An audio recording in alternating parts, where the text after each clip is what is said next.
Okay, more Zelda. Only doing 1 day a week now, so things are going to slow down a bit. I'm going to keep working on shrines. So I'm going to try to find this one, I suppose.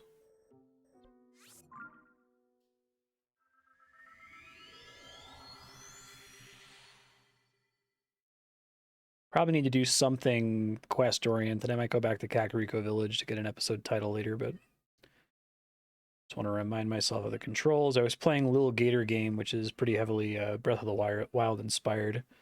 But I kept screwing up my button presses and like expecting that I could ascend through ceilings and stuff. This game has probably broken my brain for a while.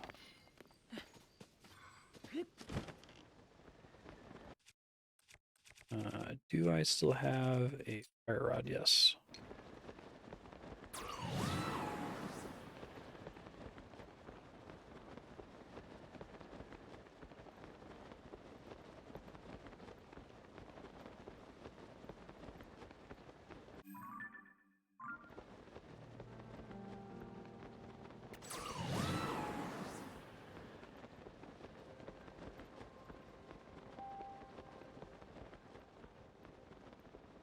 Oh, it might just be down here, actually. Like you can spot those from reasonably far away.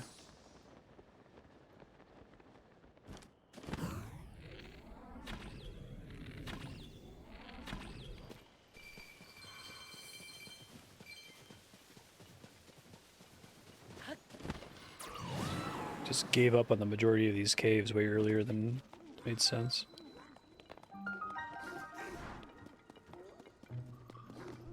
Oh, that's straightforward.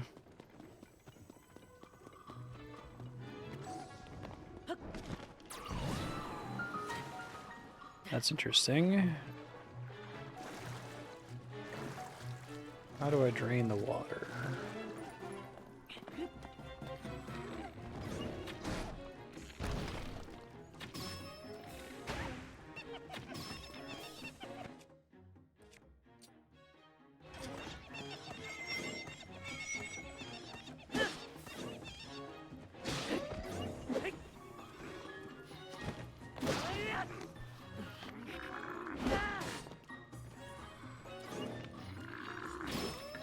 Straightforward than it seemed.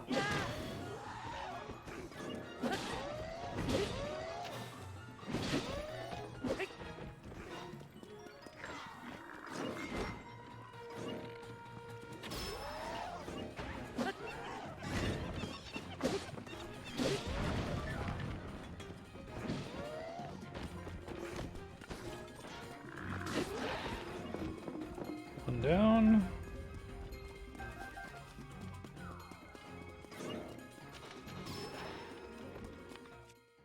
Guessing that's my answer.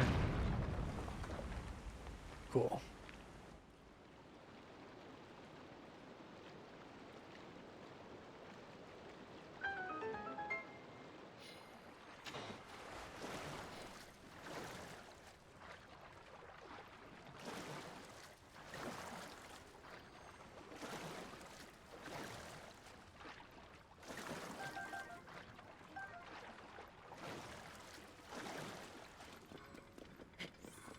Okey doke.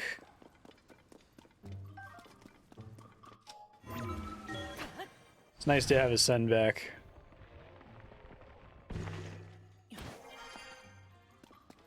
My brain is completely broken in other games now, expecting that I should be able to ascend everywhere.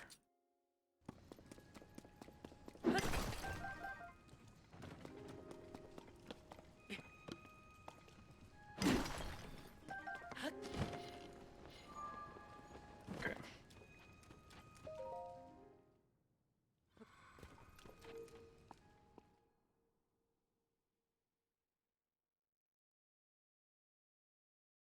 I had to keep stopping myself from like instinctively pointing the camera up. Oh, and it's an actual shrine. It's cool.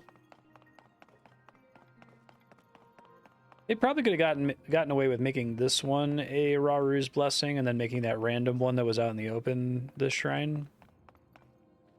I guess you had to like drain the water. It's still a puzzle. Interesting. Retraced path. Okay.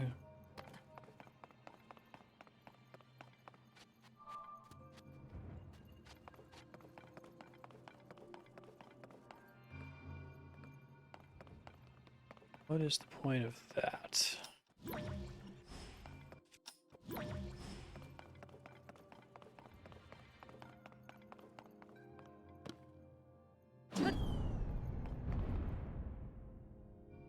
Oh, I think I understand.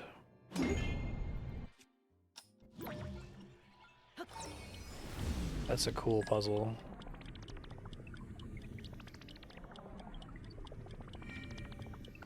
Neat.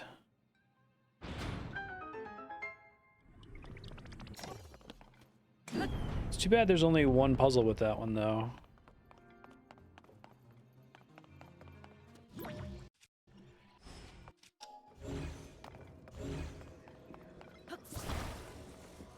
Seems like one of those cool, just getting started puzzles where they can make, I could see them doing more with the idea.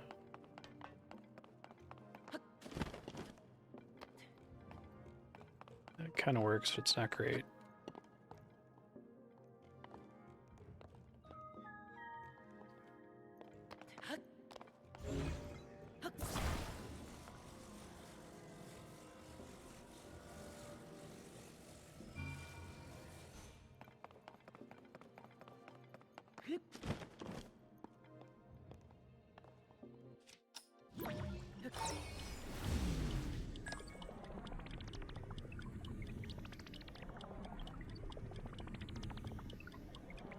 Spent a lot of time rolling there, apparently. That is less helpful than I was envisioning. Okay.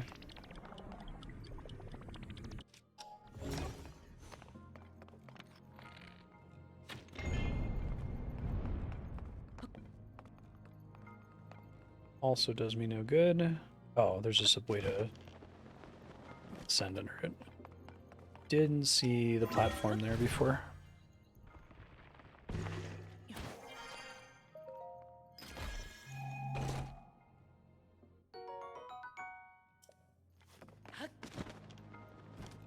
Get blocked from the other direction.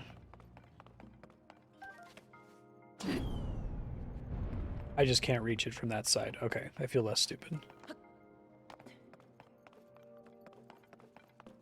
Oh, but the door doesn't stay open. Huh, okay.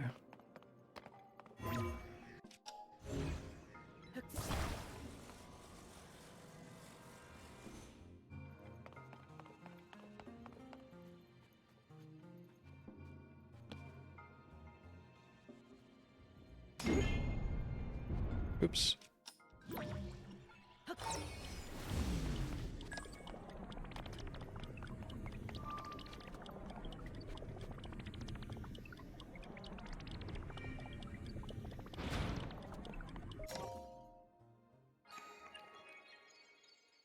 Cute, enjoyable.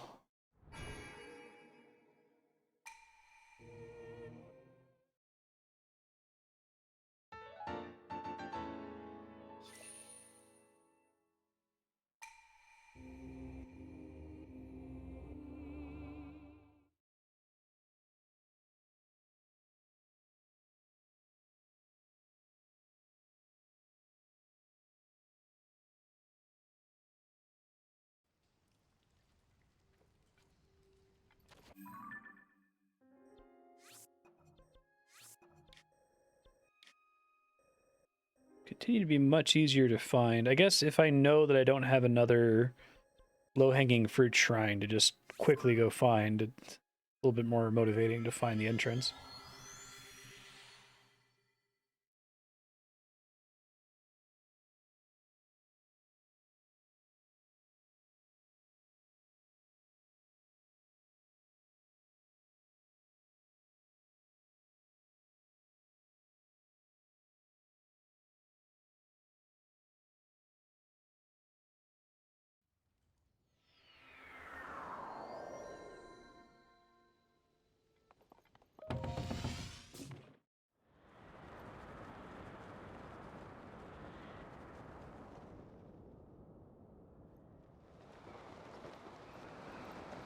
way.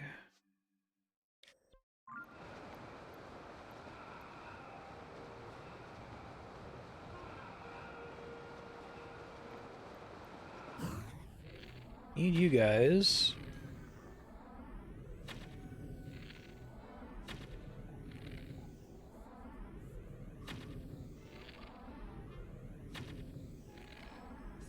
First try.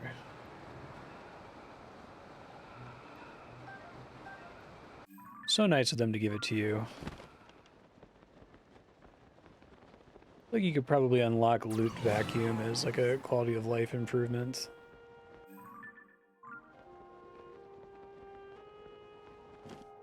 Is there a...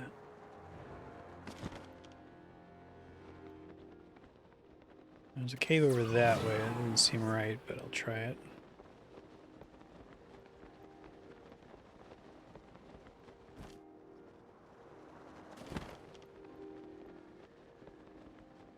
Helpful to realize how, like, incredibly visible these things are from the air, even from relatively far away.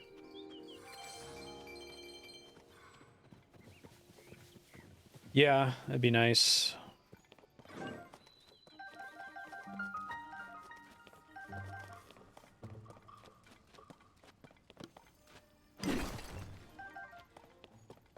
Especially once you add in ally characters who use the same button as the loot button. Doesn't feel super great. Get him, y'all.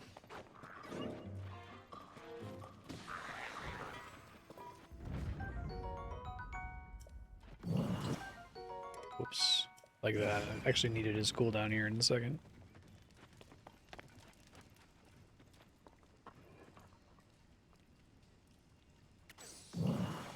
Sure, yeah.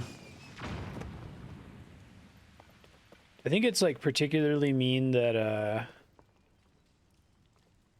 it cares where you're killing the Aracudas from, whether it auto-loots for you or not.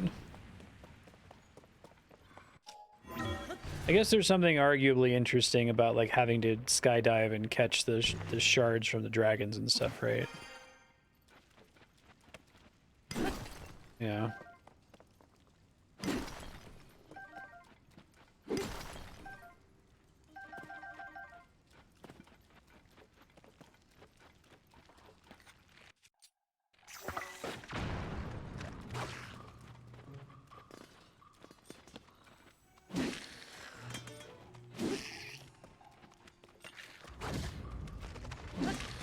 I would very much enjoy a button that attempts to pick up an item.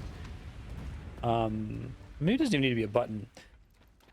If you try to pick up a piece of gear and you don't have weapon slots for it, it just temporarily holds it in the throwing animation, right? I think that would be cool. So if you don't want to actually keep it, you just throw it. Otherwise, you press a button to drop it. I feel like I would use enemy weapons more. Just grab a guy's arm and throw it at a dude. I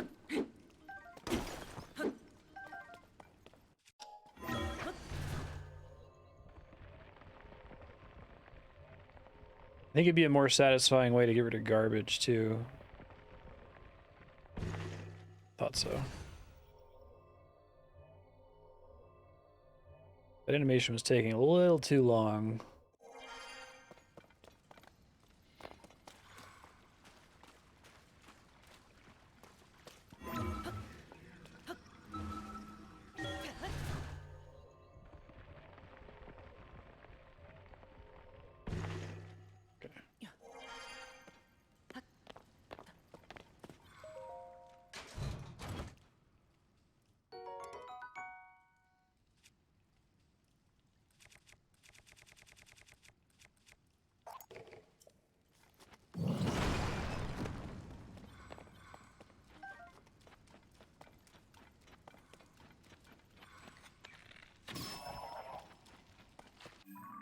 This might not take me to the shrine. I guess we'll find out.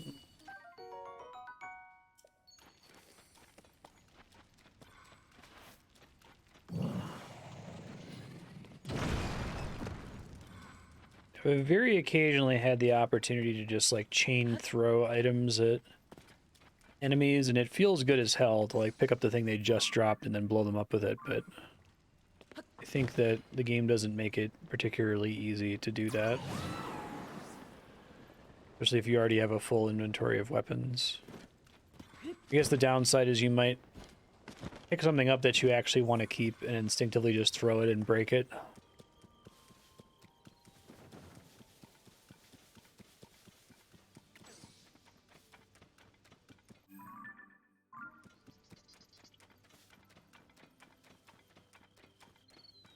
Oops.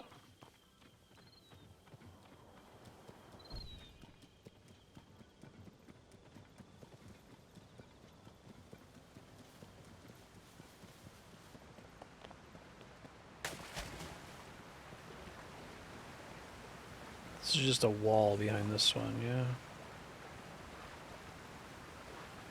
Seems to be right.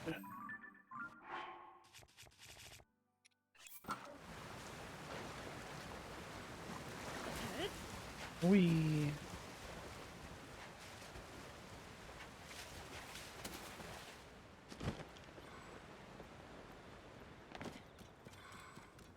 Okay, somewhere around here. Could maybe skydive again to scout for cave indications, but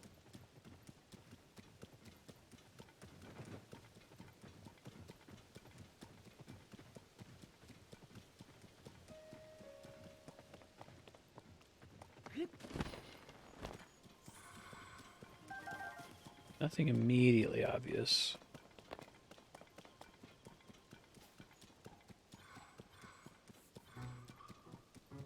Well, that might be what we're here for.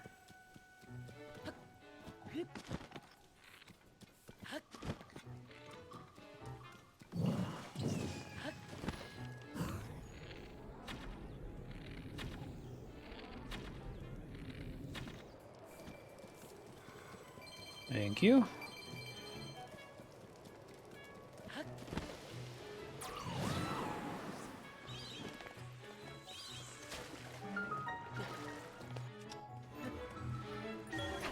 Zorana Summit.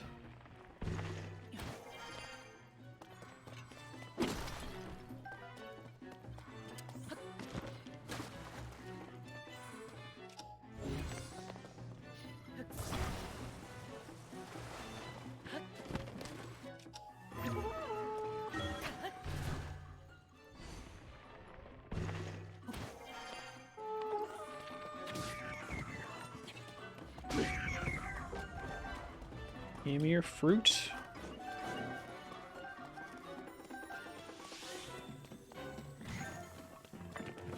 Oh, that's cool. You can body block their shots like that. Bye.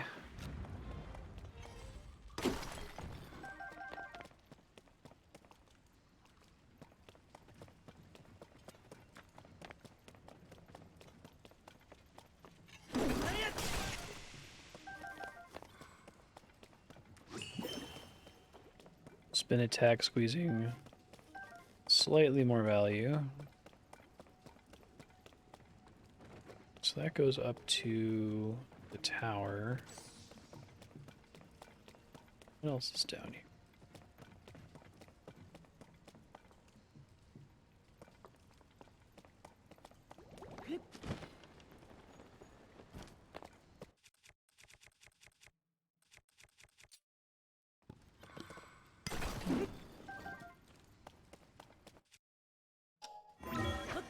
Yeah, that could work.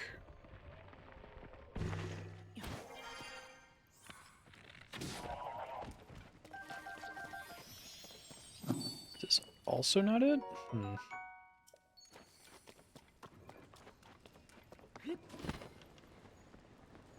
Possibly not.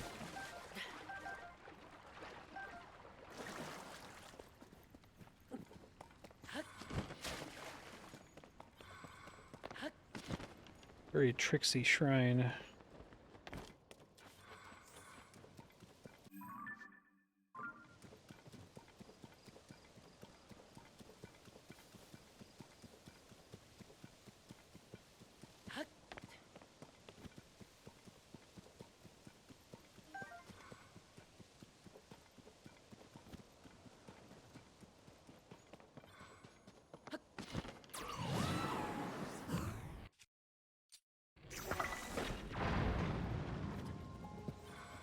See ya.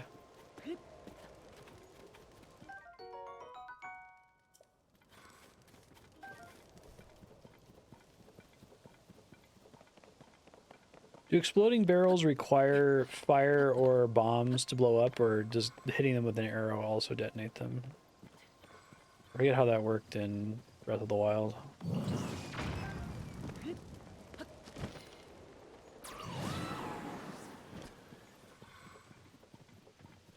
So like dropping a boulder on them, I think.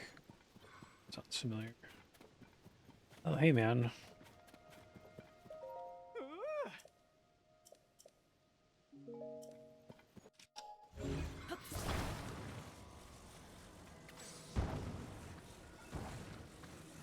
What's the...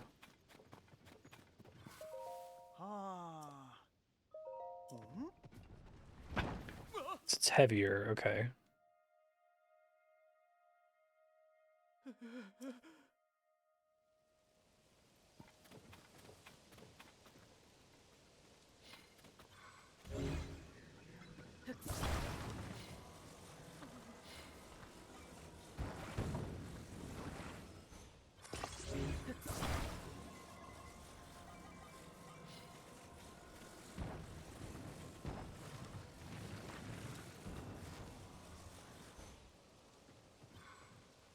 It's still enough to make it fall over.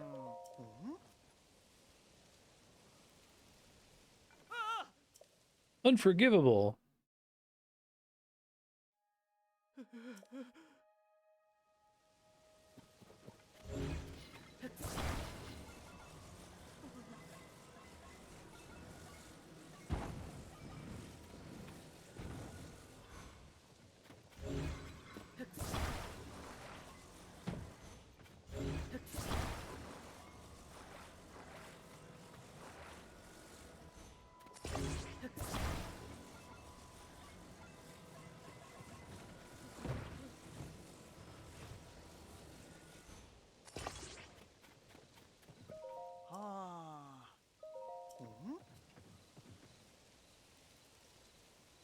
He's standing.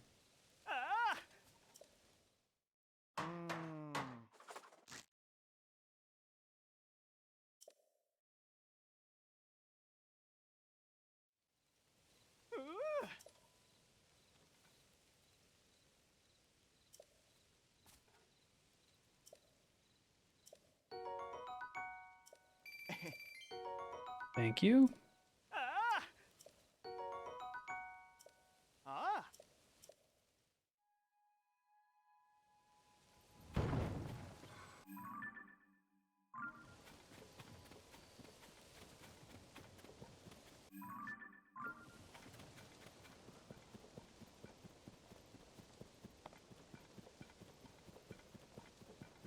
Since there generally aren't caves in the depths, is it generally true that surface caves don't have any kind of like associated depths content?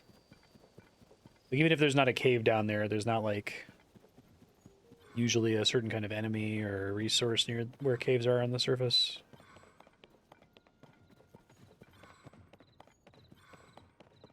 Dragon way off in the distance. Above one right now. Really need Link to stand on his head so I can use this send to go down. Random ass Yiga clan guy. What the hell?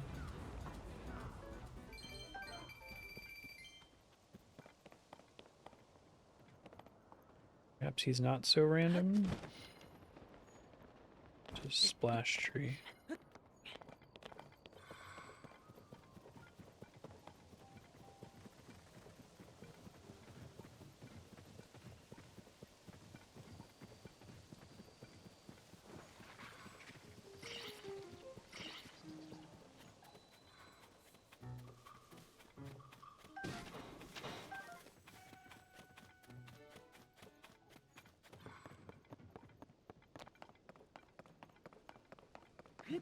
Interesting.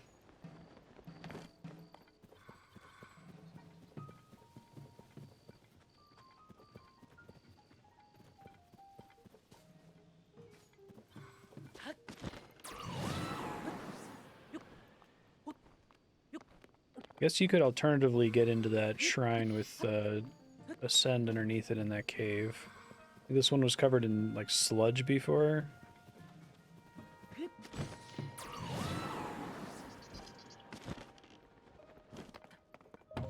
See if I can see anything with skydiving.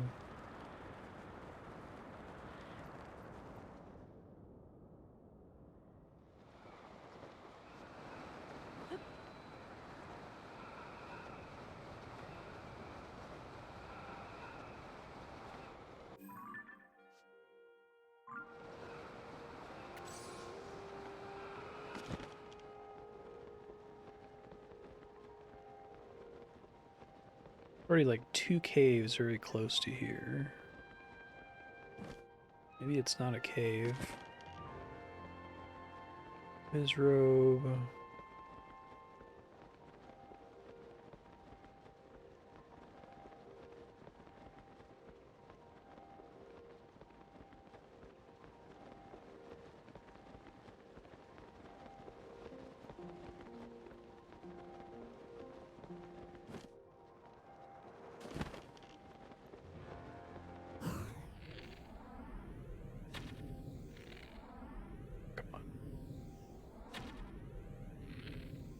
Zero depth perception in situations like that.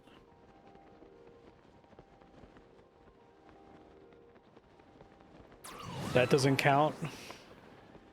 Too close to the ground?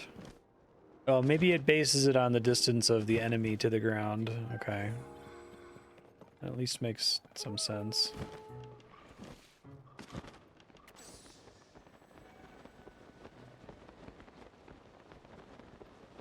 I feel like they had to go out of their way to make that annoying, right? It would have been easier to just say, yeah, whenever you kill an Arakudi, you get its loot. Doesn't matter where.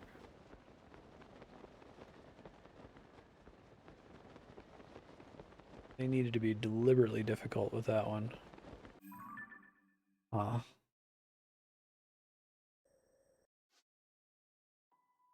Like a waterfall, is it?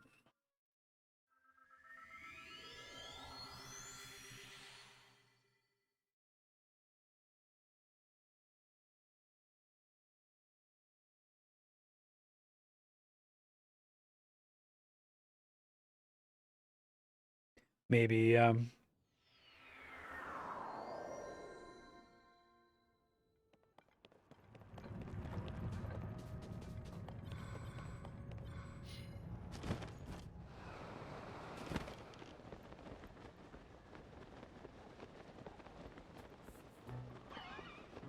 need your loot, so totally fine with you doing that, please. Thank you. Got any more buddies in the general area?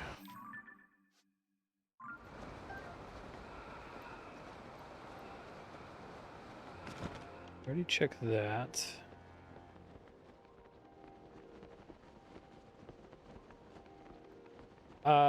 Just for my sanity. So this shrine is directly southeast of the Upland Zorana Skyview Tower. Is this a shrine quest? I just want to know yes or no. Not, I'll keep looking for it.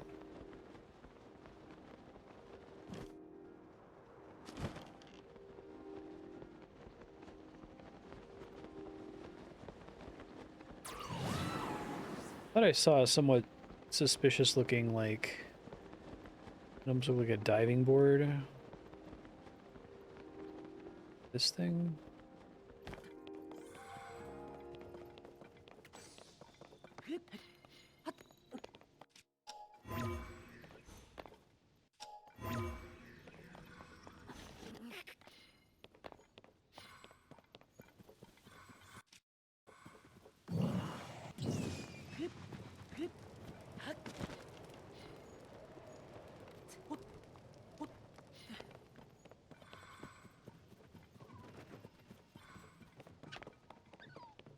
I don't think that actually is anything important.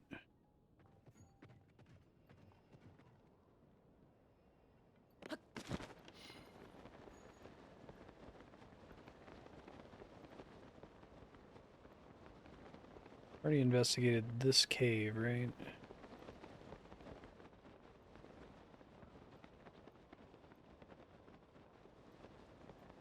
Oh, it's on a cave. It's a flower. Okay.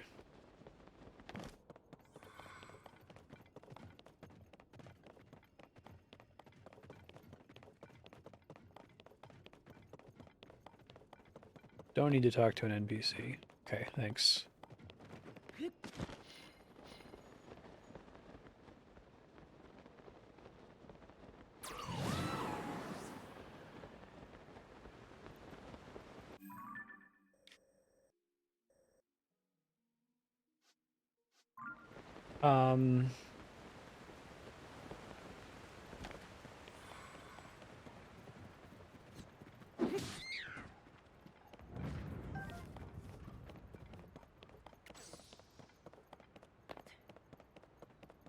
I have a question about skydiving, but I don't know how to ask it in a way that's not like extremely subjective or spoilery.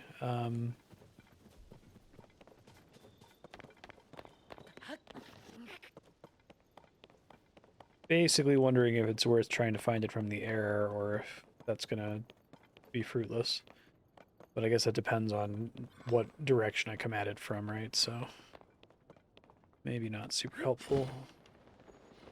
There's so many caves here. Did I get this one? Guess not.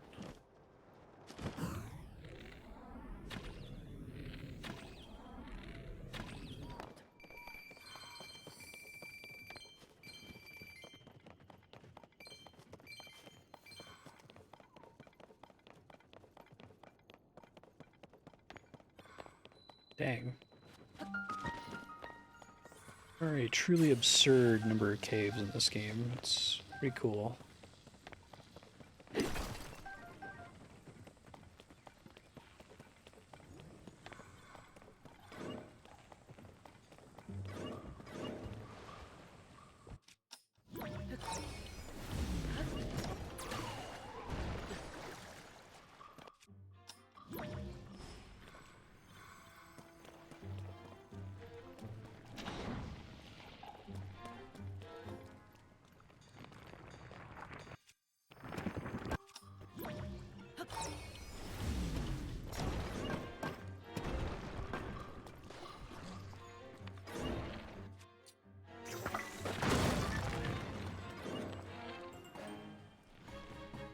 That's why I thought you had to bomb these guys, because there's some of them you kind of do.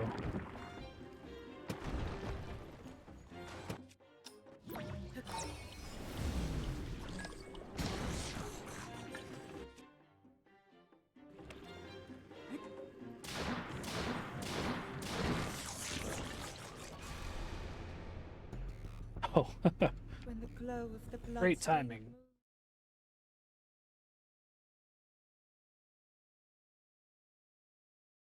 Like immediately respawn.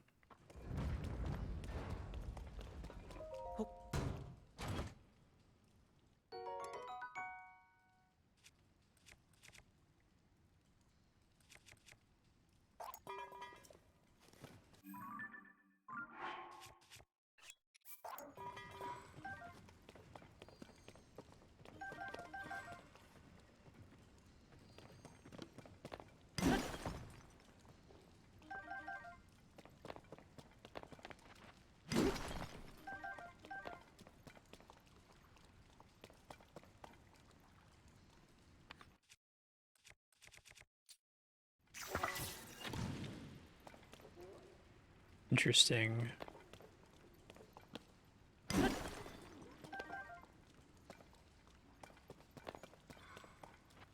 think there's anything else I can do then. If the fire gets put out immediately.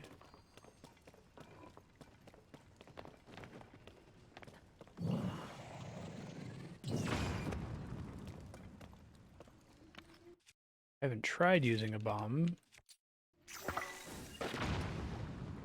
Oh, okay. Well, that answers that question.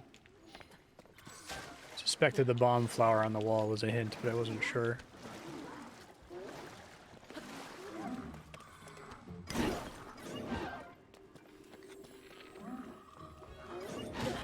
Ow.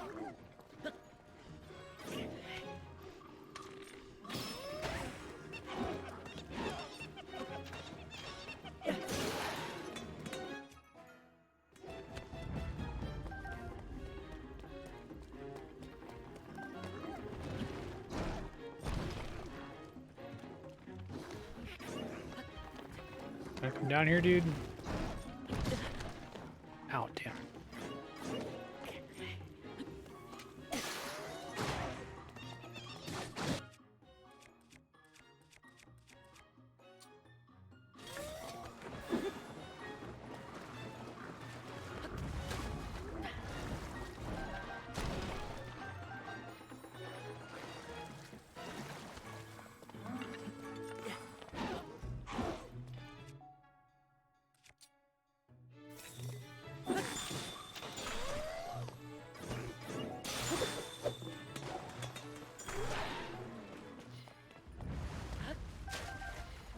gonna add swimming enemies to the Wind Waker inspired Breath of the Wild 3.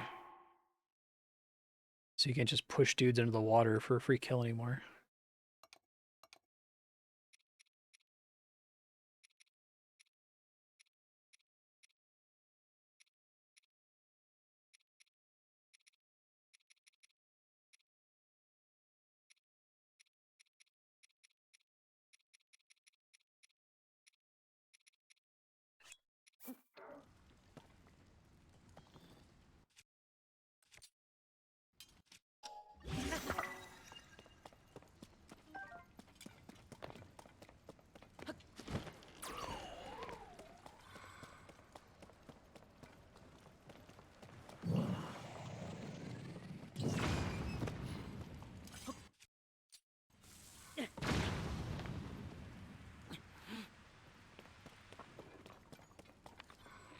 Still? Weird.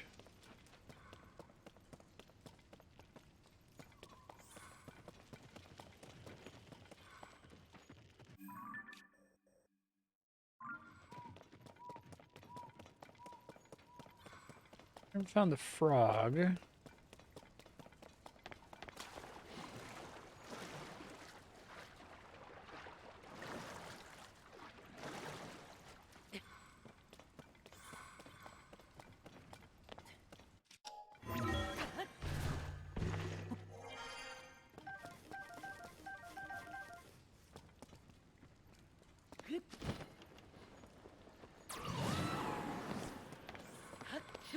I don't think I did and then just forgot about it.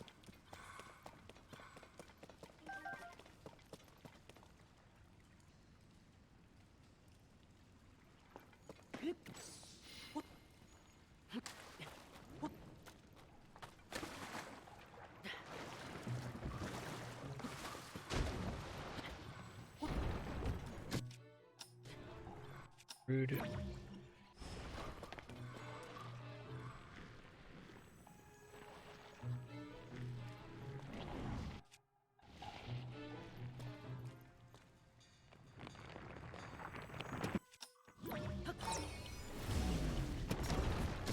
It's unfortunate that it times it the way it does.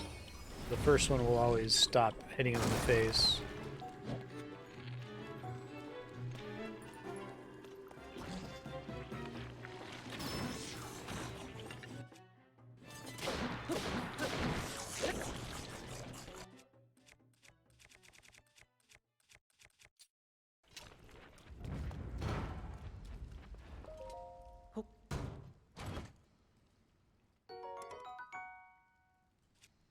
Doesn't actually matter.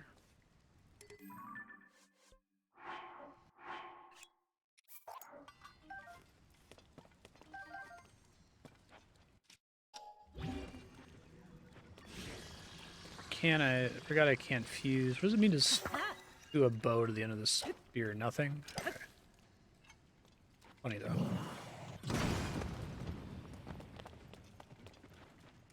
Didn't realize I could even do bows. That makes sense, I guess.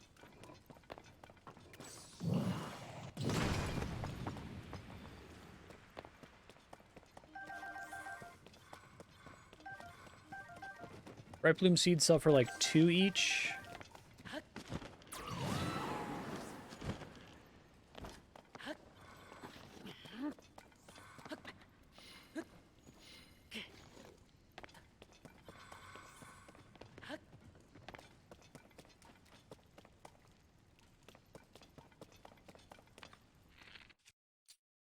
Please don't blow myself up.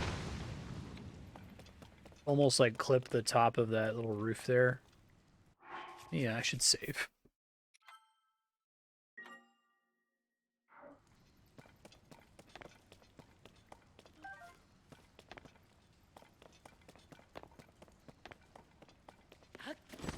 I only get the green rupees because it's impossible to not pick them up when you're getting the blue and reds.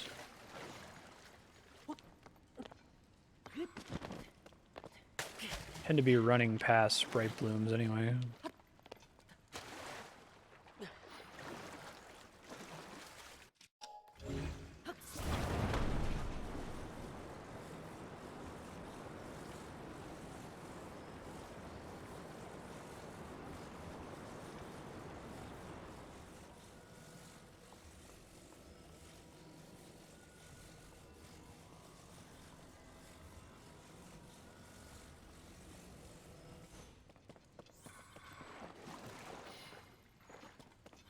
opens, okay.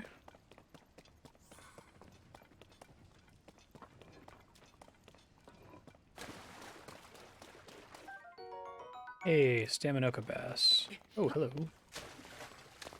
Come on, climbing. Climbing. Sick. Hell yes.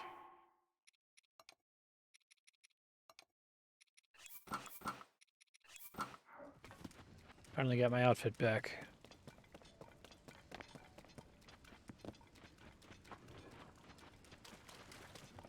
Upgrade that as soon as possible.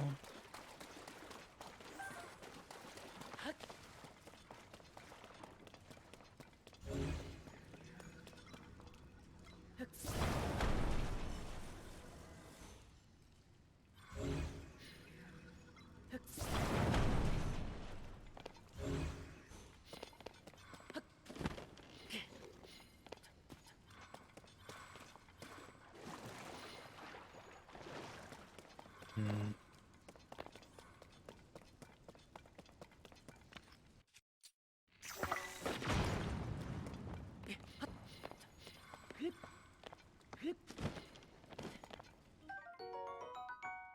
That was probably a Staminoka Bass. Bummer.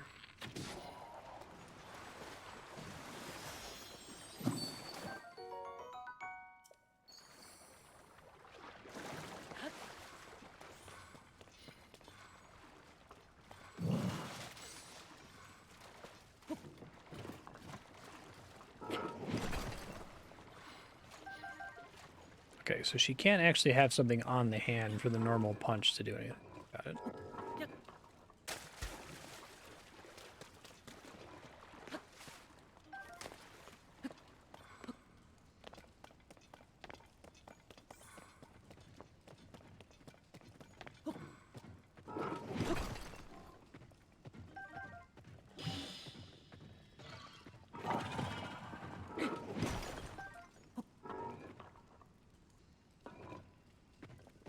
Why is that 2 buttons? It's so odd.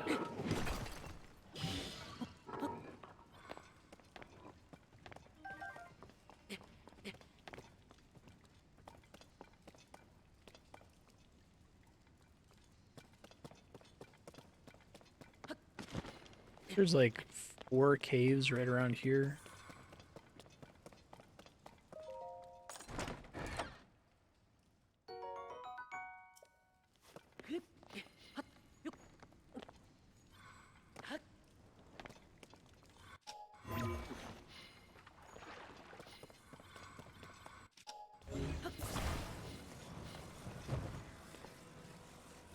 Be cool to have more like really hidden ascend pockets like here. There's a few, there's like dungeons that you can see into on the surface.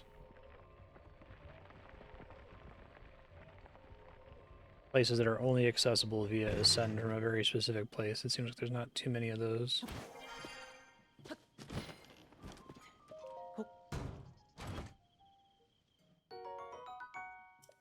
Amazing.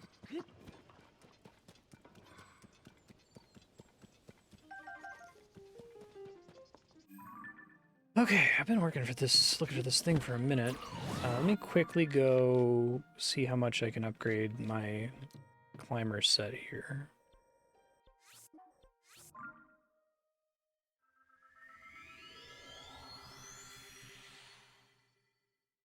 Yeah, that would make sense.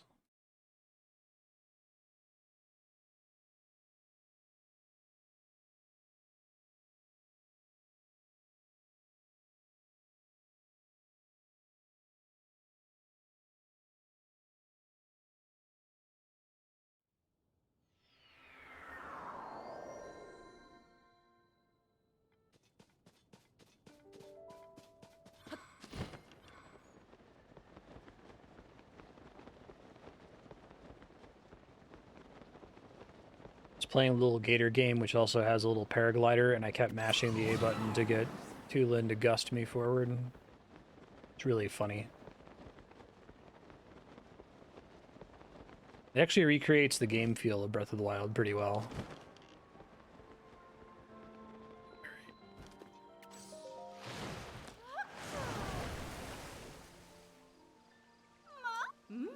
What's up? Hmm? Ah. Hmm.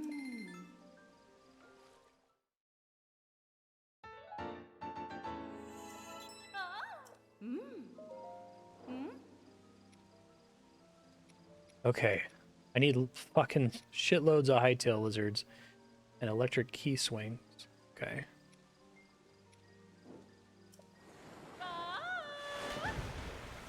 I really want to get the set bonus for this, but I feel like it would be annoying to try to track those down. So the sensor plus will only tell you when you're close to one. It doesn't actually help you find them on the map, right? Tempted to Google where to farm those two things.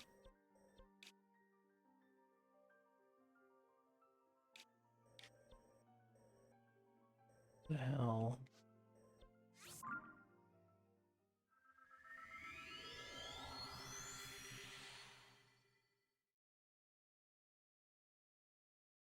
Yeah, if you don't mind. But if I don't know at all where to start looking, it's not very helpful. It'll list regions. Okay.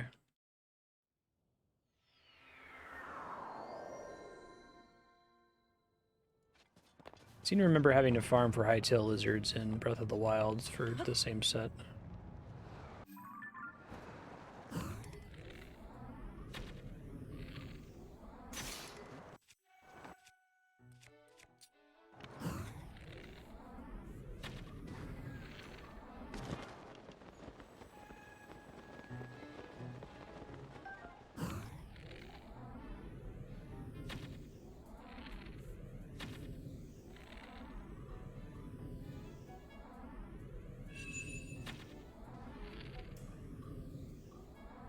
Going around here.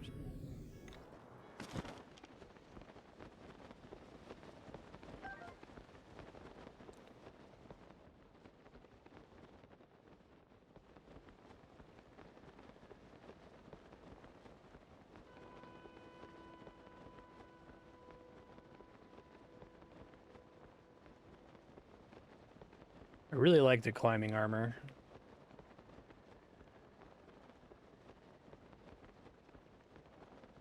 Use a decent mix of armor in this one.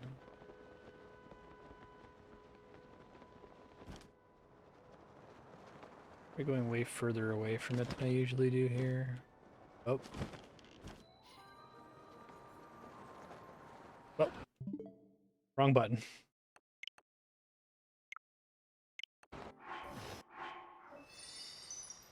Thanks, Fairy. Trying to menu to warp really fast there, but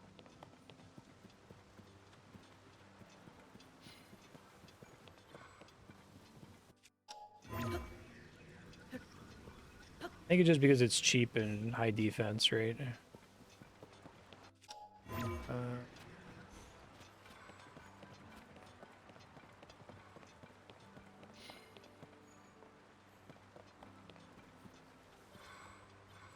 Seriously, I have no idea.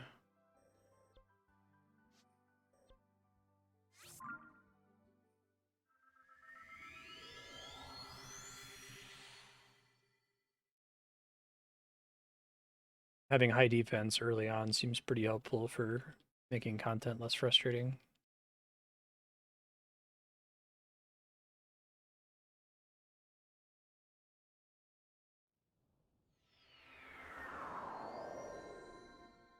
Is that for hightail lizards? What about for electric keys?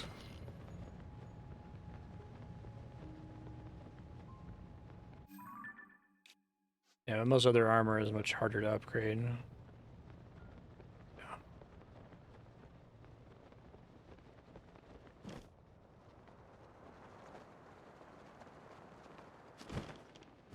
I've mostly been favoring the side where Aura's domain is. Maybe I'm checking on this side. Close to wanting to ask for a hint with finding the shrine. Had bad luck so far.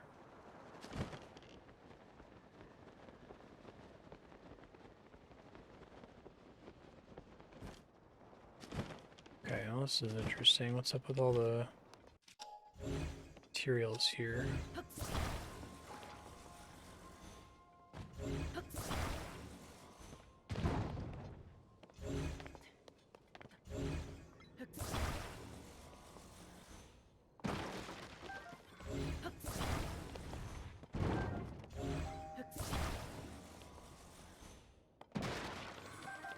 Random ass wood planks, okay.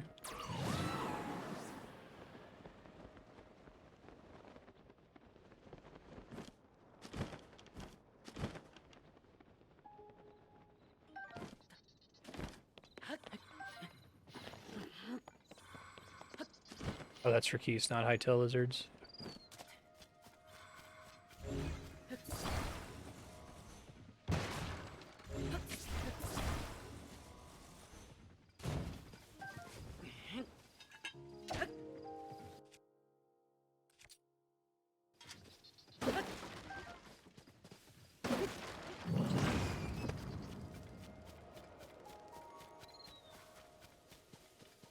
And that might be faster.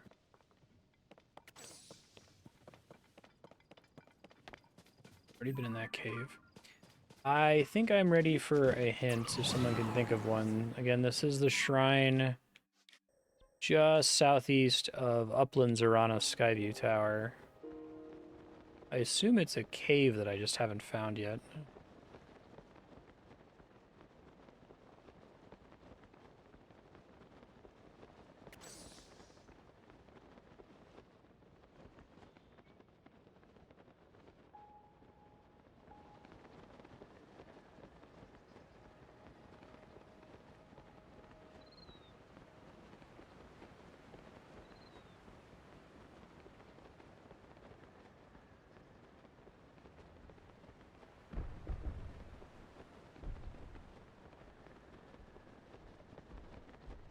Let me try this really quick.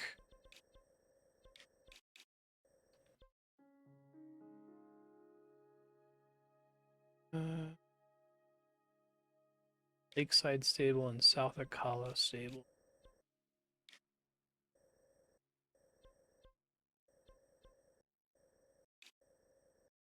I haven't found South Akala Stable.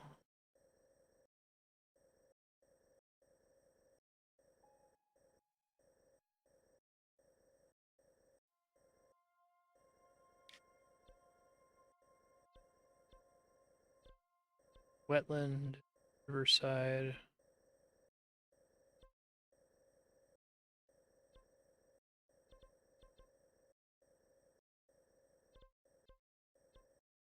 Foothill. Wish I could like pull up a list of like everything that's on the legend and then just pop through them, you know? The bridge. Tell me I haven't found either. Island.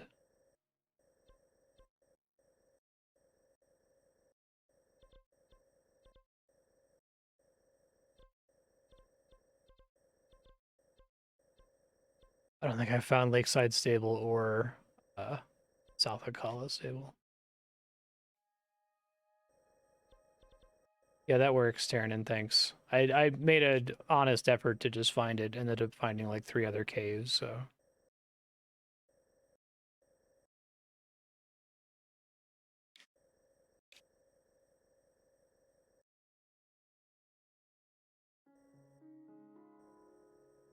Okay. That's pretty far. Okay. Yeah, thanks for telling me. I would have assumed that was outside of the leash range. At least for a lot of other shrines.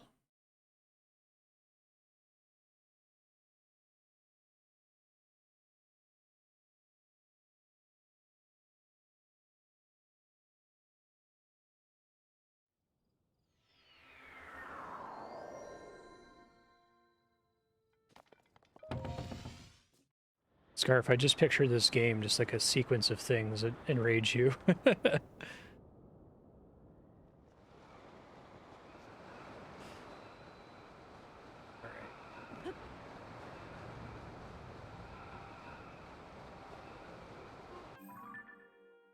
I'd beeline to a shrine at Lakeside Stable. Okay.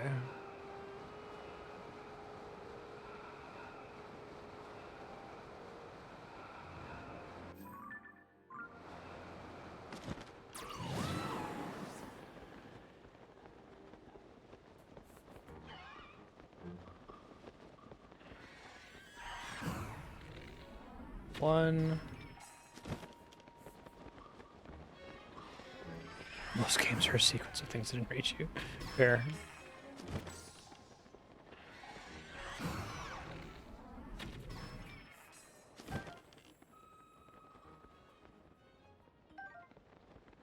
This doesn't count as the border with the sky. Oh wow, no kidding.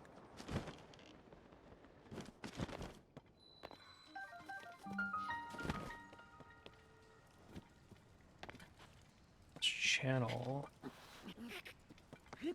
Oh, okay.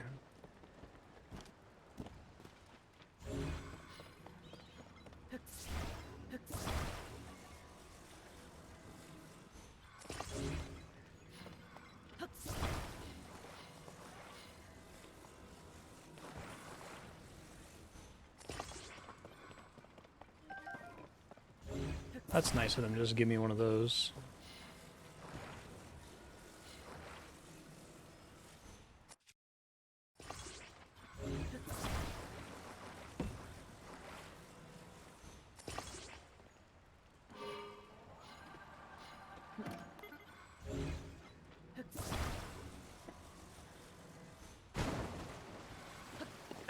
Makes sense.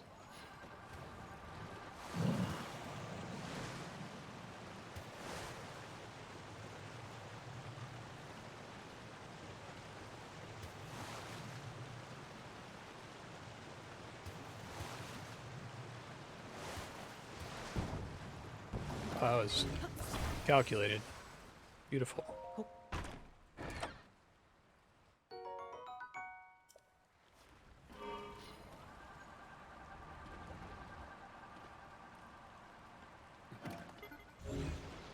Oh, this is problematic.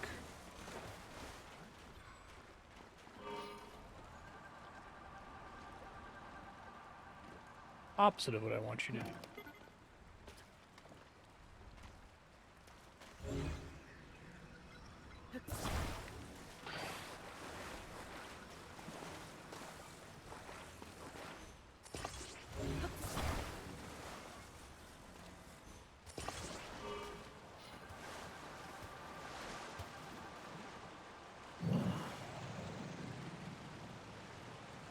Low sodium experience.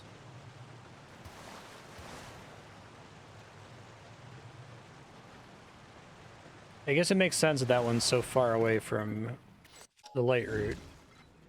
Or the entrance of the cave is because they're trying to do this like long linear tunnel thing, but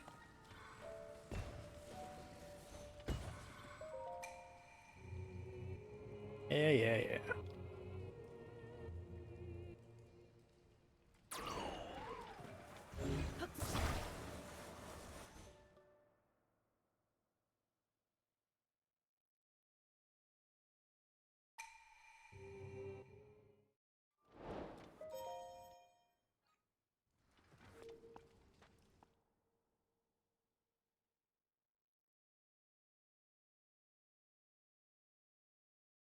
I wouldn't call that a shrine quest.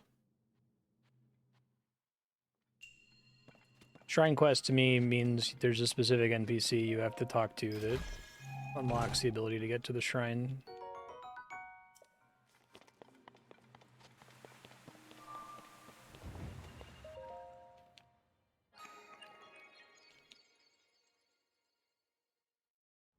Like they don't put something in your journal for the deliver a crystal to the shrine ones, right?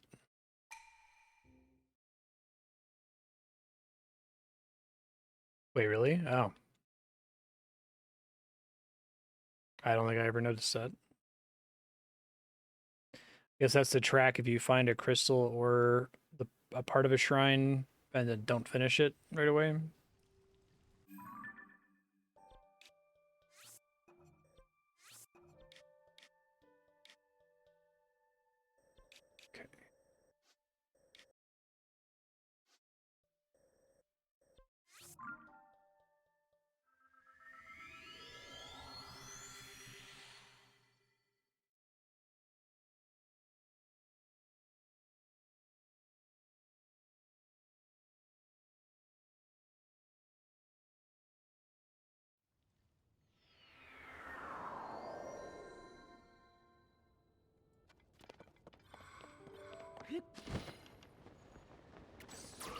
Yeah, appreciate it.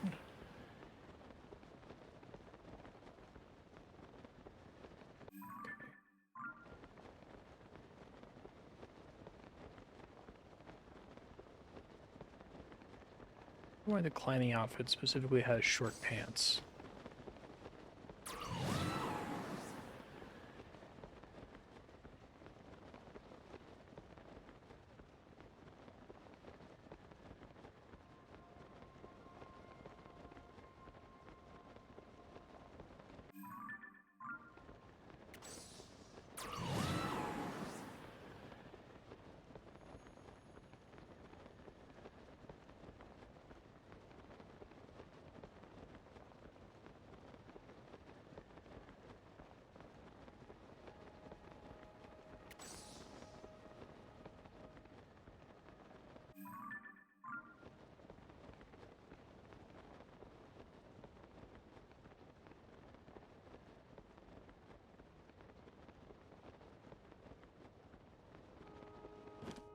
Oh, is it only the crystal that gives you the quest?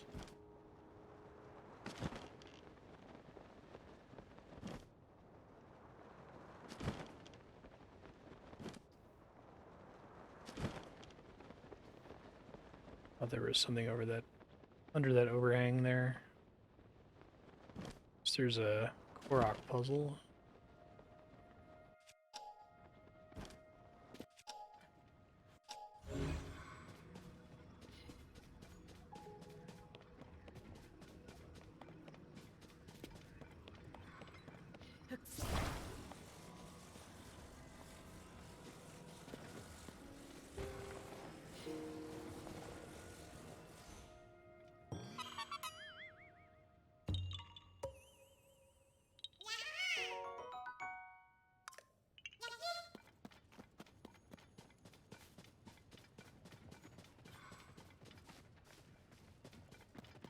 I feel like climbing up there is going to take forever.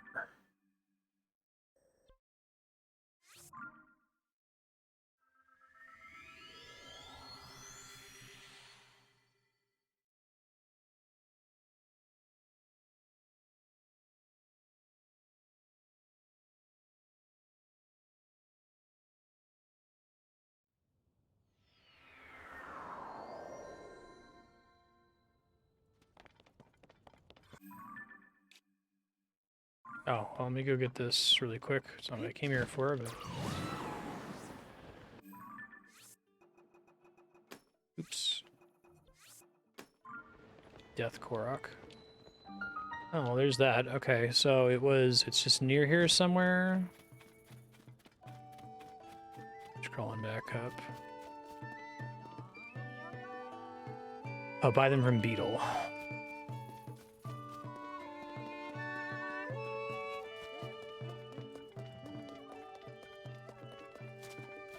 Actually isn't where I would have looked.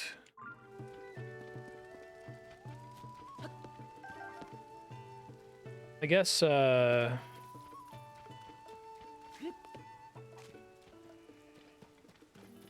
stables are always near shrines, so I can always warp to shrines to see if there's a nearby stable. Oh, but I didn't mean to skip his text there. Prophecy. Oh.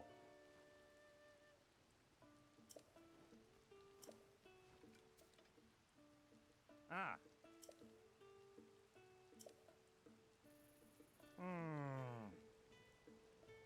Actual poultry.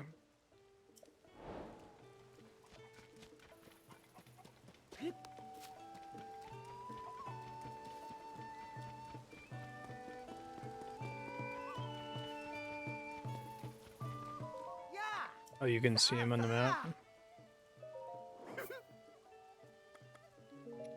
Oh yeah, it's like dirt cheap. Well, he doesn't sell very many. Does he only restock after a blood moon?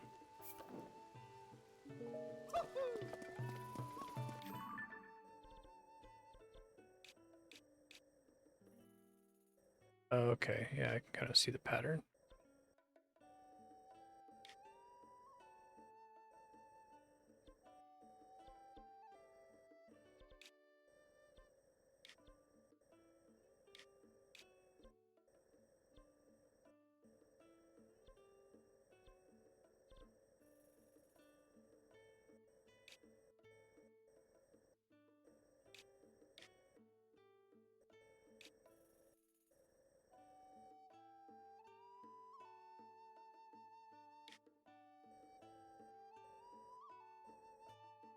Really? Guess I can just do shrines and then check in on him after.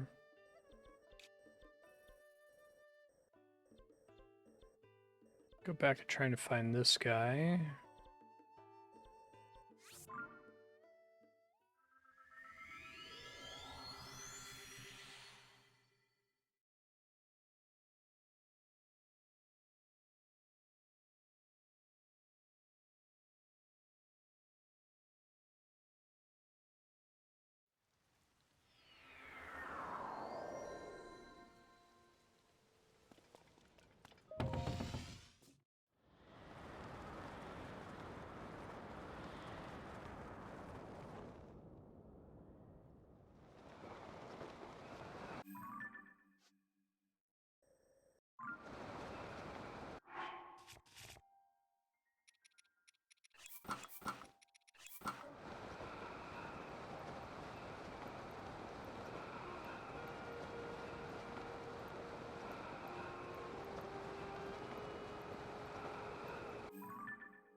It's nice that skydiving doesn't consume any stamina by itself.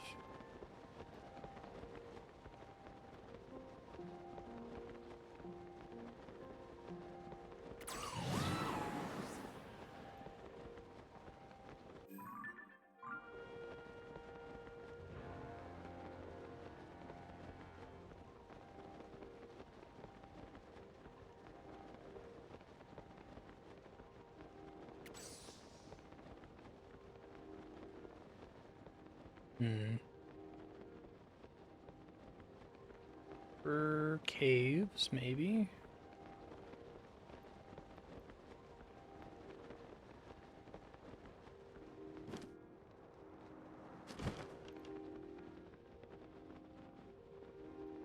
So sleepy.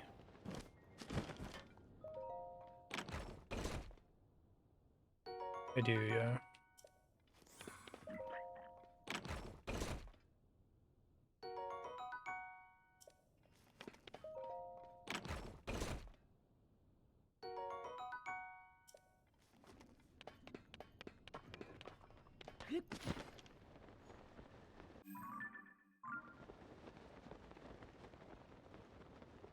I tried going into there, which is not a cave, it's just a little, like,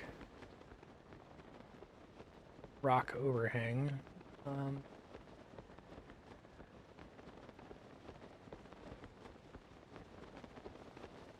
Shouldn't I see it somewhere?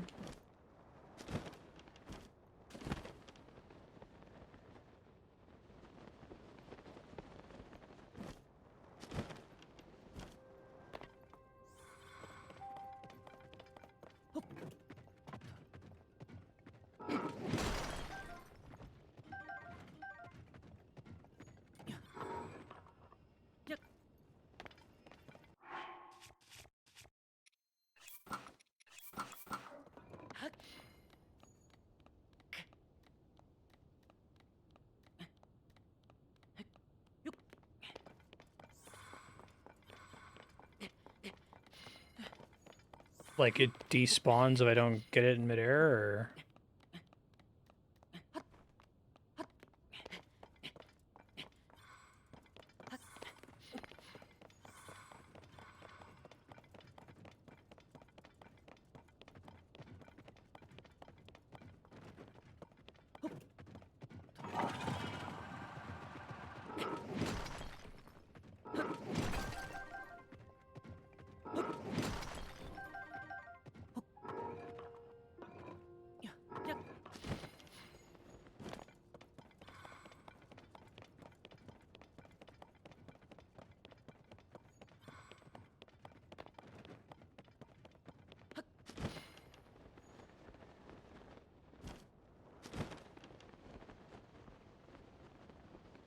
I remember searching here before and then not finding it.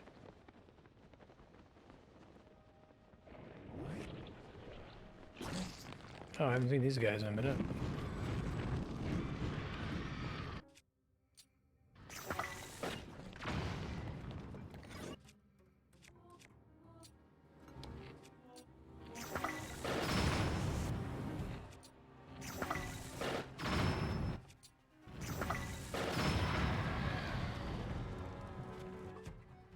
Alright, time to get my ass kicked, because I'm never good at fighting this guy.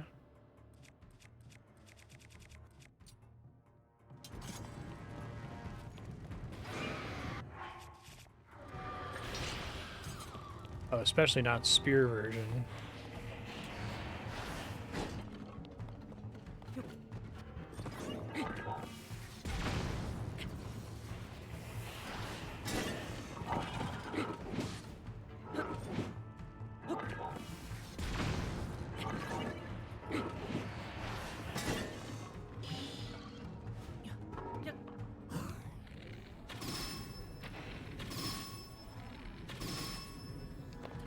Pretty helpful.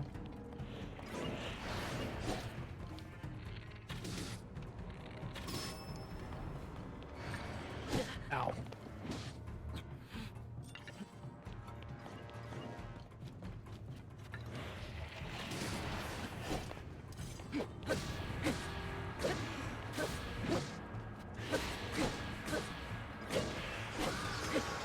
Master Sword fucks him up at least, that's nice.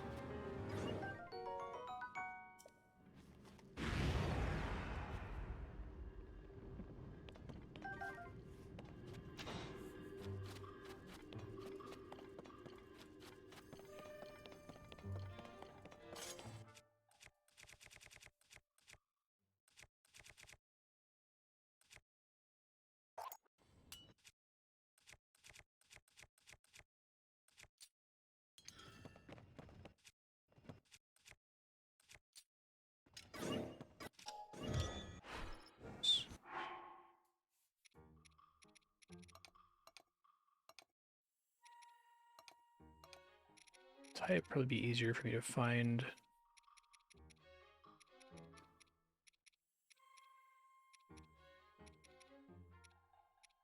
Okay, I have a decent number of blue ones. And silver ones, I kind of want to save those.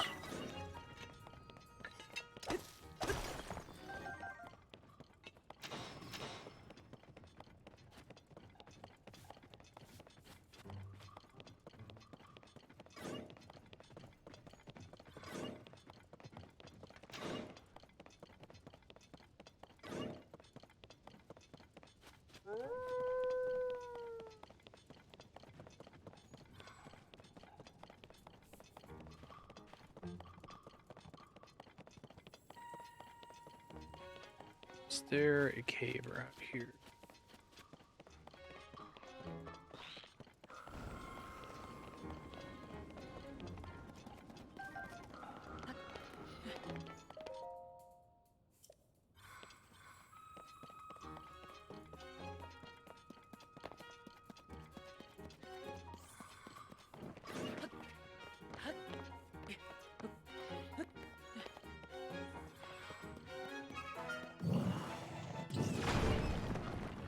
Aw.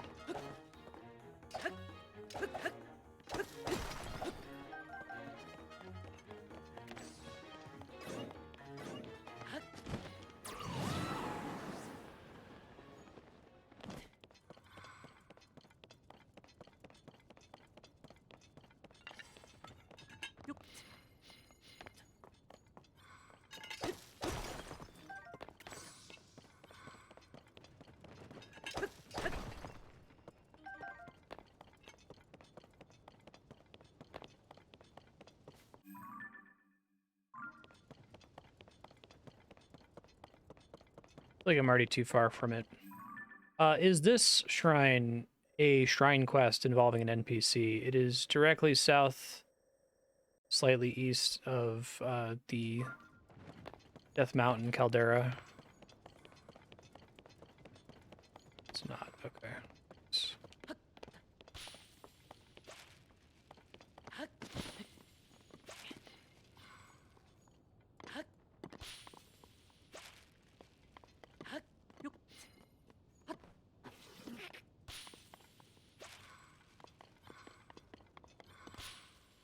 Yahaha. Is this one also relatively far from the marker?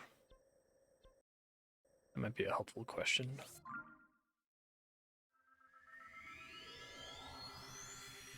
comparably far to the one I just did with the little pond.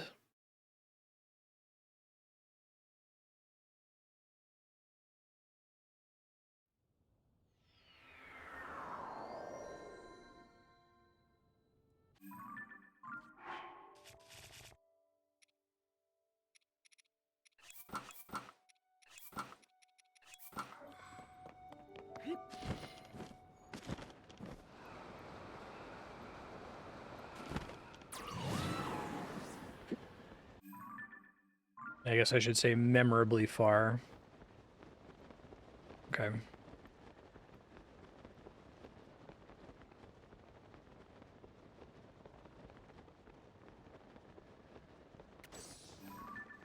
What is a floor, not a cool hole? Okay.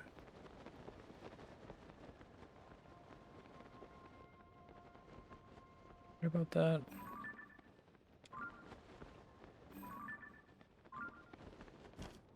It'd still be a cool hole. Nope, it is not.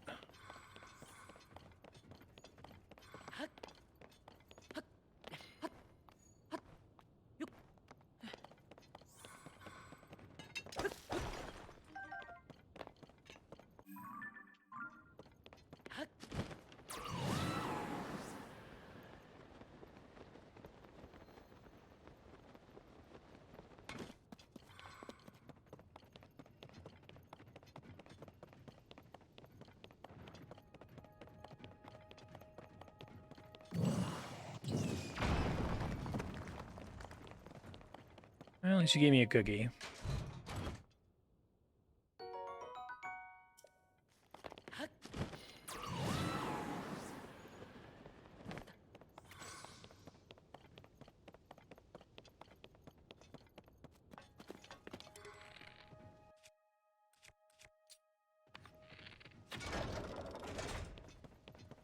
That's cute.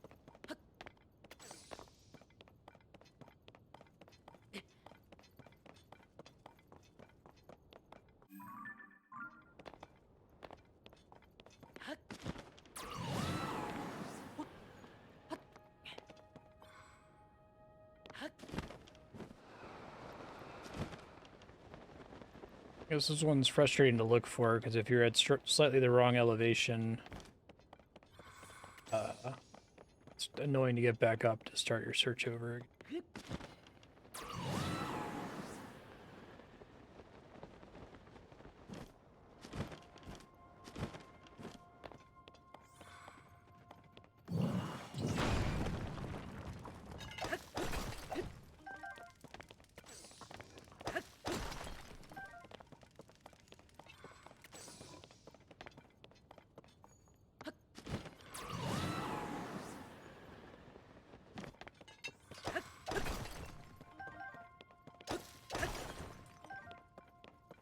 Okay, thank you.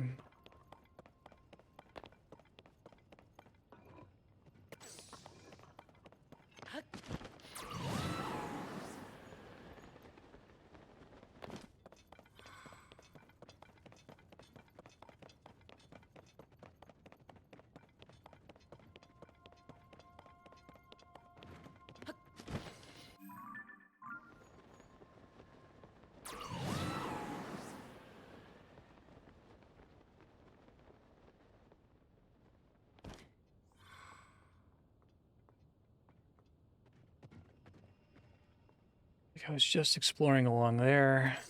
Did not find anything.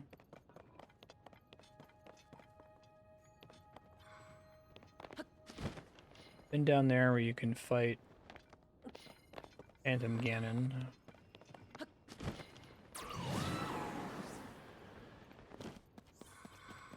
I guess,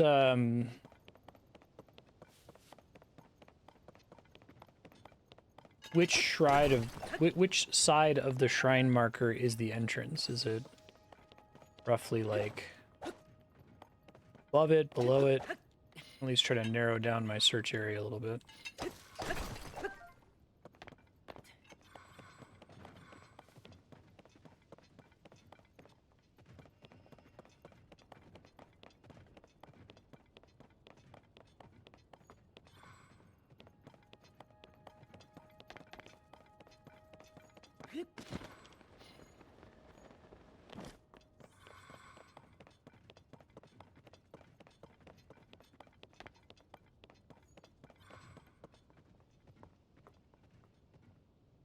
As soon as I commit to going down, it's like, oh, not coming back up.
It's just here and gave up. I feel like this is already too far.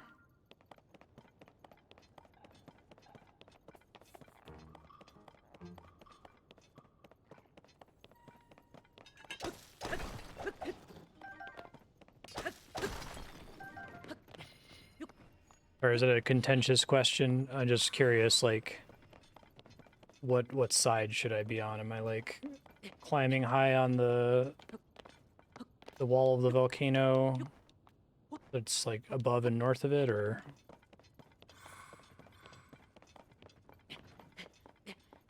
I have to find the entrance, so I can't like just turn on the shrine sensor. It's not gonna beep for the entrance, right?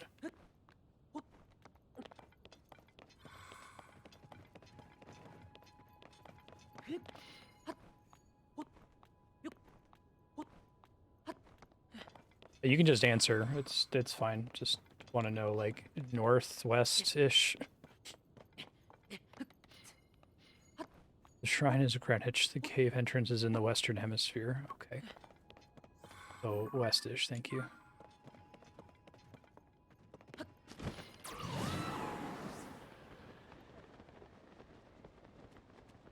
Thanks.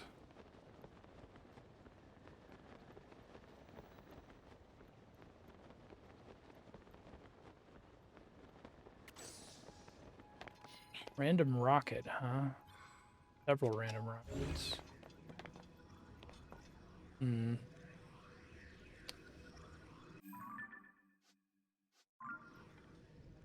Okay. Not so random rockets. I feel like I should, every time I see rockets that I'm not using, fuse them to shields. Although then I'm going to get into combat in Z-target, forgetting that I had it fused, and go fly into the sky. These are like weapons, okay.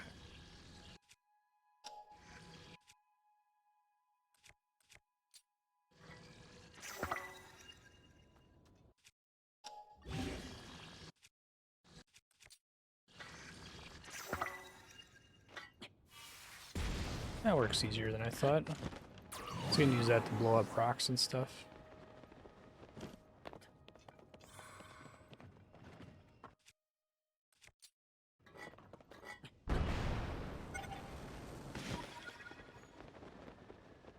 Not as helpful as I thought it would be. I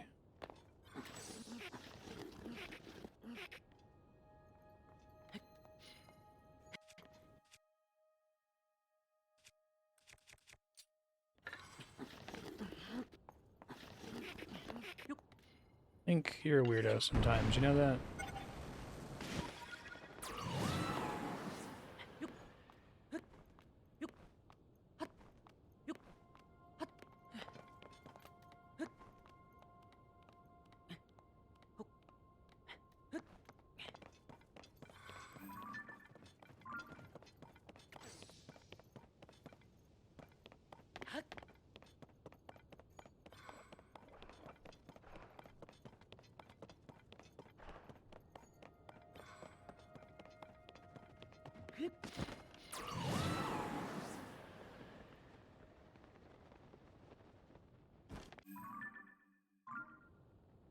Yeah, I have no idea. I think I give up for this one. More specific directions? Is there like a map indicator of where to start looking here?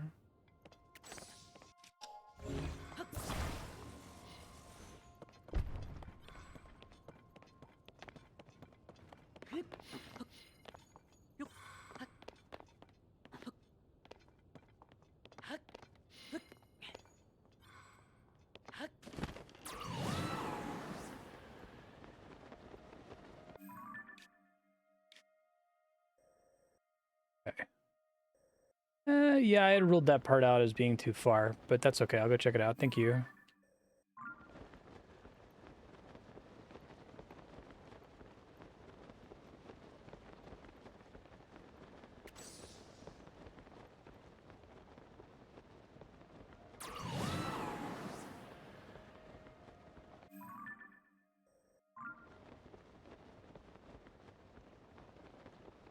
So I was more hesitant to explore further down because I didn't want to have to climb all the way back up if it was the wrong area. Oh yeah, and I can see the little guy there.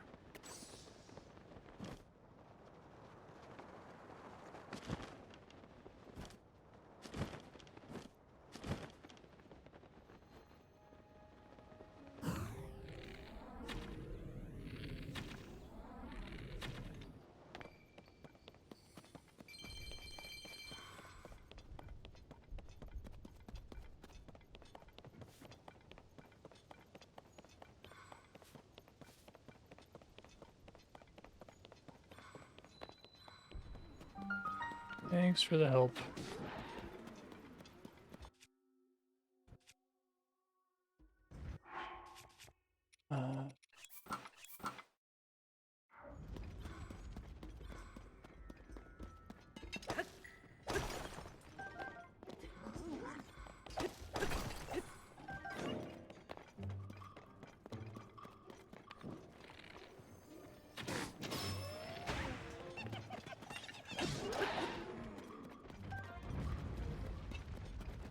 That's funny. I guess I just didn't come down far enough to be able to spot the little rabbit from far away.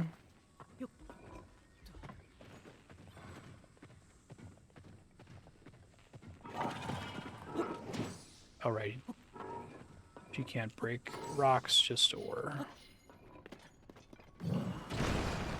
So the Unobo doesn't become completely useless when you get her.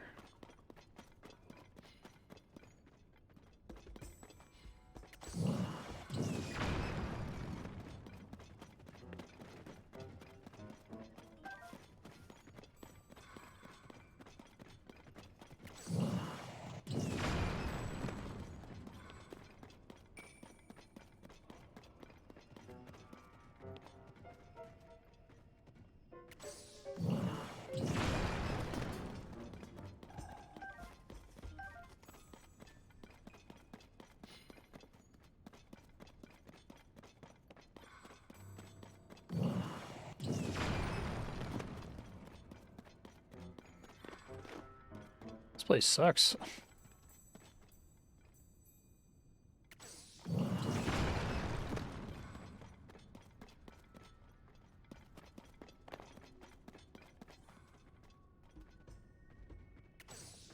I haven't found the Satori tree in this region, and I could go to a... I also don't know that it's a cave, right? And I can't use the shrine sensor because the shrine sensor points you to the shrine, not to the cave entrance, which, as we've established, can be pretty far from where the shrine is.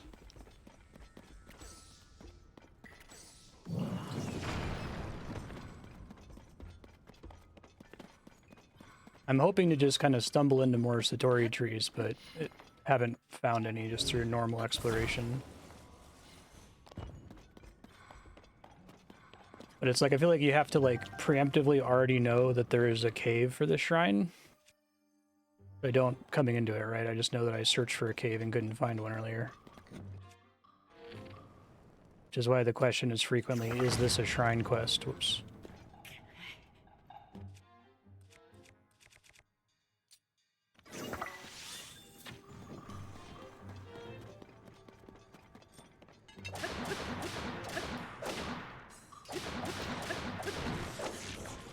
And correct me if I'm wrong about any of that, but...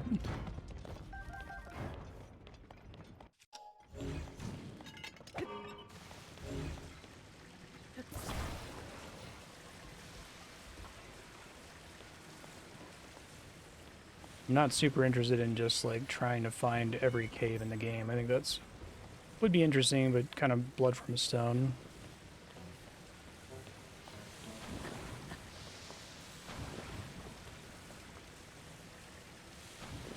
It's possible to search a cave, though, and not find the shrine in it.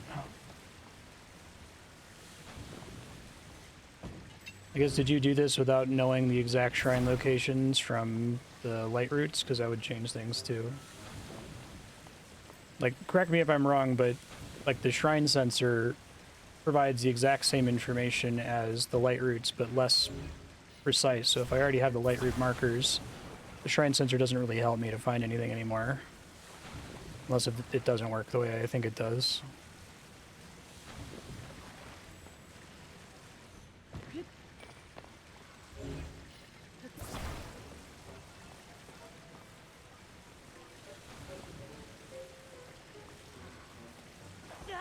Oops.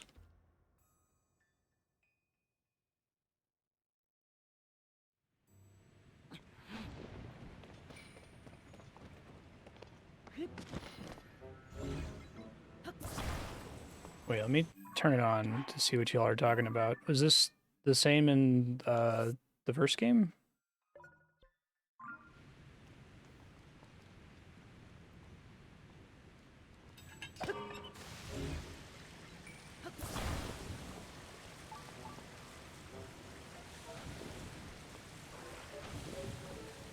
Where is it? Where's the elevation information you're talking about? I just see that it's flashing, right?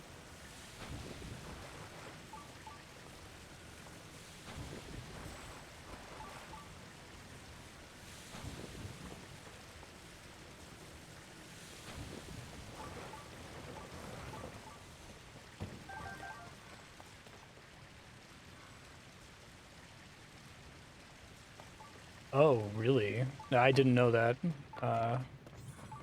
Maybe that came up in the tutorial, but I was having weird problems with getting the tutorial to work in the first place. Okay, I'll leave it on then. I just assumed it worked the same as the first game. I didn't know they added new information to it. Satori, I mean, I guess I could go and look at the map, but... like, there's still, while I'm asking for general guidance as to is it roughly west or south or east or whatever, like, I'm still kind of hoping I just find the shrine, because that feels exciting to me, versus just having a little beam of light that just gives it away, but... and I'll take the beams of light if I naturally stumble onto Satori, but that's only happened the one time so far.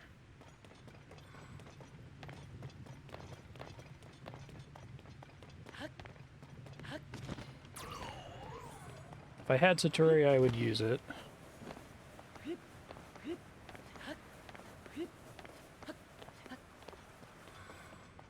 Glad I already made a little path here.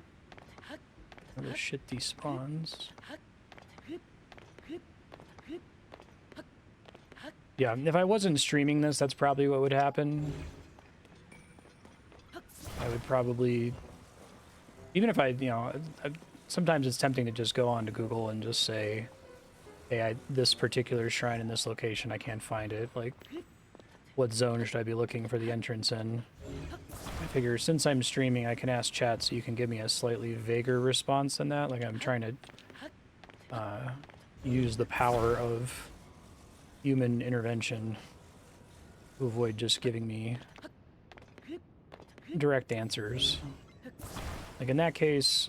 westish of the shrine marker ended up not being enough to get me the answer, and I had to say, okay, well, just where is it? I don't know, but possible that could have been enough, and I would have preferred that to just, well, where is it?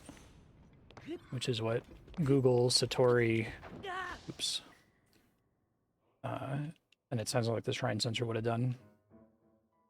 I don't mind the shrine sensor if it's giving elevation information, though. That's helpful. I didn't want to have it turned on when I didn't know where anything was, but I thought it was just going to give completely redundant information with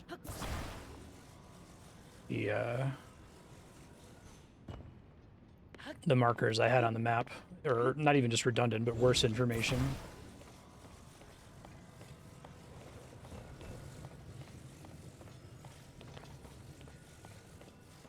Let me know if that answers your question.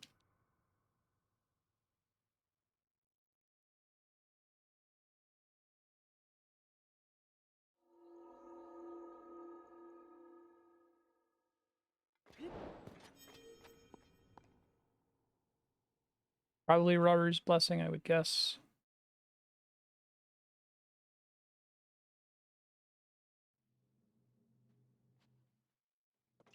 No, it's not the way everybody else would do it. I get it.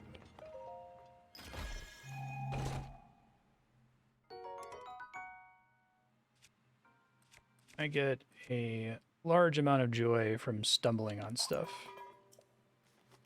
And I'm okay with being nudged to then stumbling on it. You know, or at least helping me to rule out areas that aren't worth over-exploring or combing that have nothing there. Part of Nintendo's way of enabling people's Google foo. Yeah, I suppose that's true, because you could Google the shrine above this light route, right? It's nice that the game gives you the in-game tools to definitely track everything down with the Satori map and the cave markers. I think most of the caves are pretty findable just by flying around, but it's... Here the issue is distance and elevation in a lot of cases.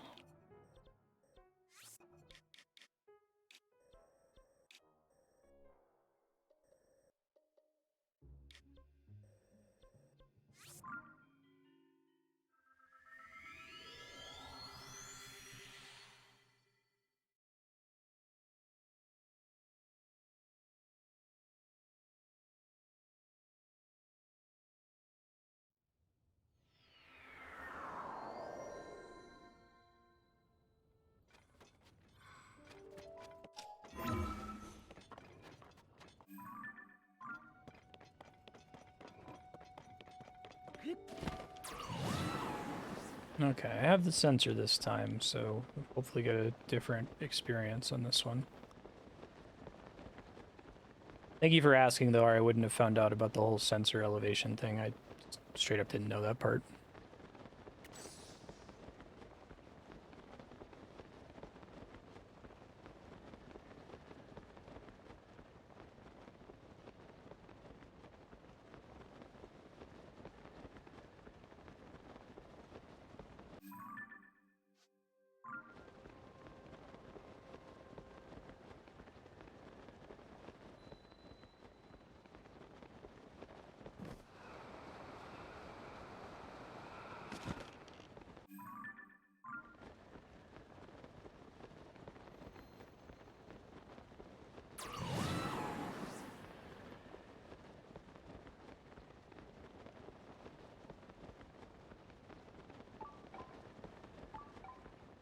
Nearby down below.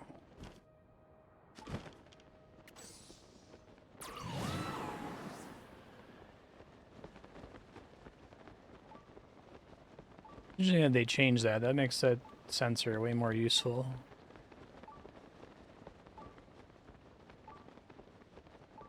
Yeah, I just haven't noticed any, Brutus.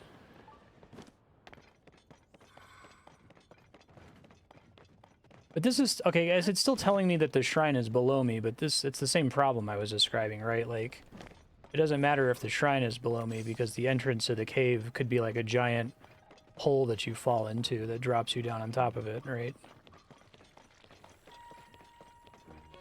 I guess it's more information than I had before, but...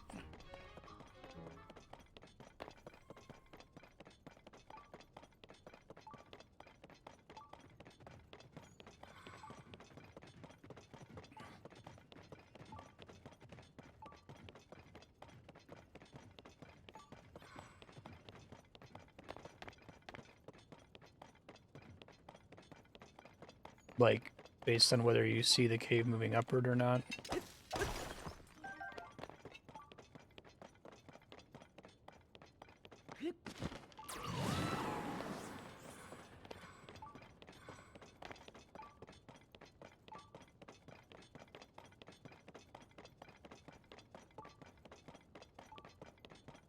Let's see.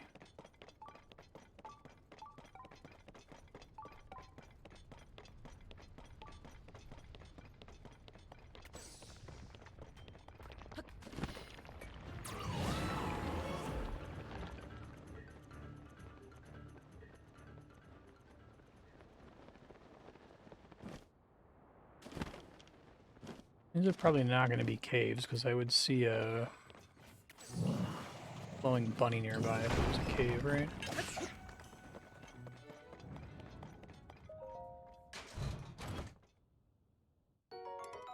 Oh, really?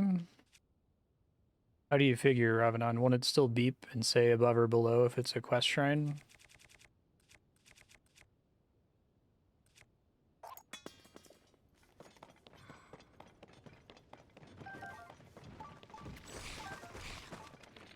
There are cave entrances with no bunny. Okay, I didn't realize that either.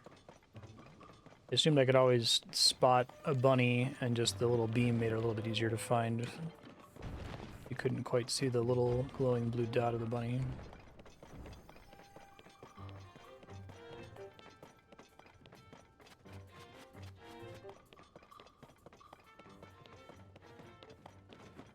Really? Okay. I didn't know that.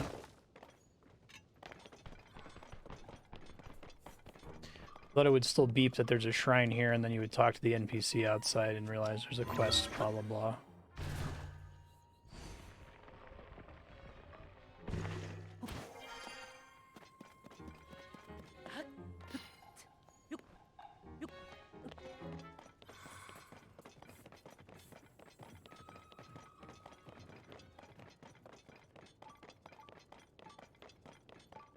There are caves without bunnies.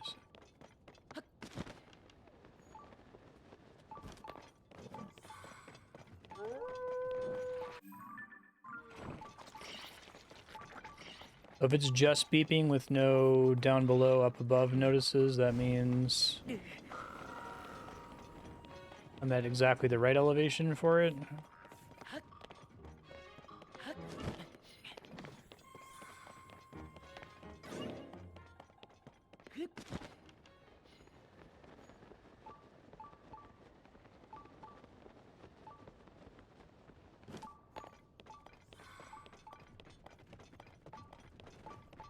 If I maybe scared one away without seeing it on screen, I won't know that it's there until much later. There's a bunny.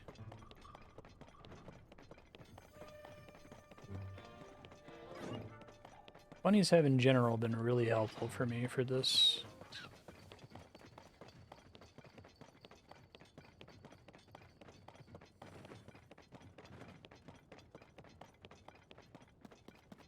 Okay, so the shrine sensor is... Well, maybe this isn't the right one. We'll see, I guess. Is this going to be like the optimal shrine for me to dunk on you guys for... It's like completely useless for finding this. Let's see. This might not be the right cave.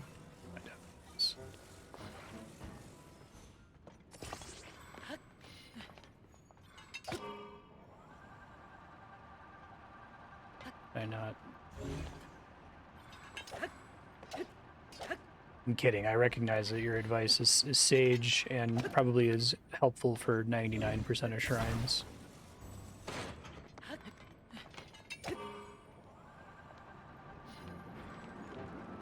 But it would be funny if this is a shrine where I specifically have to go away from the beeping.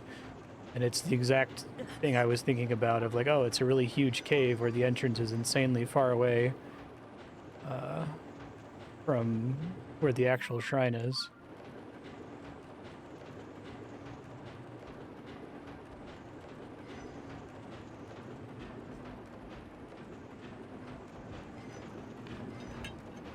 Whoops, I should have been charged there. Care about that chest.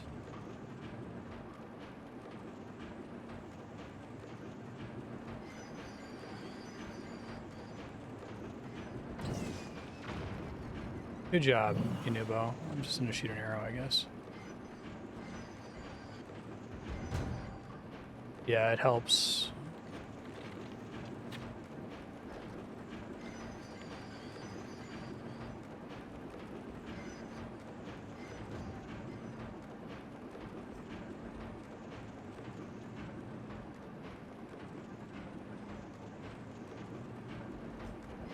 I mostly didn't want it on earlier because I thought it would give away stumbling onto shrines, but then once I had found all of the shrines via the light routes, and I'm like, well, it's not going to hurt now, but it's also not going to help out. Yeah, so this is literally the exact shrine I was envisioning when I was using my previous approach to searching, thinking that all my other tools would be pointless. How far is this cave? That's reasonably close, I guess, to...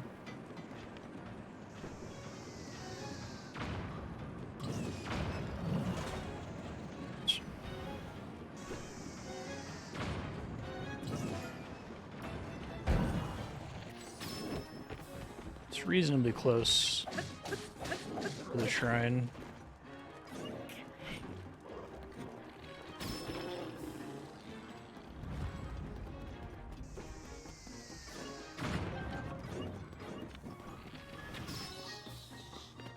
It's cool.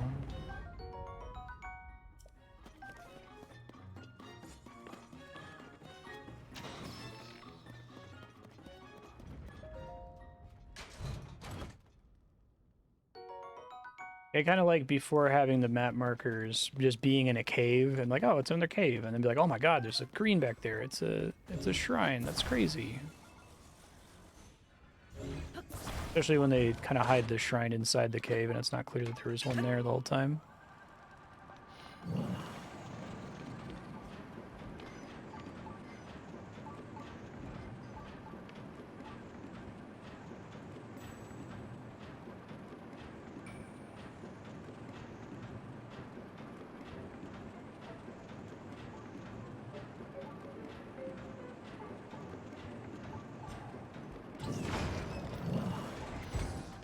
Well, I got confused about that. That's okay.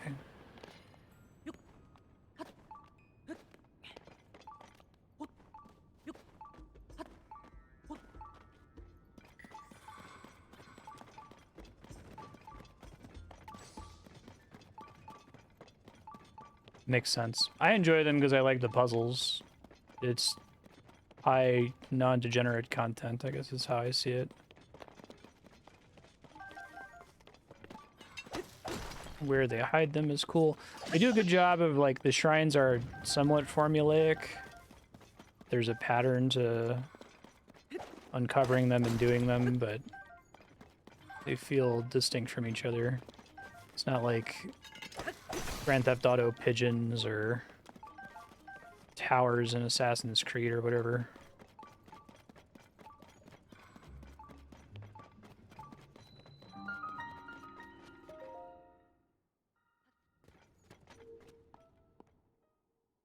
That was a good one. I liked having the big, crazy minecart track underneath Death Mountain to get to it. Like, I think if I was really early game and I went to Death Mountain really early, right? And I didn't have any of the light routes, or I didn't have the shrine sensor. I just happened to stumble on that cave just walking around, and there was this giant, like, minecart track underground that happened to end in a shrine. I'm like, oh my god, that's fucking awesome, right? So I'm already in a phase of the game, like, I definitely went for the light routes intentionally, wanting to light the depths and help me track down shrines on the surface, but it's, like, reduced the dopamine value of each surface shrine by a measurable percent compared to what I could have gotten in my beginning of the playthrough. That's what I was talking about earlier, about, like, the order in which you play a game like this fundamentally warps your experience with it. And there's probably other people who had, you know, if I teleported into their playthrough, they would have had an extremely high dopamine reward for some of the shrines that are just kind of like a pain in the ass to track down right now.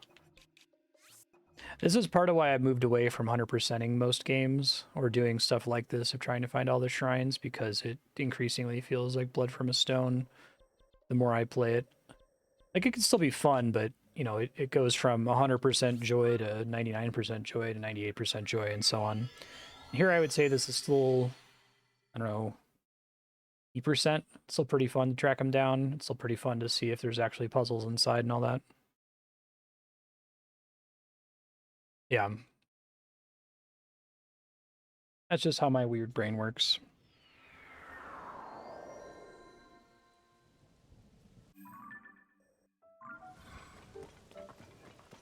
And I think there's a profoundly difficult space that most people don't have access to, which is, we talked about before, the question of, am I done here, right?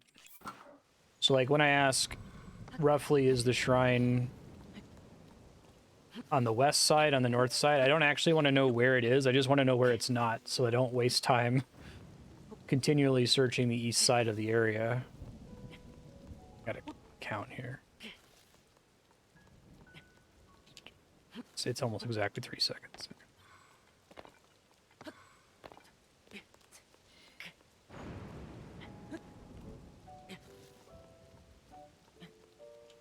Oh, no, it's a slightly variable. Never mind, I'm just gonna go somewhere else. I feel like you slip more when you're fast.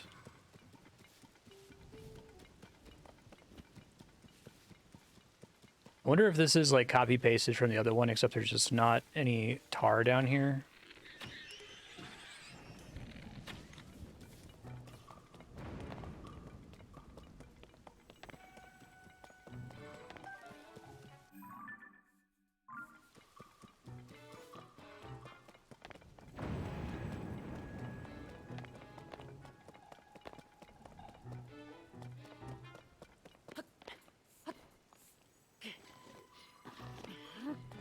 Very clear 10 billion markers off a huge map. Yeah, so that's the other way of doing it, right? It's like almost the inverse of this. The Witcher does that. I think, I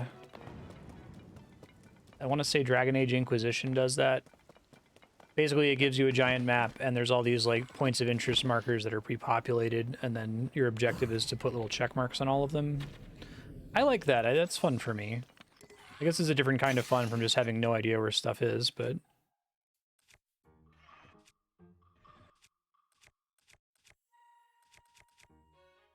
This thing is trash.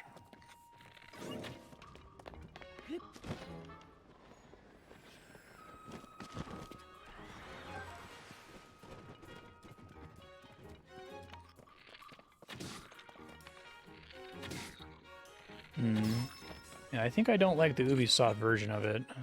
To think. Like, I only played like 4 hours of The Witcher 3, but The Witcher 3, it felt like while it was go on the map and cross stuff off, that like the little pieces of content that you went to check out were generally pretty interesting and non-degenerate. It wasn't just necessarily 50 towers to climb. Maybe sometimes it is. I think the shrines in this game are like the perfect middle ground for me. They're a little formulaic, but not too formulaic. Like a much dumber version of the shrines would be none of them have surface puzzles to get to, right? It's just literally, did you visit this thing on the map or not? And then once you arrived at them, there wasn't ever a shrine puzzle either. It was just go find the glowy green things on the map, and like, you know, out of 120, like 3 of them are hidden. Witcher 3 has a higher proportion of novel content. Yeah, that's kind of been my read on it without having played it too far.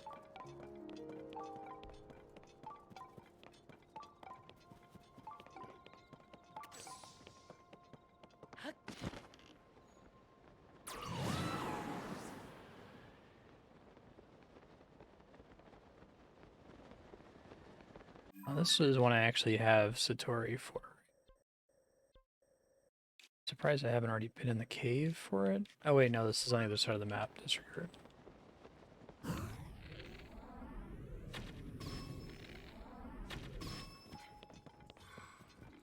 Bad for these guys, just like living their lives, and this dude shows up like this.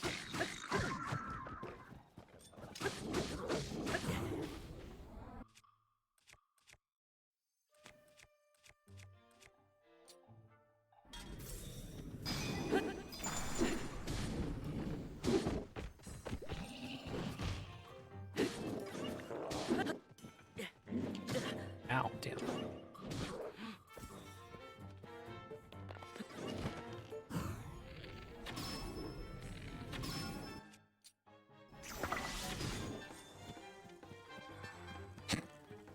pretty funny.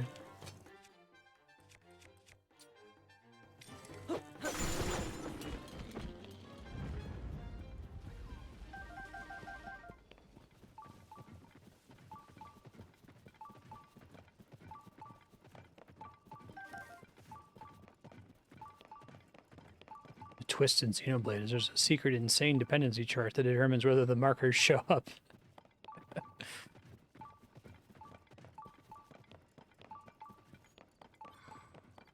I feel like a lot of BioWare games are effectively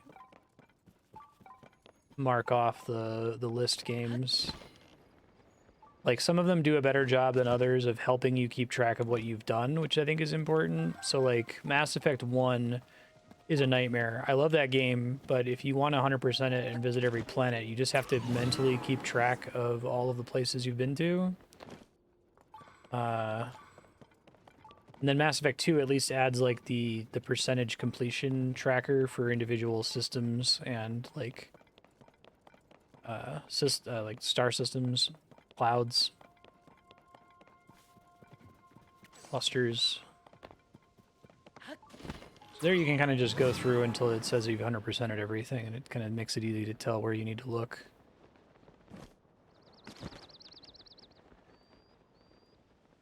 So if this is the right cave, I again think that this isn't... The shrine sensor hasn't been super helpful. I guess it only starts to tell you elevation information when you're, like, really far away from where you're supposed to be for it.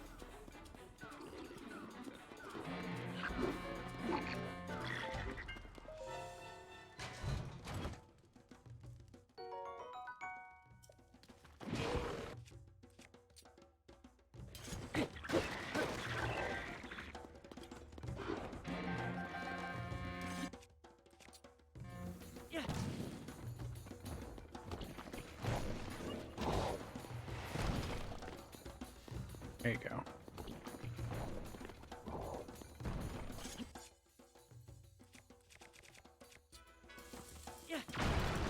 It's just outside of the get hit in the face range. Wonderful.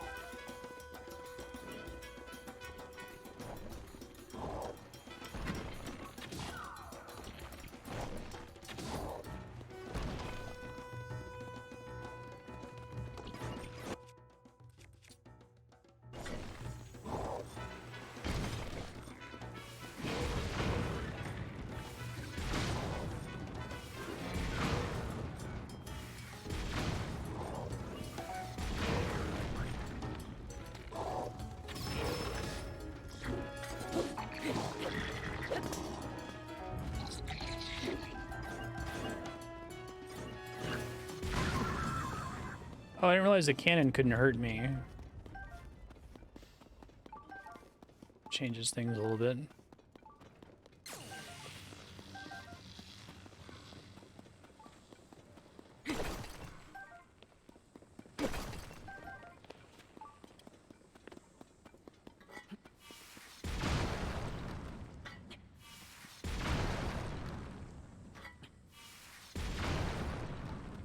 The best possible usage for a shield so far. Looks like it doesn't burn to durability as badly as I was expecting.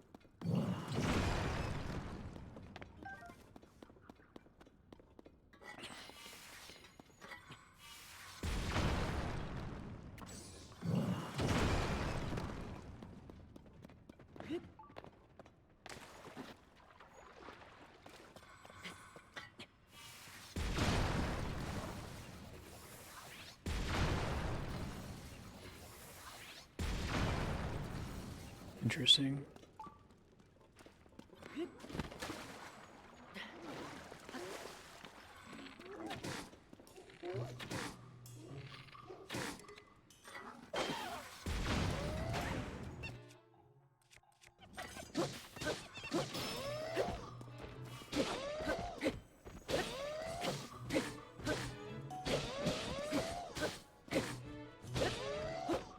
Stay down, dude.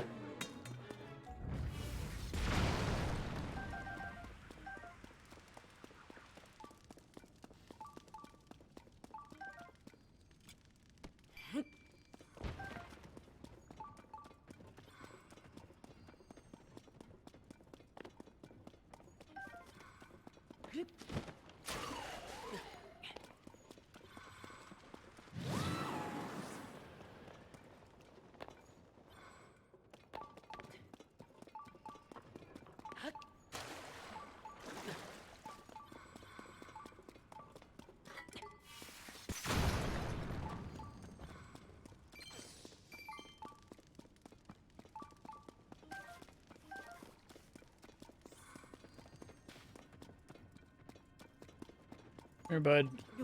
Not you. Oh.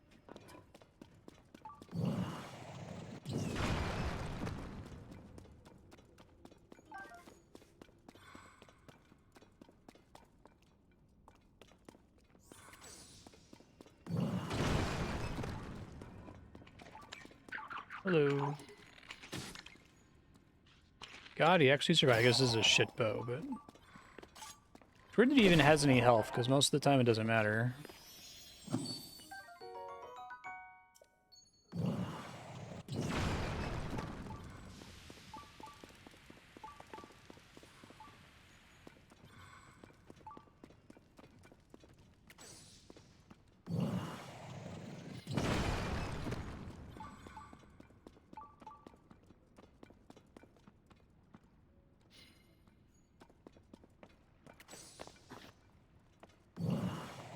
Yeah, exactly. Otherwise, it's weird that he has health at all.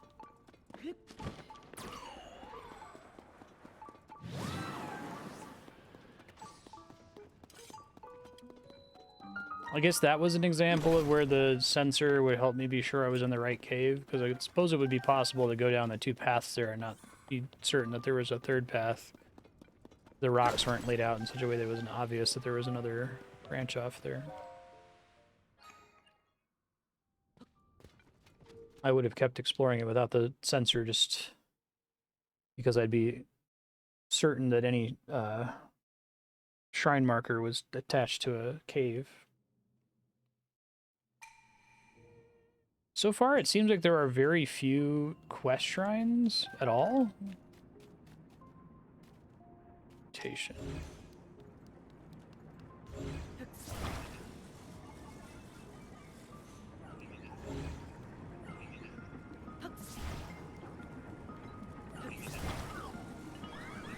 So I can grab it, but it's just that I can do this.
I guess the game has so much other content that it's kind of unnecessary to have a bunch of shrine quests. I really like the ice key one. I thought that was really cool. But I guess that even doesn't feel like a shrine quest in the sense that, like, you just go there and then the guy outside tells you what to do, right? It's not like someone in a town and then you have to, like, cross the game world to figure out what is expected of you.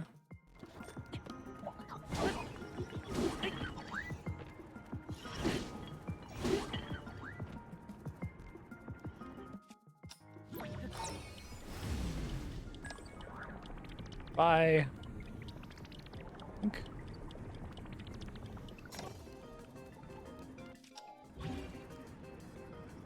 Guess those things can't be fused while they're glued to something else, huh?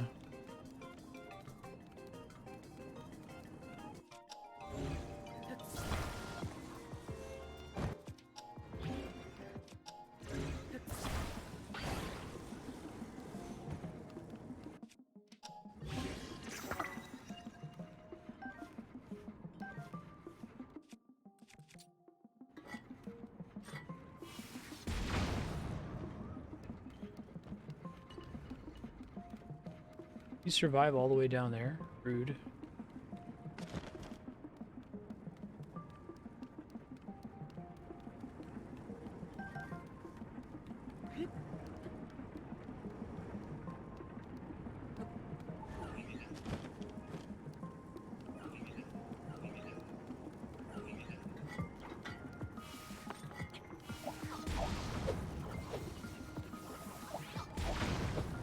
Can you, like, aim directly at them instead of above them, dude? Okay.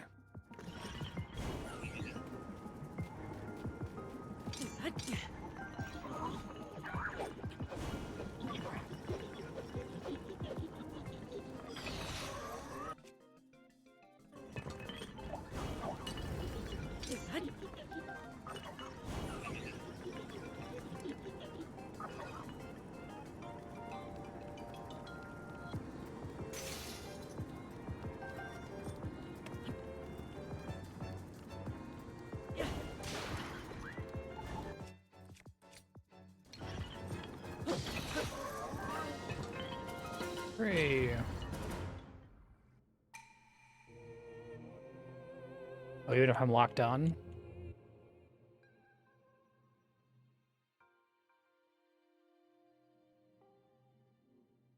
Yeah, I like the ice key. I like the spear aiming one. Those are all good. Those feel more unique than a lot of the other shrines, so I think it seems like in general they've moved towards not having the trigger for the shrine be further away.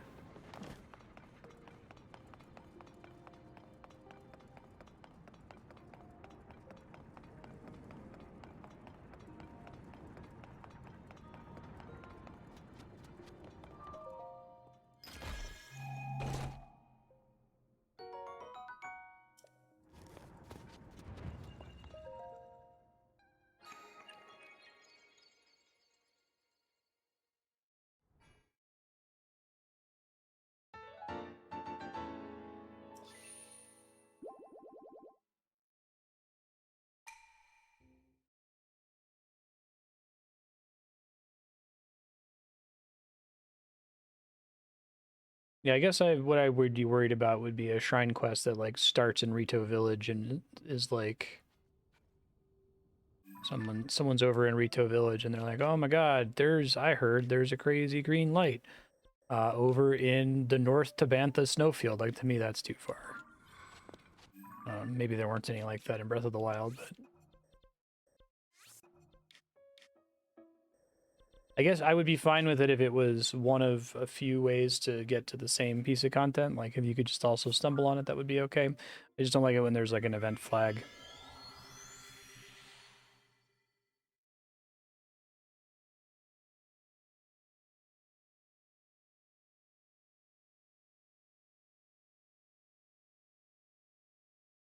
I think having multiple breadcrumbs to lead you to content is cool, but hey, go here doesn't work as well for me as other clues to check out certain kinds of things. I think this is right.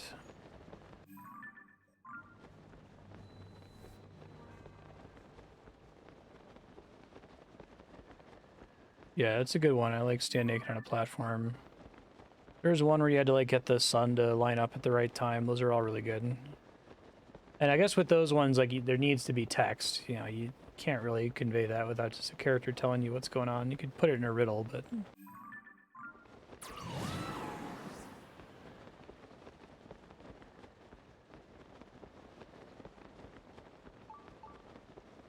tell that to Elden Ring.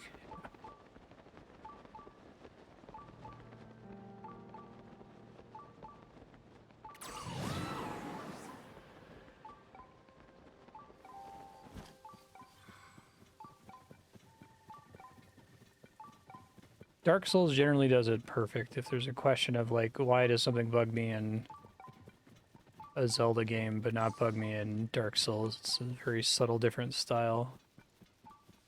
This game generally doesn't bug me though. It's perfect about just about everything. I think you have a couple things that stand out because everything else is conveyed so perfectly and has so many different variable breadcrumbs to get to it. I think it's really, really, really cool that I was allowed to get to that Dragon Island thing in the thunderstorm just by like blindly flying into it and stumbling into it and dropping down. That seems like the kind of thing that a lot of other video games would be like, no, fuck you, you're gonna need to get a quest that points you to it. You're gonna have to make the lightning cloud go away so you can see what you're doing. So huge props to Nintendo for just fucking letting me go there.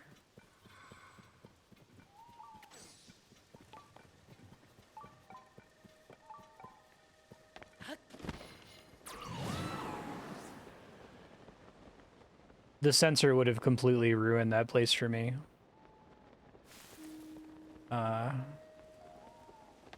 Like, it probably would have been the only thing to make it tolerable for a lot of people, but I didn't even know if there was a shrine up there. I suspected there probably was, but like the point where I was on top of there was like that little eyeball frame thing, and you have to jump in the eyeball. Like, that was a leap of faith for me. And if I like looked down the eyeball and it was going bloop bloop bloop bloop below you, I'm like, oh, okay, well. But the fact that I wasn't sure was like 9/10 of the joy for me there.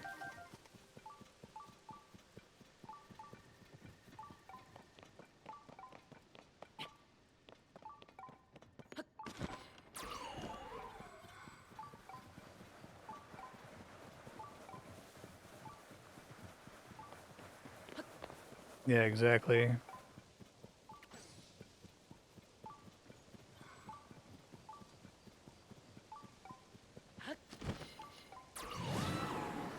Oh, really? That's funny. Didn't even see it.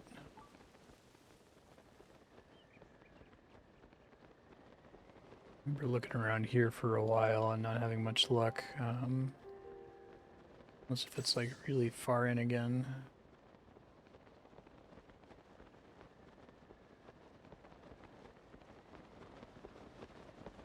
You said there are definitely caves that don't have bunnies.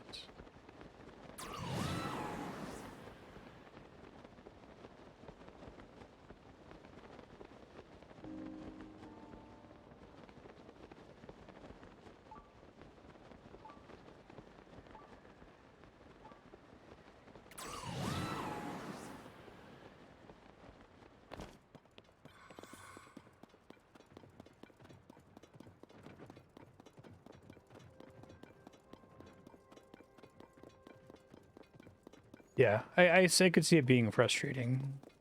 I see stuff like the Satori map as like an accessibility thing. I'm glad it's there.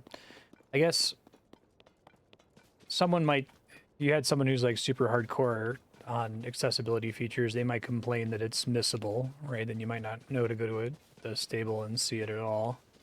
So someone who desperately needs it might play the whole game and never encounter it.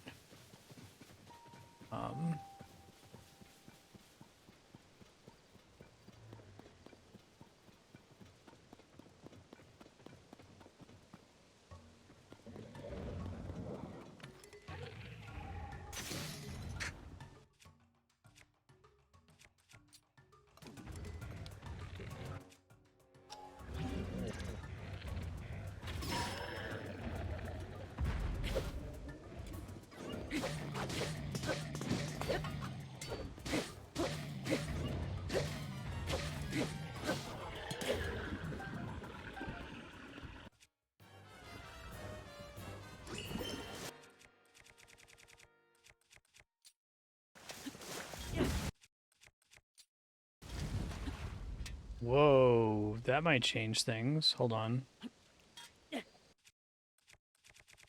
May have just learned something that I didn't realize before. Let's see.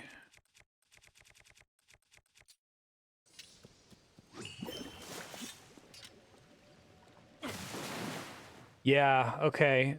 Sidon's a little bit less useless. If you pretend to throw your weapon, you can aim the shot on the Z-axis. So that's nice. And it doesn't, presumably doesn't do any durability damage. It doesn't actually throw your weapon. Marginally less useless. It's still Probably better to do something else, but...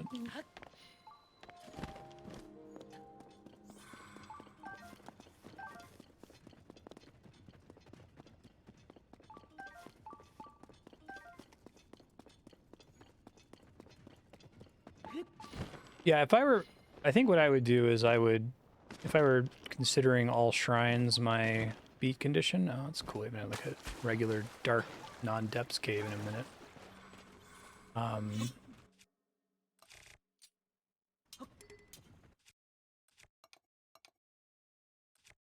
If all caves was my beat condition, I would probably search the map as much as I possibly could until I felt frustrated, and then I would go do Satori. And then if I really couldn't find the Satoris, then I would go use the Satori map.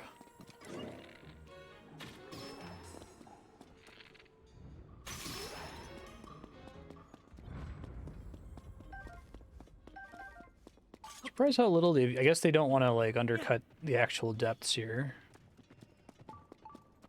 Yeah, I'm surprised how little we've had truly, like, pitch-dark caves, given how many of them are completely full of, seeds. I wonder if at some point in development they were all dark.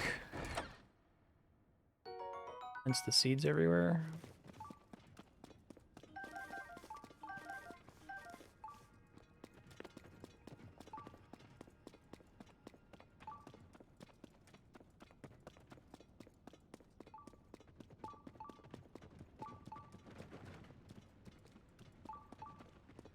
Guys not have a fan for me here?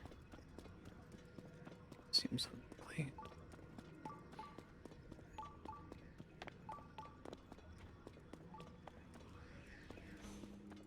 Huh. Legit think they don't give you a fan. Okay, well...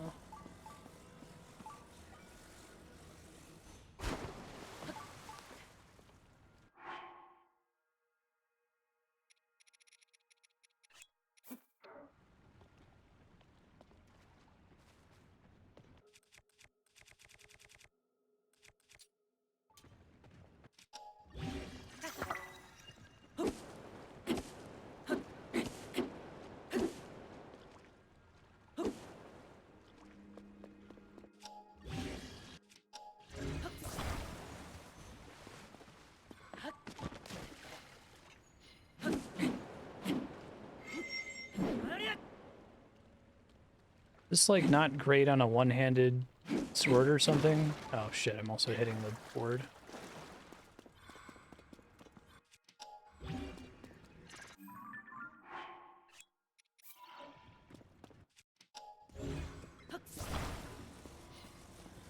Oh sure. It's interesting that the fan does a lot with no sail.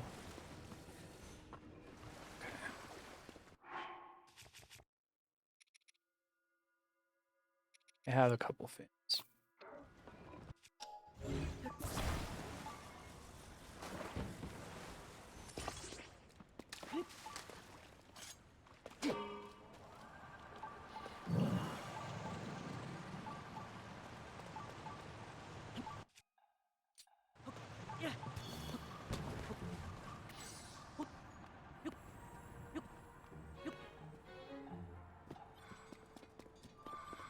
Yeah, it's probably true. Is there a set that gives you better swim speed? Is that the Zora set?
Cool, look at a well shrine.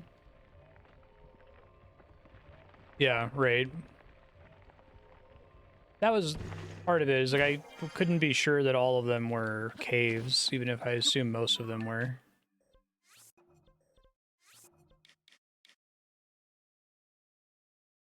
I'm sure to someone who's already played the game, I'd seem crazy.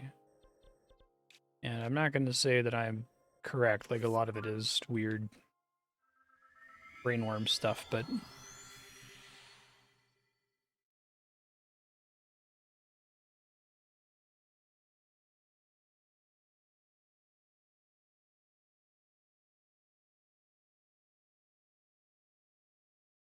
Are wells, is there no, like, detect wells type aid similar to Satori?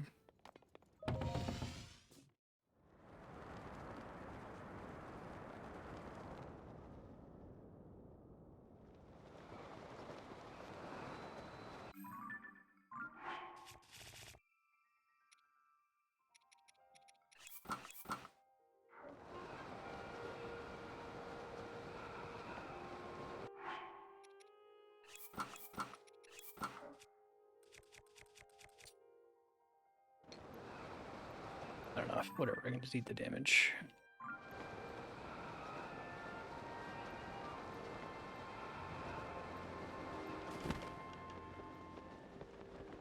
Oh, jeez, yeah.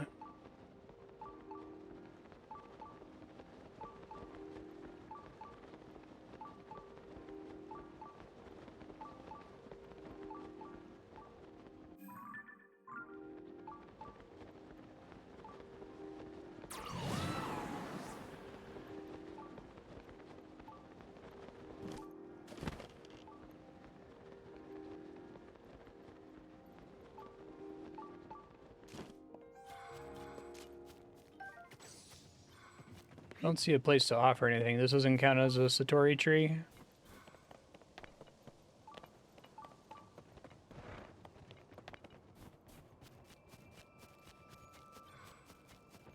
Okay. Thought it would have to have the pink cherry blossom, but I thought maybe it would be cheeky to put one that's dead or frozen over.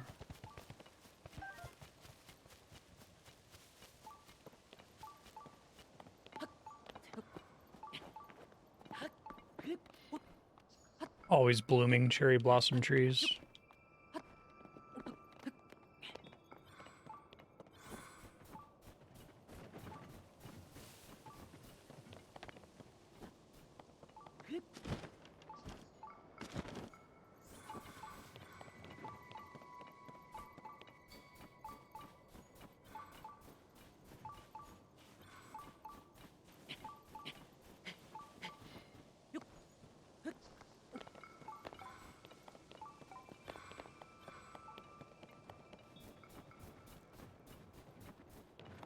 I really can't tell if having the shrine sensor on is changing my search patterns at all. It might be. I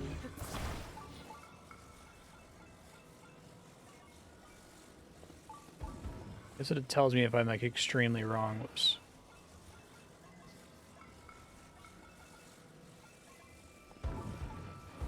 Just literally do the exact same thing. Okay.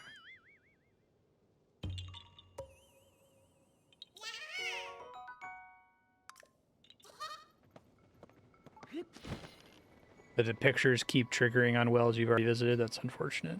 There's no way to stop that, huh?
Guess it would tell me if I was way the fuck too far away, right, in terms of elevation.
Guessing the shrine sensor is just like fixed beeping based on distance, like it's the same no matter what shrine you're looking for.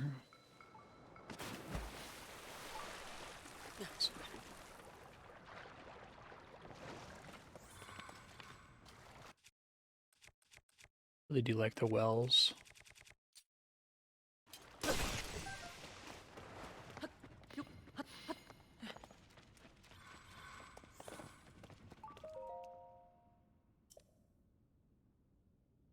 Sauteed peppers.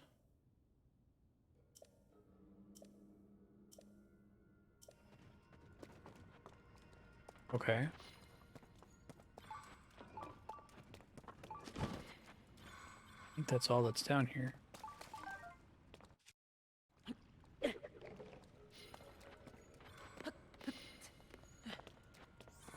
Yeah.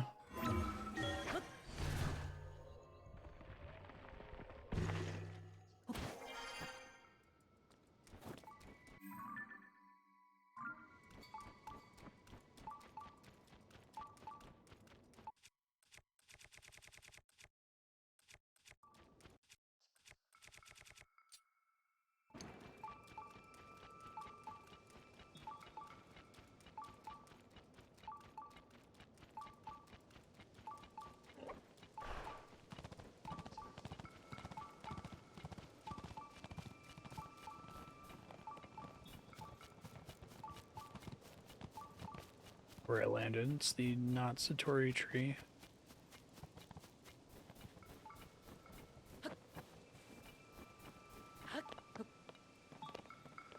I'll see if I end up needing more help for this one.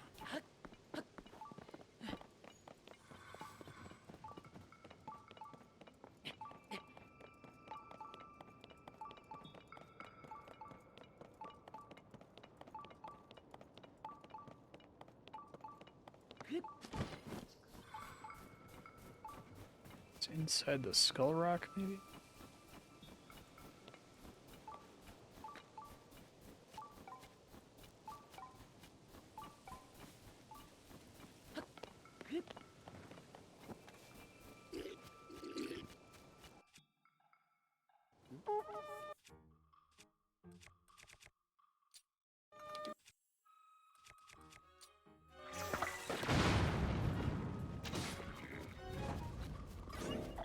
How like comically more health the silver ones have.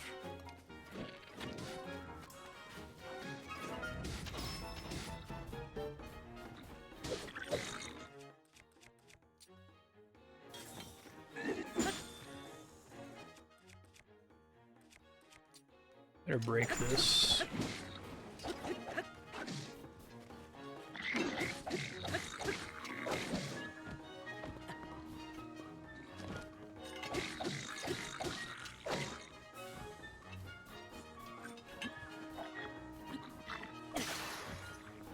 Well, I'm not getting his loot.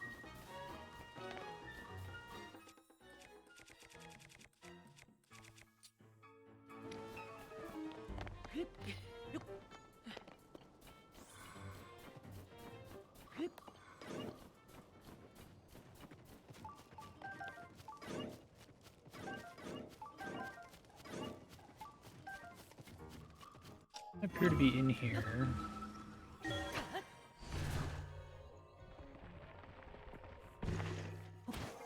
Oh, fun. Like all those little traps. Okay, oh wow. I'm impressed you made it all the way up here, man.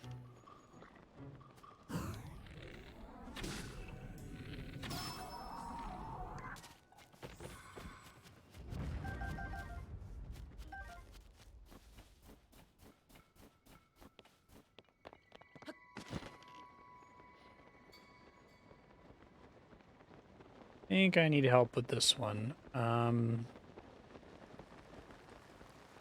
That's another factor. From a stream perspective, I could, like, leave and go... First, I'd have to ask or look up where the Satori map is. I forget which one it was at. That might actually be okay, question mark? No, maybe not. Then I'd have to go find it, and then I'd have to take a picture of it, and then I'd have to go find the Satori tree, and then make the offering, and then check all the caves. But if it's like, I might only have 1 or 2 shrines that I'd have to ask chat for help on, it might save some time. In this case, I might ask for help, but give me a second to see if anything else obvious here. Dragon Bone Mire.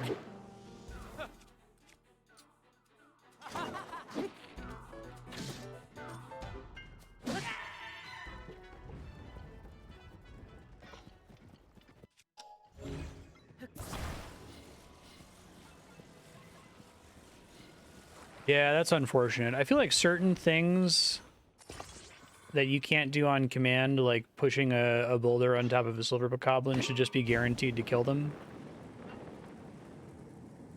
But I guess that's not how the physics system works, right? It's just like, oh, it's the boulder is just an object of a certain weight. It hits a creature at a certain velocity, does so many HP worth of damage.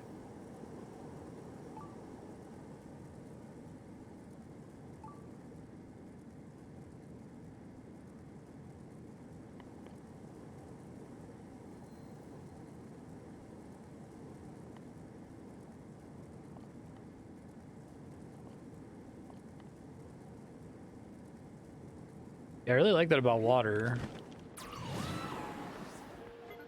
At first I thought it had to do with that little, like, there's just a Korok in that little rift thing.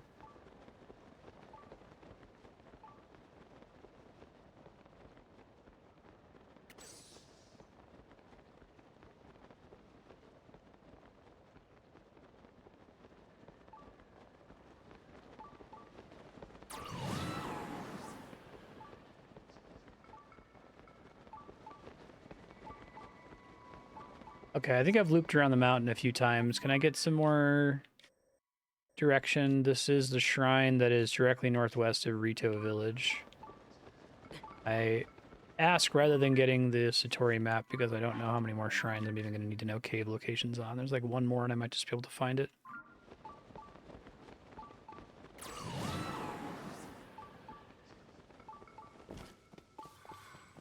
No, I was just saying it would be nice if some of the environmental options for dealing with creatures like giant boulders were guaranteed to kill them instead of doing like 10% of their health, like Spikey was saying. NPC in Rito Village gives a hint about this one. Okay, thanks.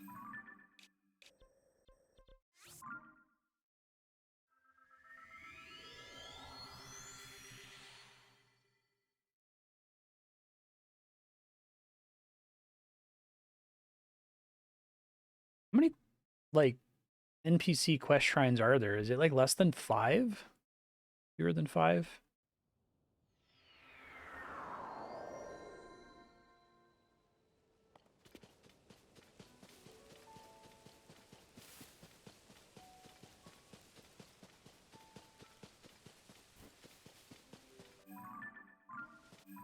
Sure, I don't already have one. Shrine quests.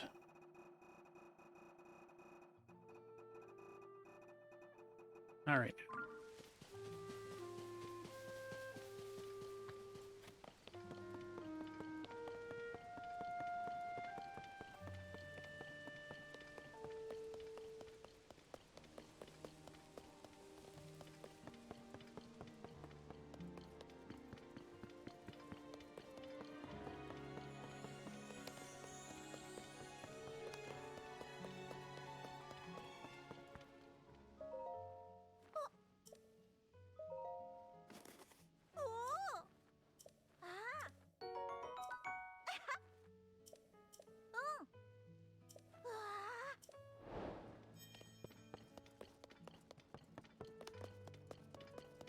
Poorly remember that I had a quest from you.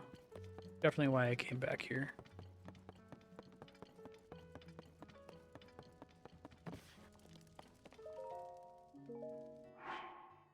I didn't want to cook because I haven't in a while.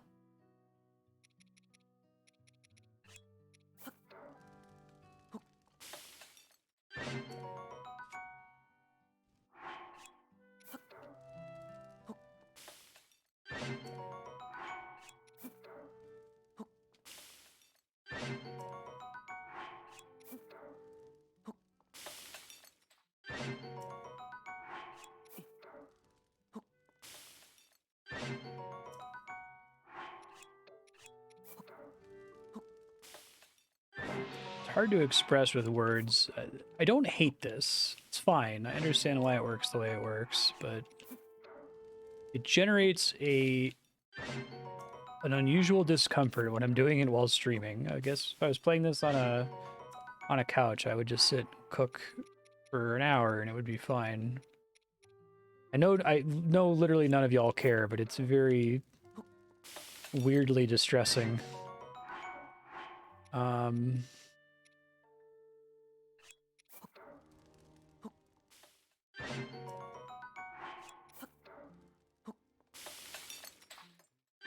I didn't mind doing crafting in Dragon Quest XI over and over because it had a slight tinge of that, but it was still like, oh, okay, at least there's something interesting happening here. Like, I'm not just pressing a button over and over.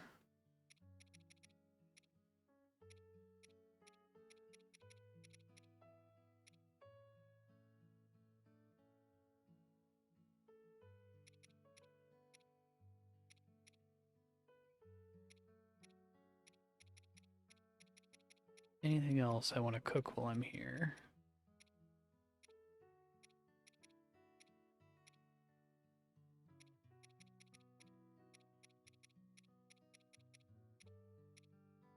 I feel like they could probably put a little icon on each of these to say, like, what it makes. Probably fine.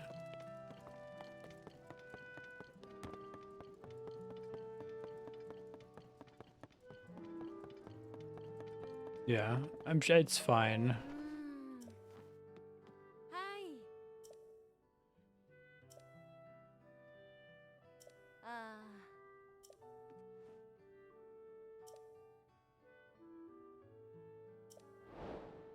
White bird.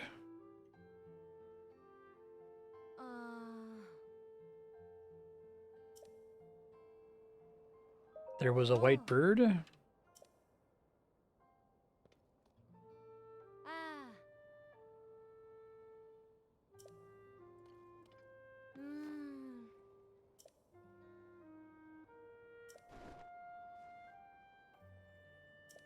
Ooh.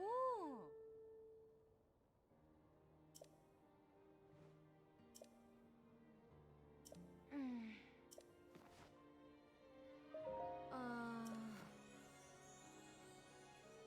Oh. Cool.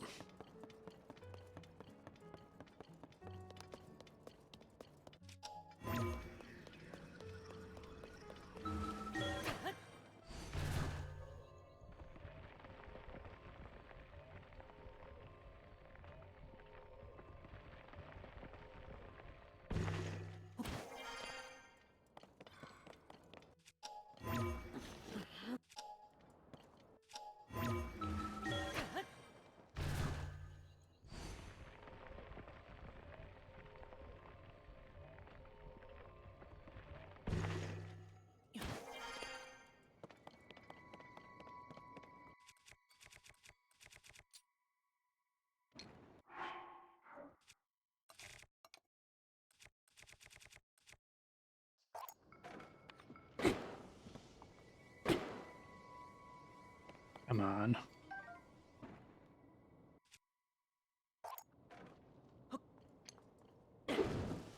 That's better.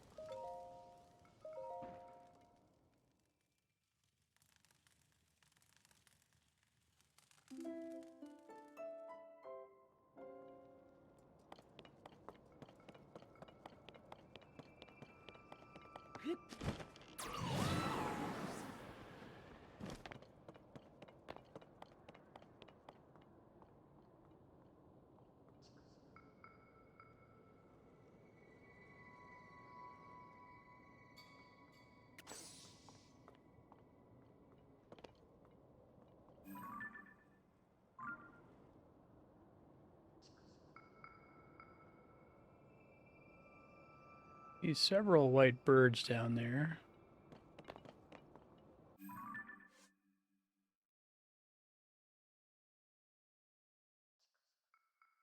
Top the shadow, so not the perch itself.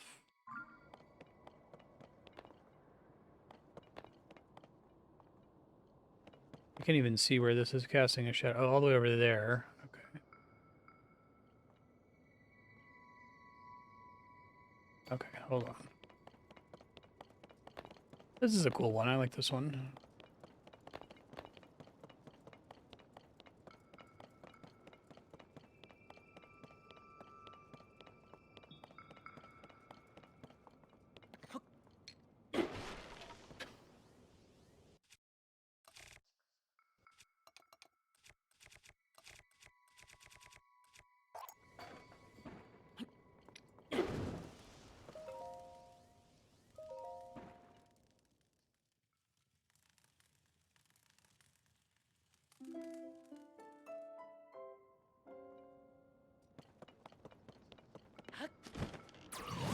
Well, this one's really far away. It's one of my favorite ones. I wish there was like somebody over by the marker that was like, oh man, I don't know what's going on with this. You should go ask around in Rito Village. Assume you absolutely need this to have any hope. Oh shit. That's cool as hell. That's really, really good. I like that. Big fan.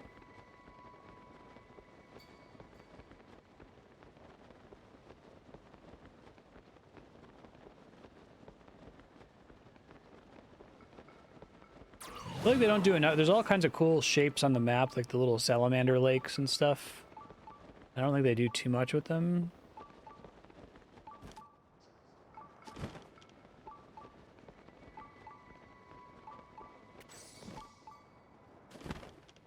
Wow, so you could find that, technically.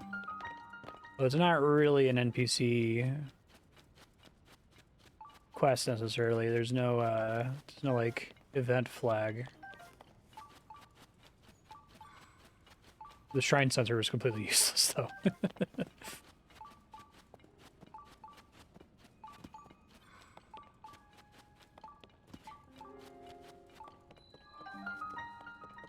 Satori would market?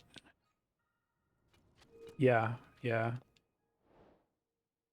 Yeah.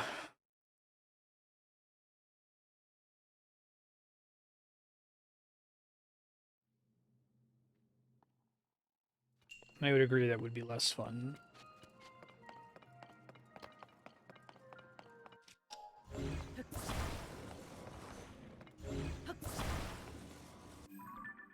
Lever power. Uh-oh.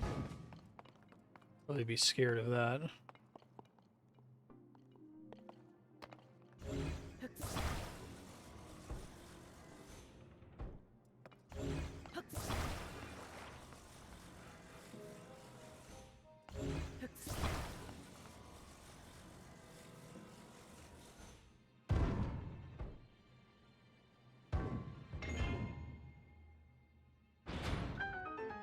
Oh, nice. I think this one is better at teaching what it than some of the other ones that I've struggled with. So even if I hadn't already encountered this problem and gotten a better sense of it, if there's like a little door that you open that only has a plank in it, and you're like, what the fuck am I supposed to do with that? Like, how in the world can that possibly be helpful?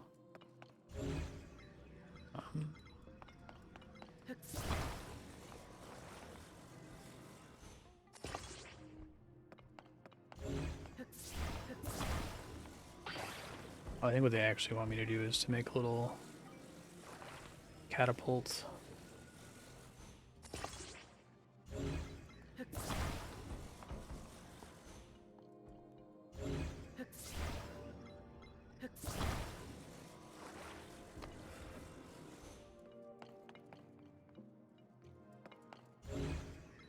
Might need to go this way. Then I at least get to try two things, right? Isn't this the same issue? Yeah.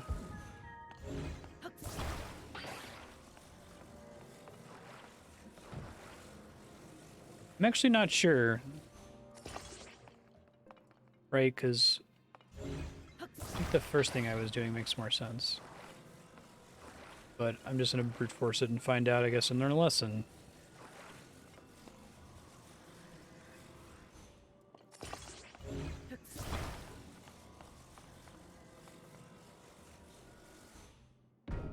Okay, yeah.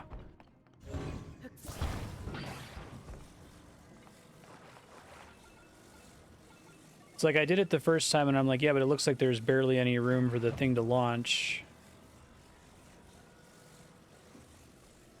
And now it's going to have to travel farther, but that doesn't matter, I guess.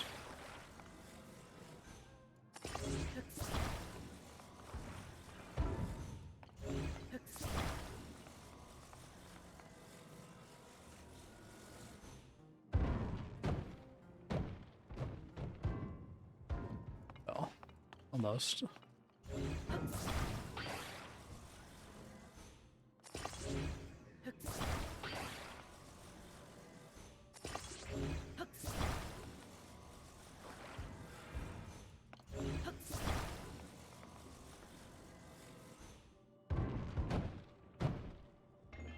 Nice.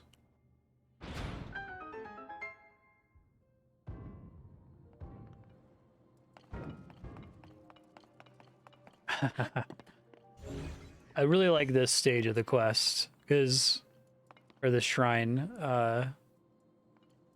This might be true, not true for everybody, but I feel like what they're making happen here is you like know that you have to launch the balls. You might see the door up there, but it probably doesn't register. And then the door opens, you're like, oh, I'm supposed to launch. Okay, it's good.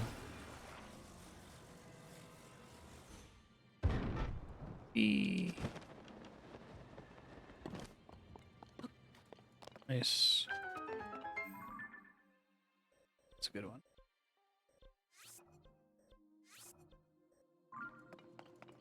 Chest I skipped over there. Okay, I'll just finish and come back in.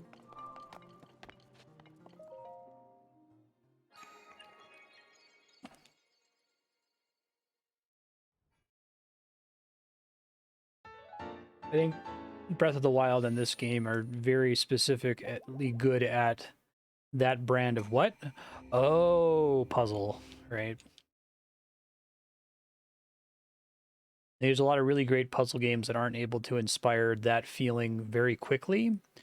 Because, like, I like The Witness and I like Baba Is You a lot, and I think that they're rewarding in an extremely different way. But the puzzles are usually complicated enough and long enough that you don't get that what? Oh, revelation as frequently. Yeah, I'm surprised that was an actual puzzle given the whole white bird thing.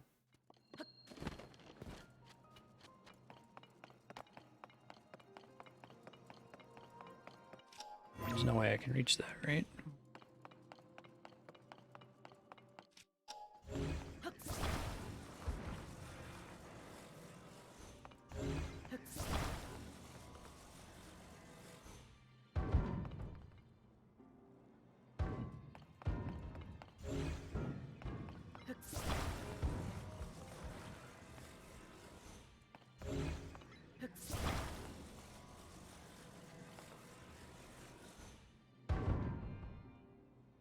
Wow, did I just get really lucky the first time I did those?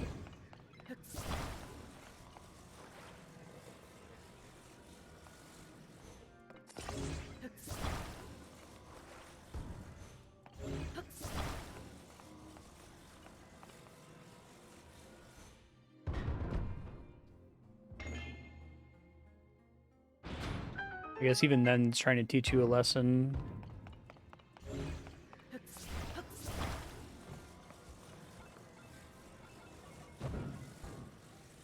Unless if you happen to launch it at the right spot accidentally on the first try.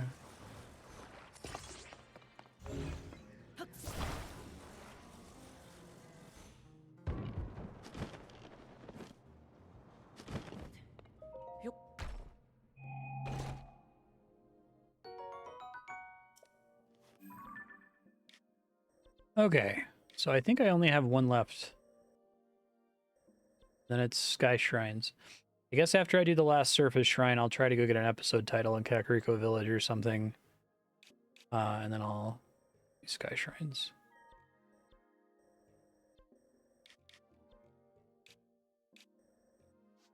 Oh, perfect.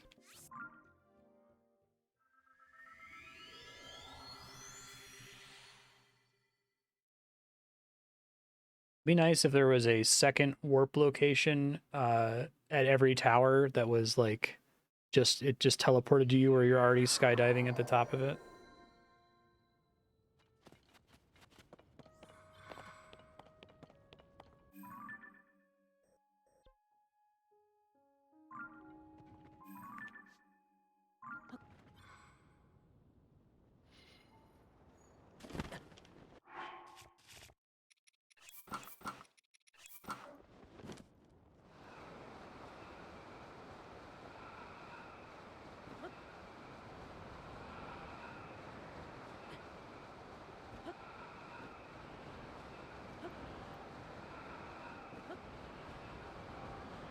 Last surface.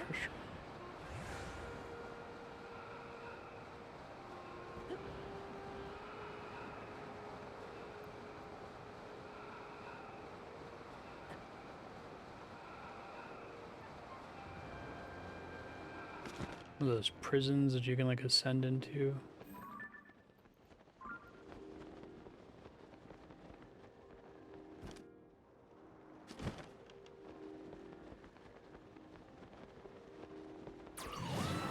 So I'm guessing there are some shrines that I just stumbled into that had a similar like nearby clue, like the white bird one, or is that one kind of unusual? I guess I don't remember any other shrines that were like that insanely hidden. I know there was the one in the hole over there with the crystal.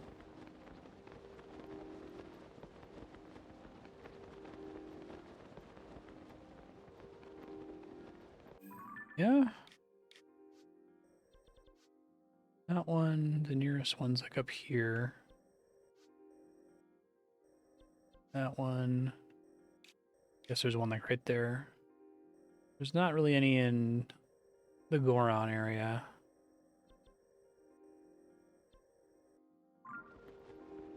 How does the sky mapping work? Does it just get mapped instantly when you launch up there, or am I seeing all of the islands right now? It seems pretty sparse in big sections.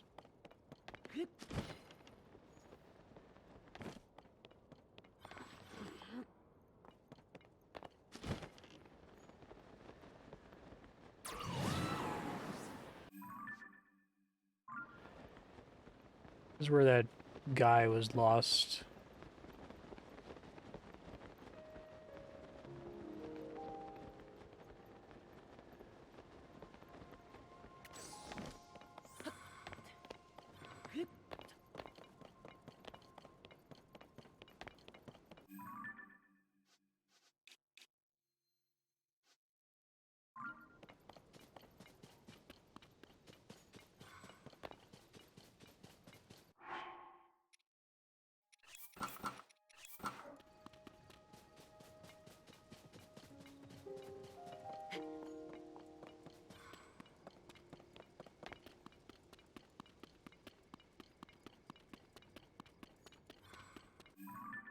I see. Maybe if you get all sky shrines early, that's more useful. Maybe that's the way to go, is all depth shrines, all sky shrines, and then all surface shrines. Just to maximize information and mobility. Whether the shrine sensor isn't beeping. I didn't like turn it off.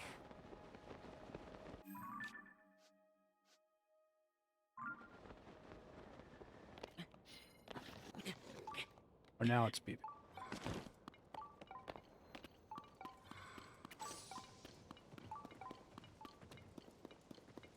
Just like too far in the air before?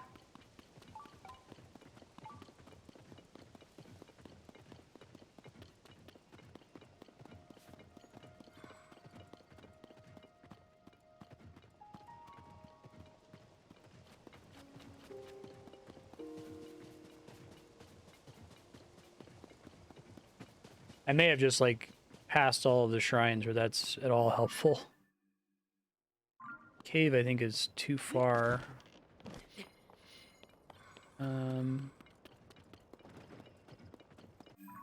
Assume this one's not a shrine quest. It's near Nero Hill and Piper Ridge. Doesn't involve information from an NPC.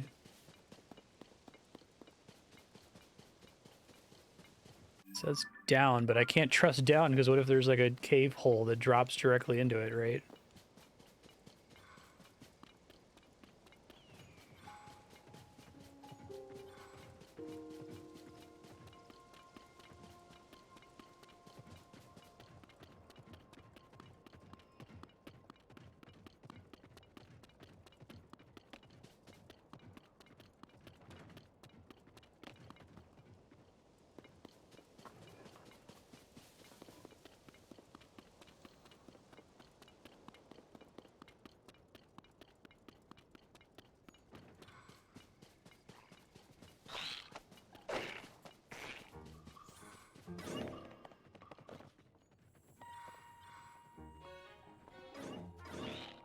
Okay, is there anything over here?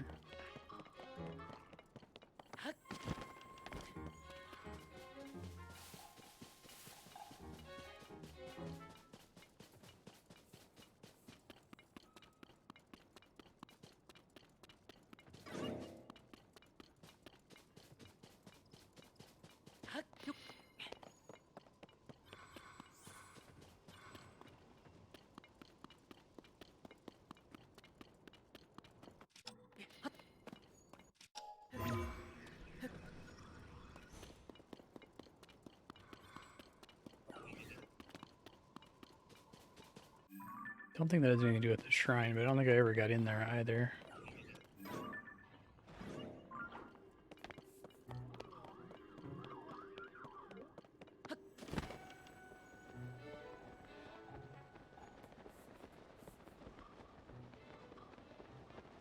I'll take a hint for this one if y'all have it.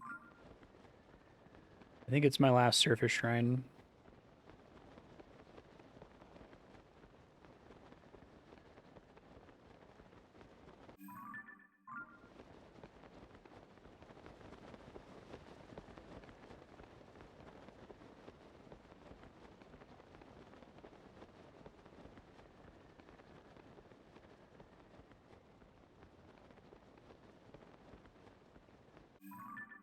Really? This one? I only said too far down because the shrine sensor said that it was... Okay, whatever. It must climb way far up or something. So turn this thing off because it's not very helpful.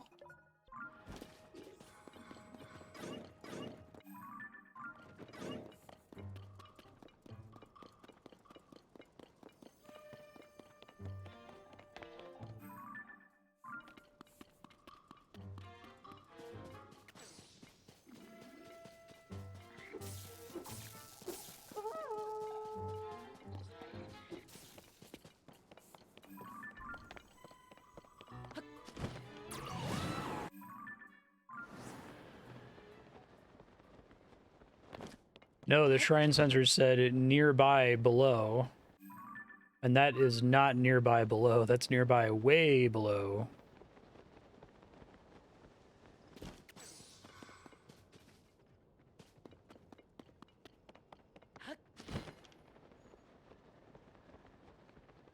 So maybe the cave leads up. There's like a bunch of air blowing upward or something. Oh, so, okay. It just tells you above versus below and not, like, relative distance.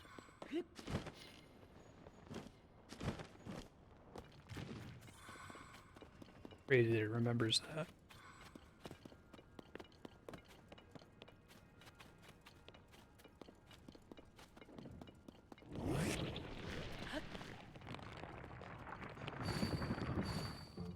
I thought one of y'all said something about nearby versus far. But maybe I misunderstood. Did I just not bomb this before? Like I came here forever ago.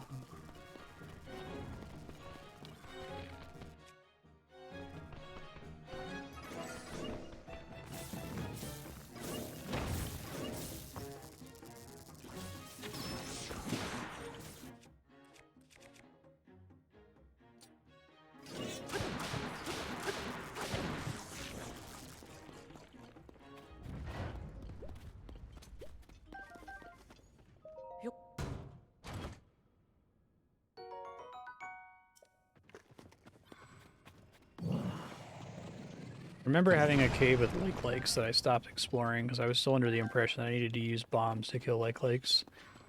Because there's lake lakes that you need to throw a bomb at to break their rock shell or reverse the rock they shoot at them.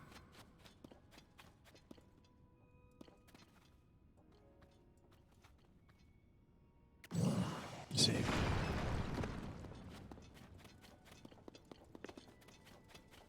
That's like right there. Cool hallway.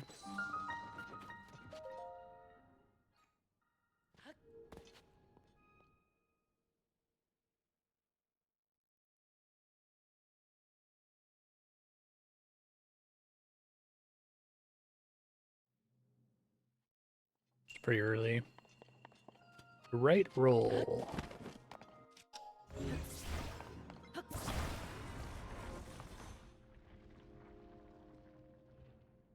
I'm gonna have to give it spin or something.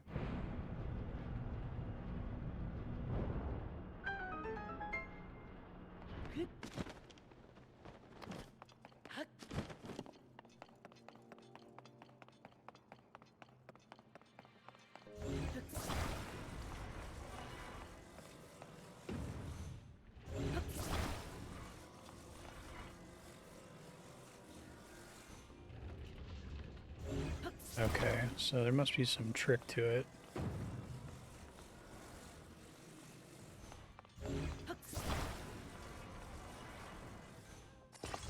Similar to the one we saw earlier, right? That's fun.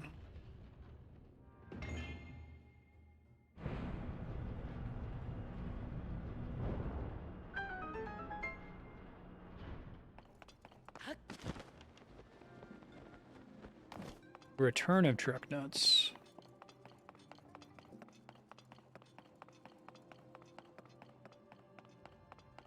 Oh, geez. Okay.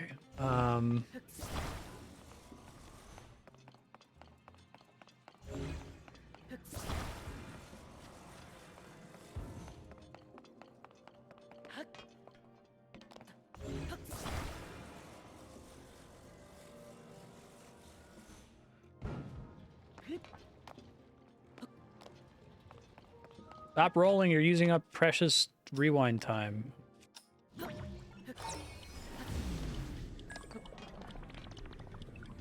And making it harder for me to climb back on you.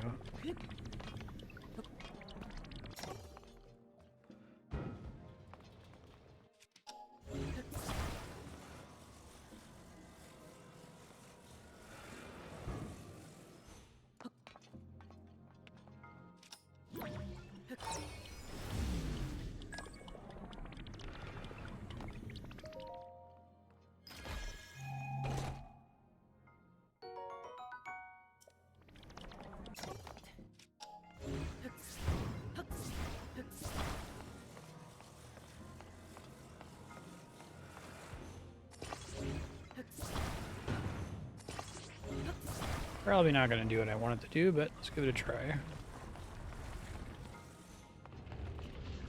Nope. Just for fun, what if I just drop it without doing anything else? Goes off the end. This seems pretty hard. To try, obviously, but... Assume they gave me the second one to teach me about changing the trajectory or whatever by using them together. I think that is it. Okay, that makes intuitive physical sense, I guess. It's kind of cool.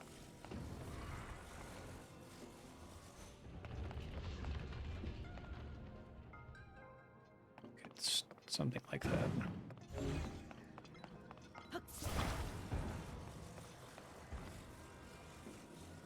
Oh, really?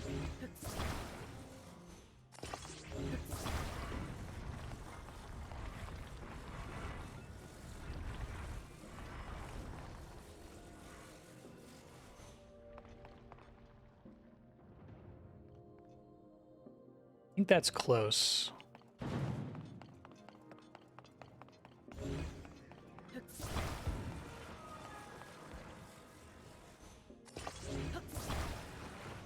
I guess the problem is if I have to rebuild this every time, I guess I could try to rewind it before I lose it.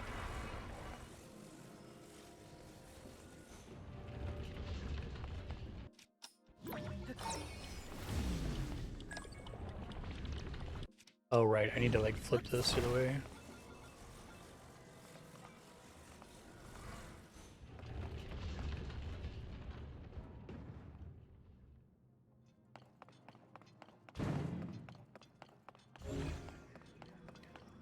Let me try it this way again, but with that on the outside.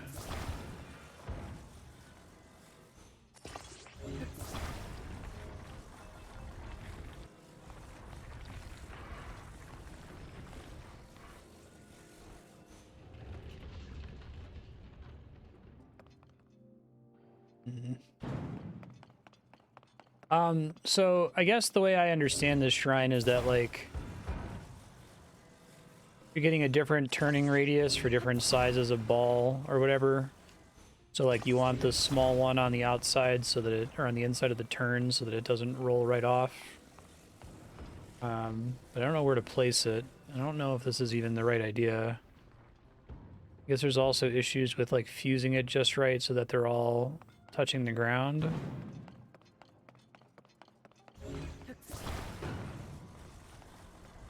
So they don't really give you the balls in the best way to do that, do they? Because there's like a little divot there that encourages you to have one be lifted slightly off the ground.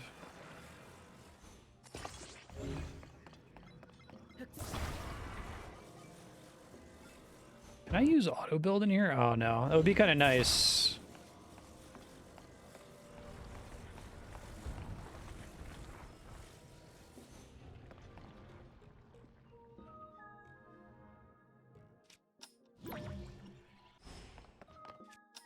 It's already despawned. To save me some trouble, for anyone who's done this one before, does this pattern work of increasing size? I can't tell if the problem is with my shape or the problem is with my placement, and if it's with my shape, I'm going to spend a lot of time trying to get the placement right.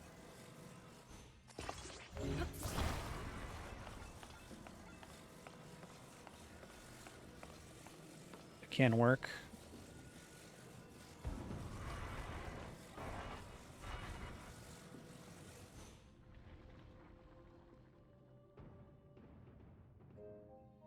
It was really close. It's cool, though.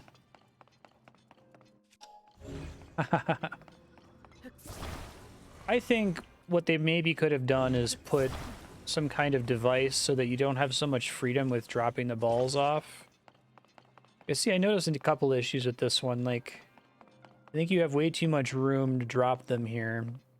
And maybe have some guide rails at the very beginning. Like, maybe guide rails that stop here. Where if you don't have the right shape, you still fail, right? But at least it isn't so based on positioning. I really like the idea of this one.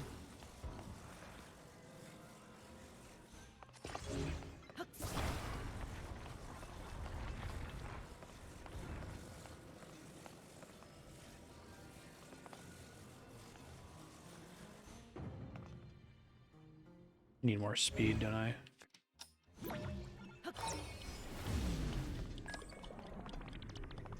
Cool.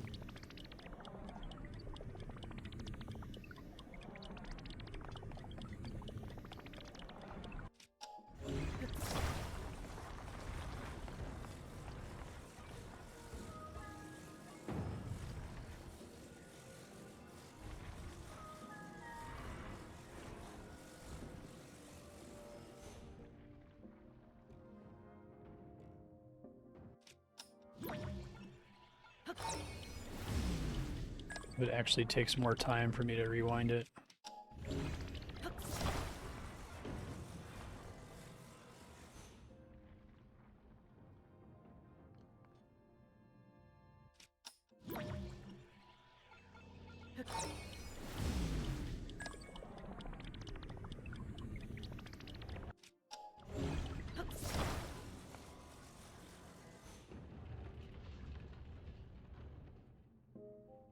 Yeah, there I have an issue with it turning too tightly and too late. So I can just follow it down and drop it later, right? Drop it as far as I am.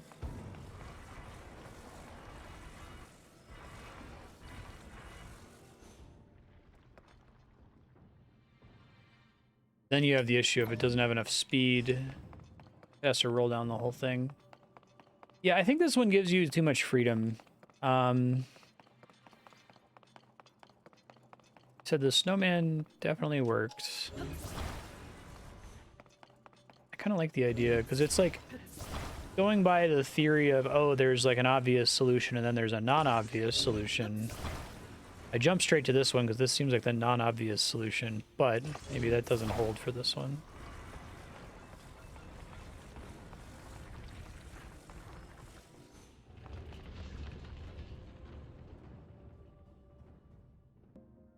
That seems so good.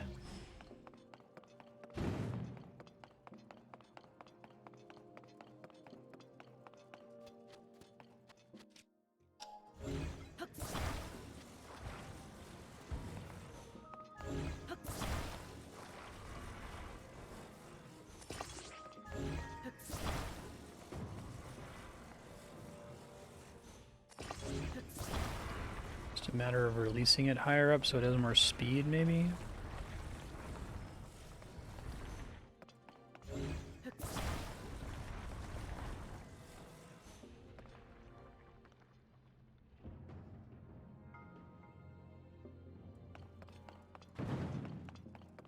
I don't know if anyone has any tips for this, like straighten it out. Try to drop it in like the dead center.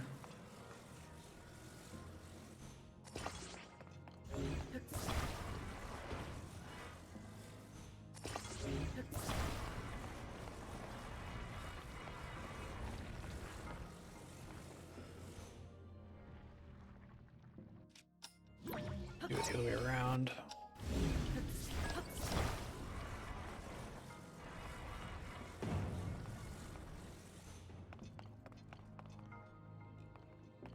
Oh, really?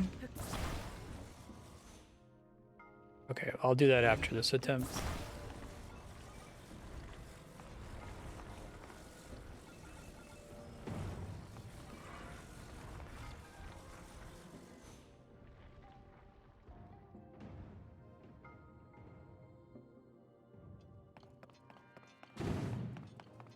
You're thinking like, take advantage of the fact that there's a slight recess here.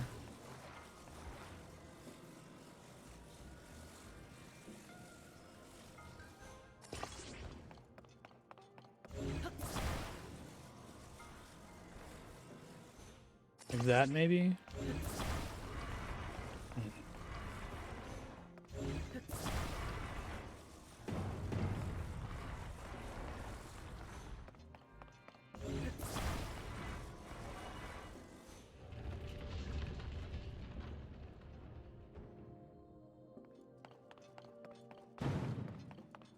Yeah, that would make sense if that's what they're trying to get you to do.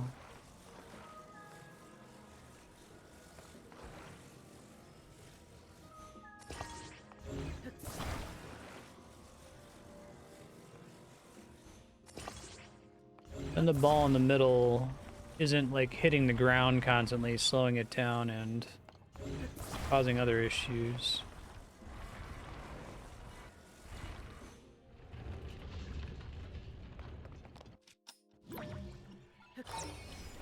Try to recover it.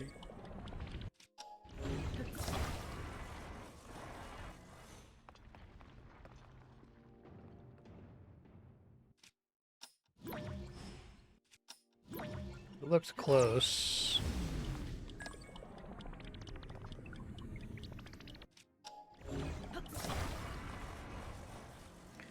I really think they give you too much freedom with this.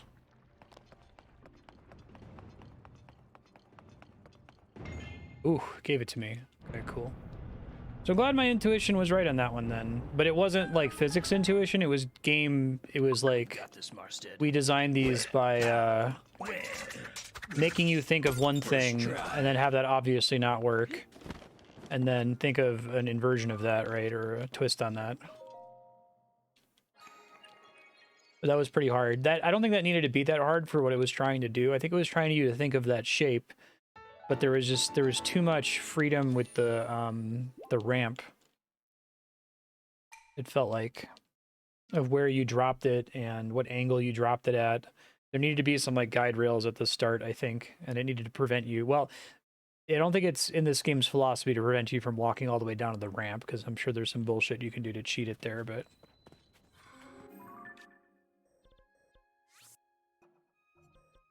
interesting. Okay, I think that's it for surface shrines. Let's go to this nonsense.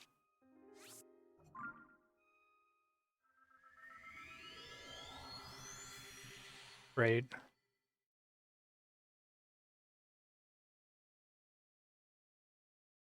I think those have been the weakest shrines in the game for me, like the baseball shrine. Like, I like the idea, but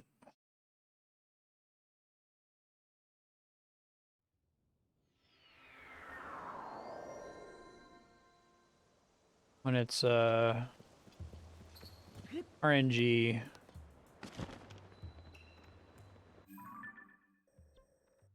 makes it difficult to tell whether your idea is completely wrong or if it's just like a weird angle or something. You get that like limping to the finish line problem, right? Which nobody likes. Yeah.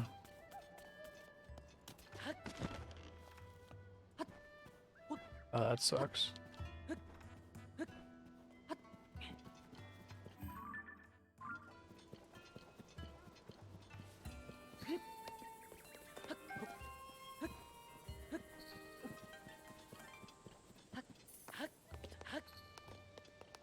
Been a minute, but I think I just had to go to all these markers.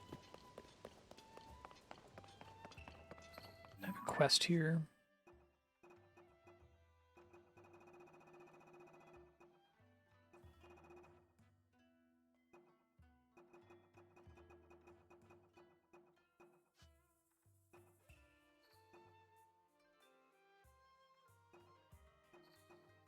It's calling out the Impa one is important.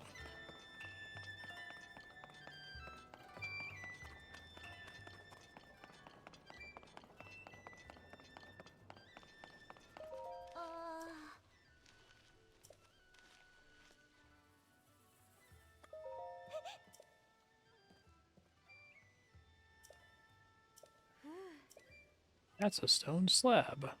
Oh. Mm.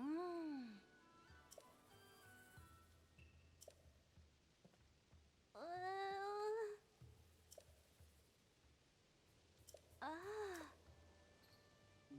Ah. Sure, I talked to her already.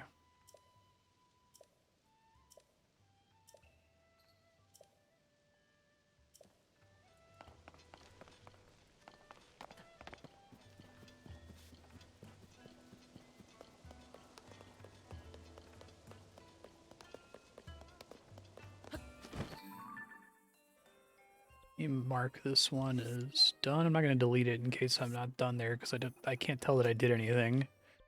I was interested in this place for all of like 3 minutes, and then it felt like there was like event flag nonsense here, and I was like, well, when it yells at you for trying to climb up on the thing, nope, I'm gonna leave.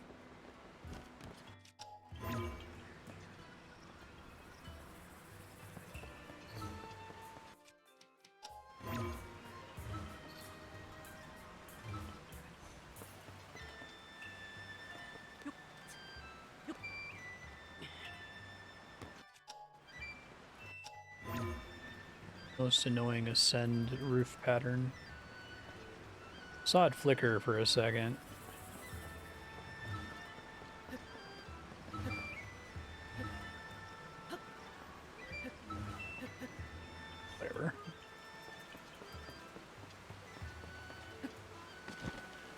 Hey Simon, how you doing?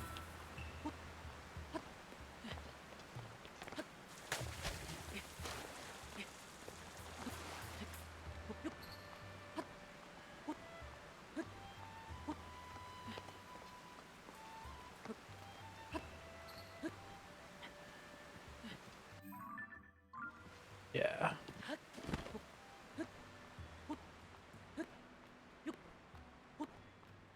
You had to make a little 3-1-2 pattern and then drop it towards an edge, and it happened to roll just the right way.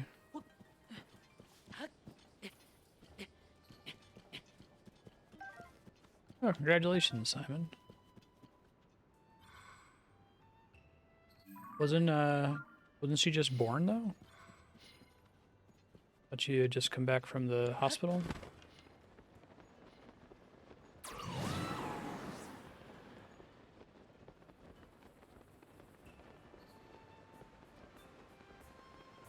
Let's see.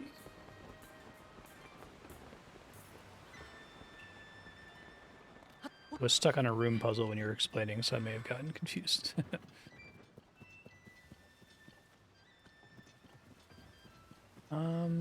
Why did I put a marker on this thing? There's like a map or something that I drew all the markers for. I could probably take pictures of it now if I can go find it again.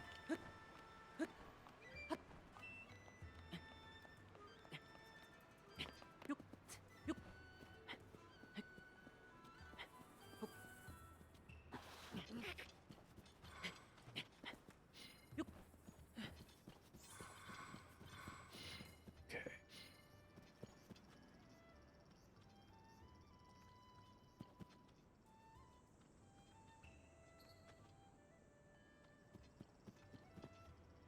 Let me try to find the picture thing again. Hey, Dargon. Maybe I can get to him in time.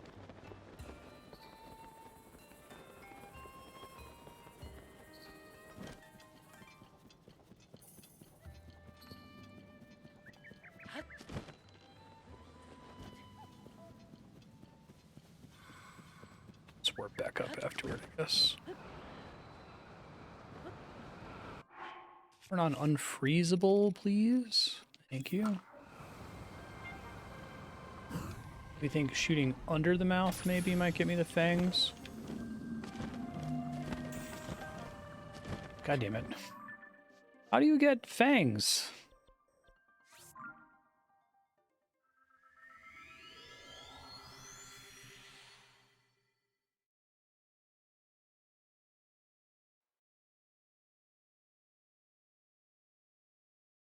Fangs for nothing, God. How dare you. Draining energy. Yes, how do you get fangs? Last time I asked how do you get fangs, the answer was try to shoot the bottom part of the mouth more. Okay, thanks.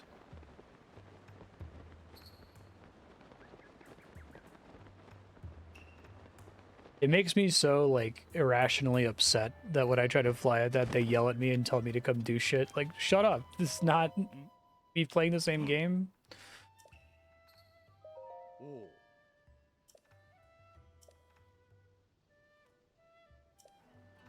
Dude, she's evil Zelda. Have you guys been paying attention to the story at all? I love how, like, the most obviously evil Zelda moment, everyone's like, that was really weird that she did that. Like, was it? Was it weird?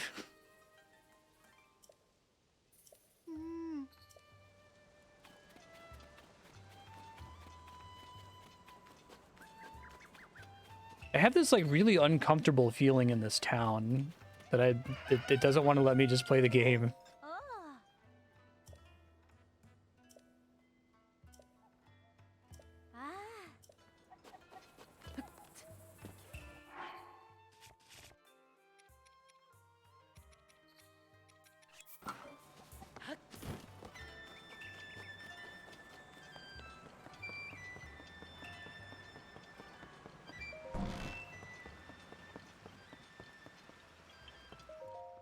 Oh. Ah.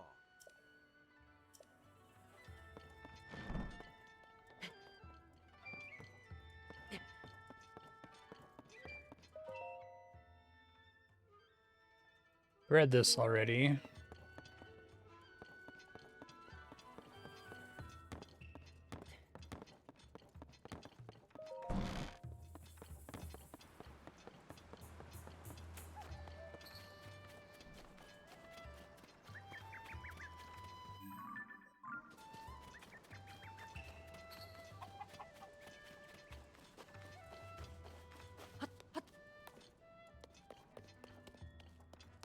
Where did I find... So there was somewhere, it was before I had the camera, and I made a bunch of map markers around Kakariko Village. I think it was supposed to be locations of all the different slabs or something. Radiant Mask. I like the Underground Radiant set better. Map on the wall of Paya's house.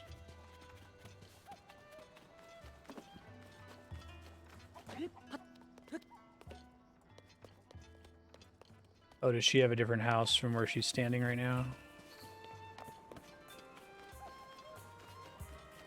Yeah, I thought it was in the chief's house, but I went in there and didn't see it. I'm just blind. Oh, there it is.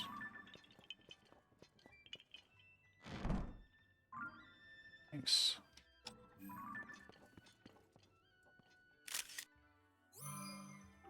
I thought it was somewhere featured, like you couldn't like accidentally walk past it.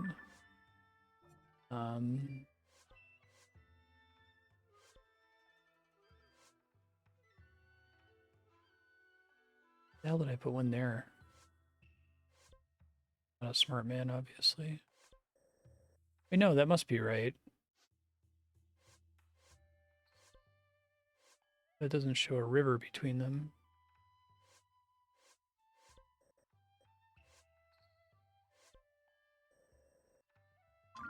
Okay.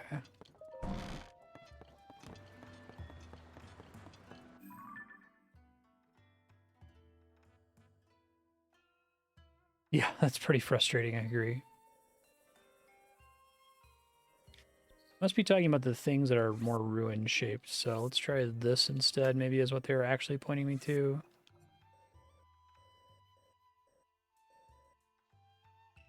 I think I did some of these already, but...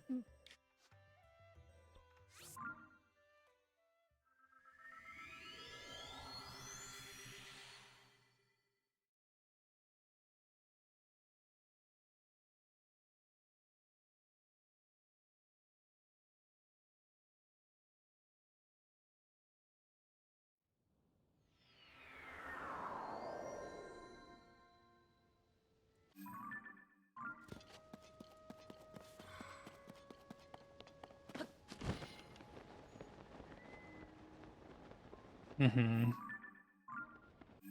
Maybe if you walk slowly past it, yeah. Am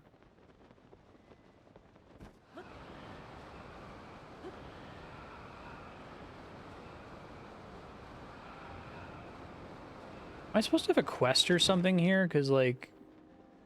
Could have sworn I used to have a quest.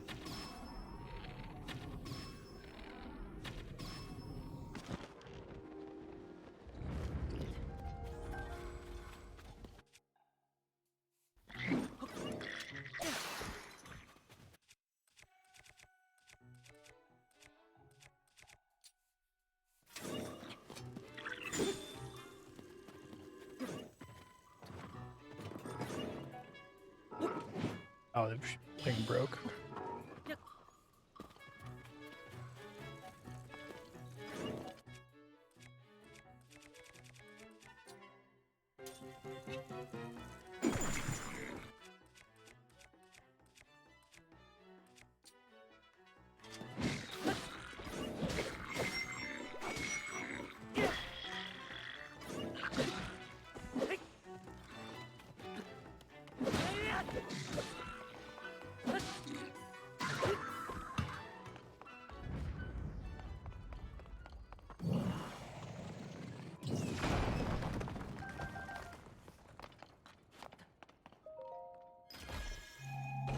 There's supposed to be a side quest.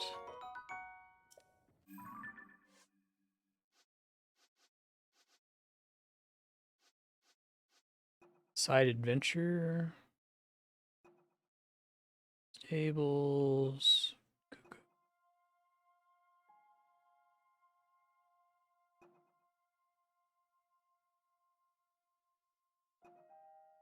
I remember all these dragon ones, which I didn't do.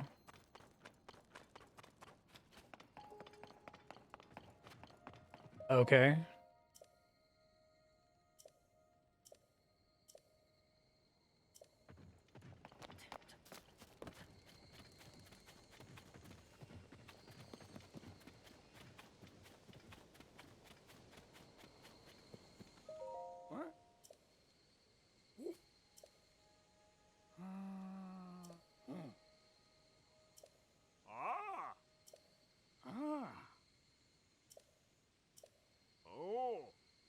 All I need to do is slow down time and shoot everyone in the head.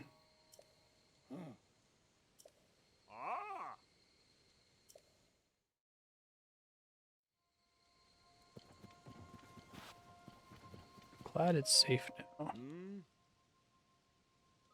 Oh. Ah.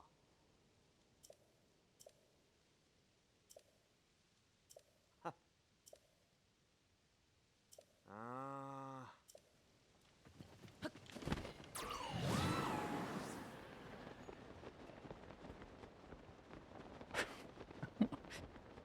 I have an inexplicable, like, rage isn't the right word. This area is really irritating. Maybe it's because of coming here when I'm coming here. Maybe if this, you go straight to Kakariko Village and this is the first thing you do, this part is great, but this game generally just sends joy feelings to me constantly. There's a guy near the center of town. So does he have a little, must have a little red exclamation point, right? Let me get my hearts really quick while I'm here.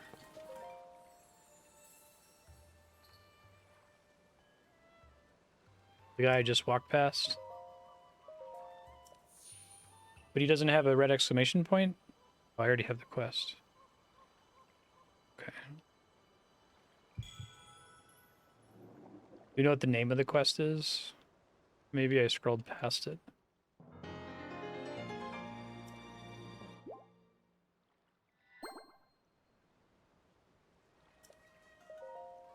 Oops. Ah! Not strong enough. Done. How later? An hour late. You doing Zumba? Yeah, I'm good. Perfect.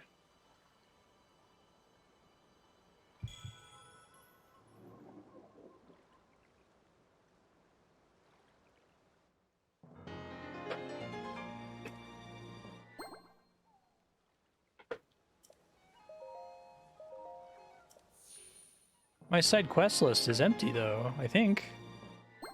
Thought I checked that.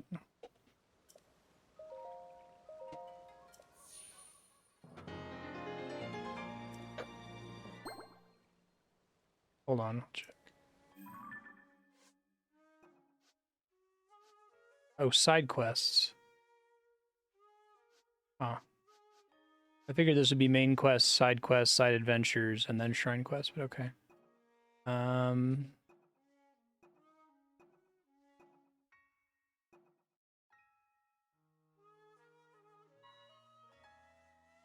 More to tell him about.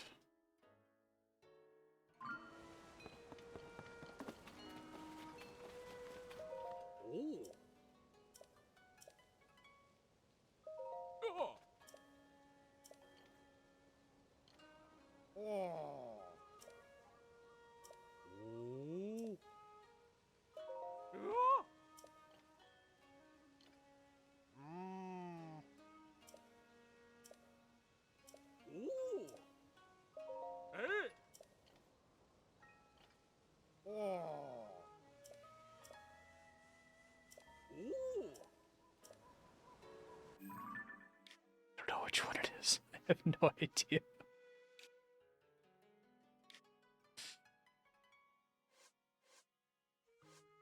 Okay, well, I know I did the bottom left one, and I know I did the east one. Probably did the one by the chasm, but I can check that. think it's top left. The one that's actually near, oh, up here by the lake. Okay.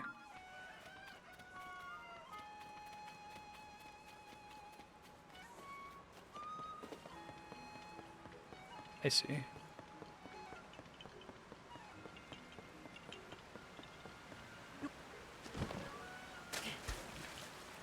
I've never felt this like inexplicably mad at a game. Usually if I'm like mad, I can articulate it pretty well, like with the whole situation with the paraglider at the beginning. But here it's just something about this is really just is upsetting to me. I think it's not being able to go there. It feels like it's like antithetical to the philosophy of this game to not be able to just go there. Okay.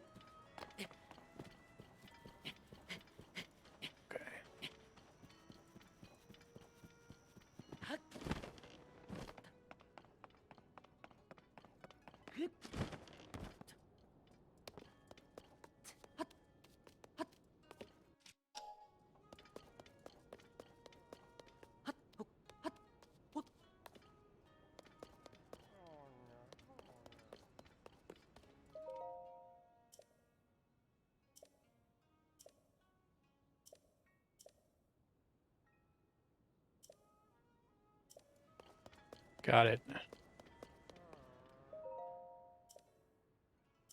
So this is your other chance to get the picture, I guess.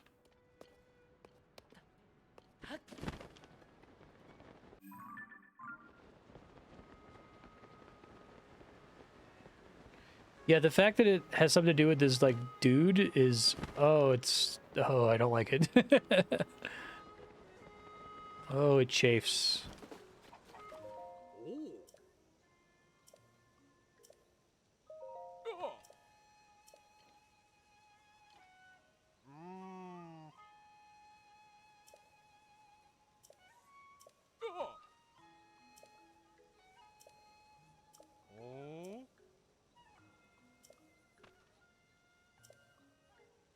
Ah.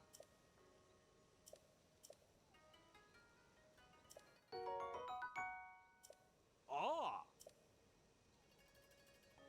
I'm grinding my teeth. It's probably not coming through on the microphone.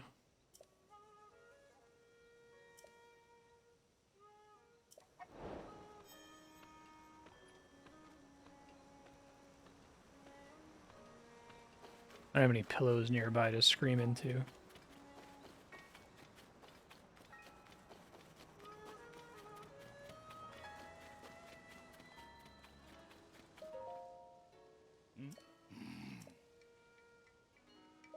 Oh.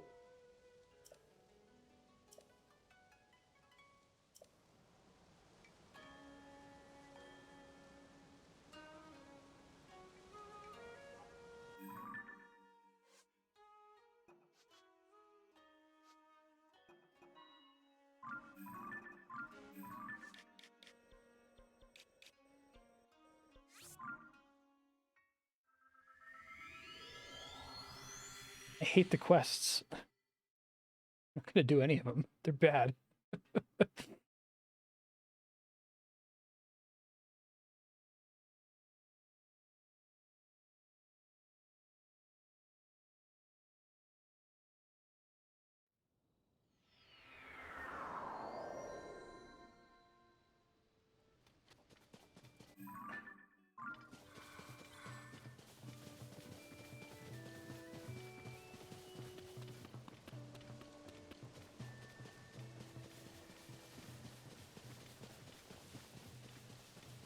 Oh, the adventures are more significant than the side quests? I would have. You may have said that before, but I would have expected the opposite.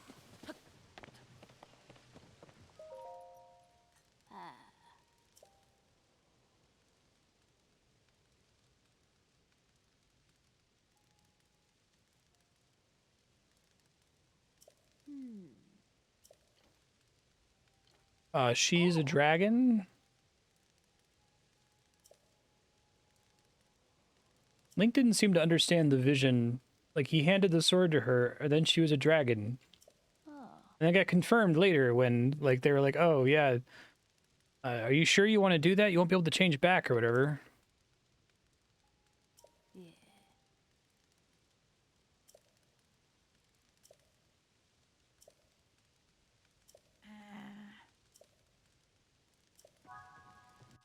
I got you.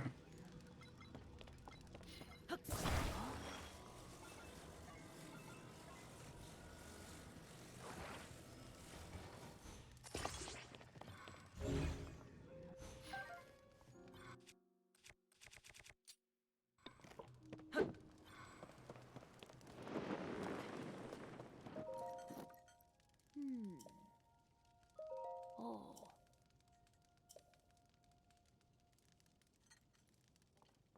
What's that? I almost sent it off without you.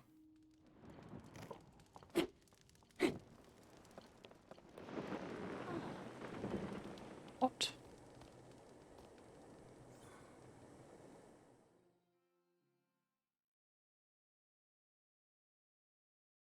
Oh.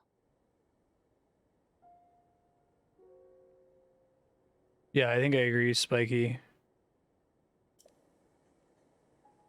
Hmm.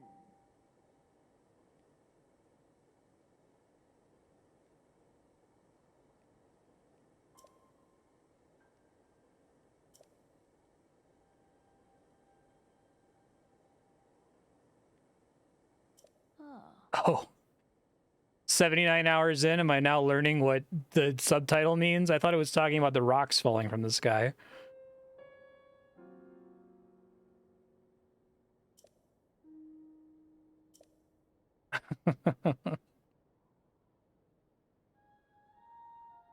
Well, good. I'm glad I'm able to recreate not going to the dungeons for 90% of the game. Yeah. Oh.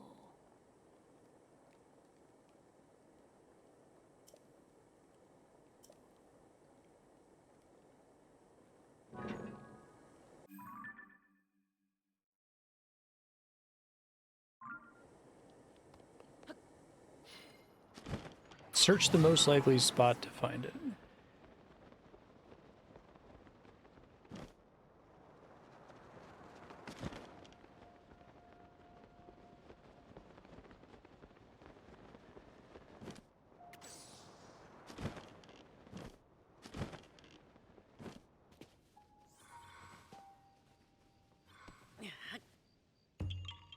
That is a Korok. All right, the dragon tier. Got it. Solved.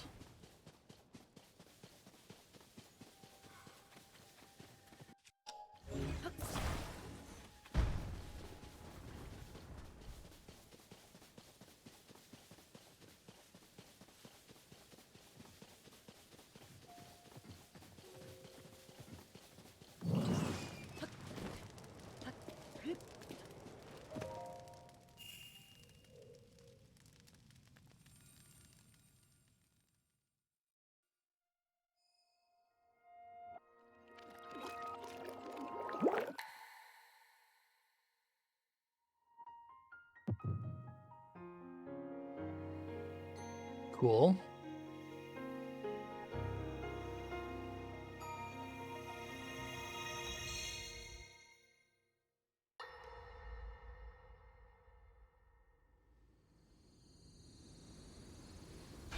Oh, I guess these may be mapped to the memories from Breath of the Wild.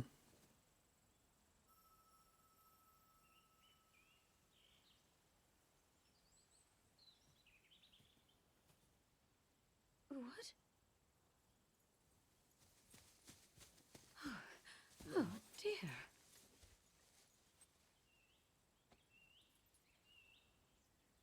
They're goat people, Zelda. You fell in a time hole. Or you're falling in a hole and you use your stone to go back.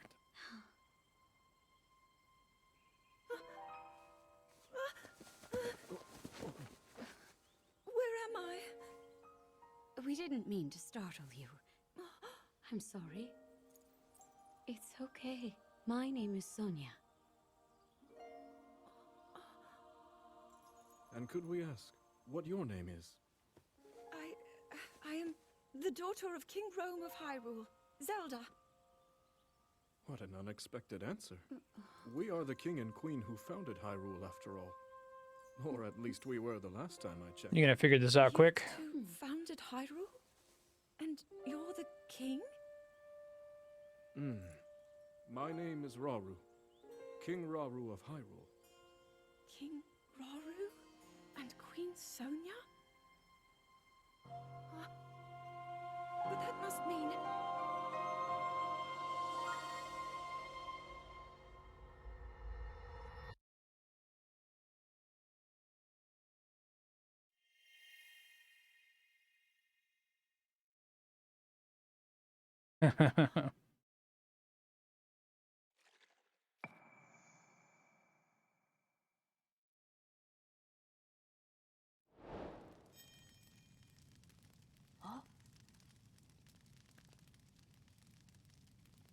Oh? Zelda's trapped in the past. Fortunately, the game is constructed in such a way that you can put that together without having seen that cutscene. Oh. Like even before the Spirit Temple.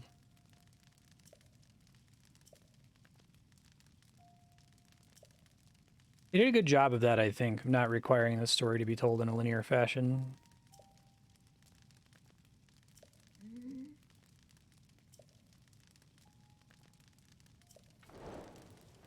That was here, but I have an easier way to get to it. Guess that's like equally close. Yeah, that frustrates me. Just because, like, they have to know that 100% of the player base is going to see the cutscene 4 times, right? So I don't think it would require significantly more work to make slight variations on them to acknowledge that you've seen them before, or to try to introduce slightly more information in each one. Like, how many possible... It's 16 cutscenes, right? If you wanted to do every possible variation. See the Wind Temple first, second, third, or fourth. The Fire Temple first, second, third, or fourth, and so on.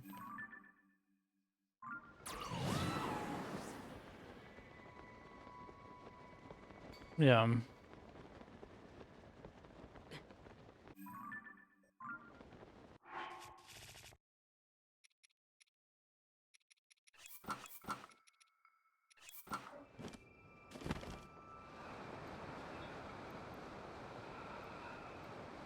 It's really not a big deal, but it stands out because the game is so much attention to detail in almost every other respect, right? It's like, why did you guys like cheap out on this of all things?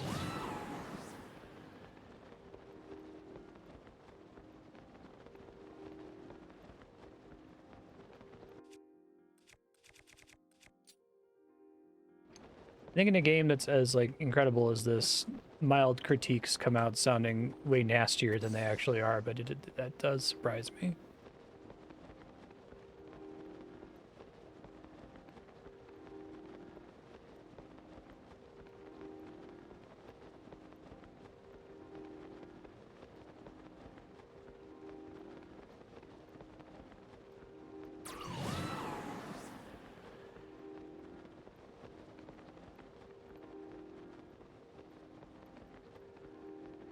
I don't have enough new frog poops to talk to him.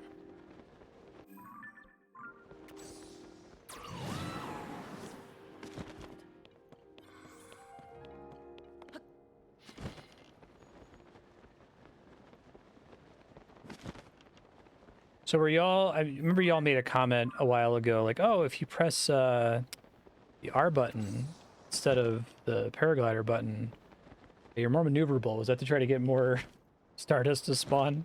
Because they don't spawn if you're gliding.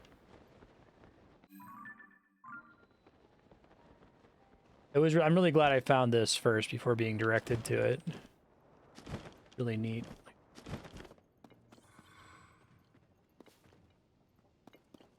Got a little hat.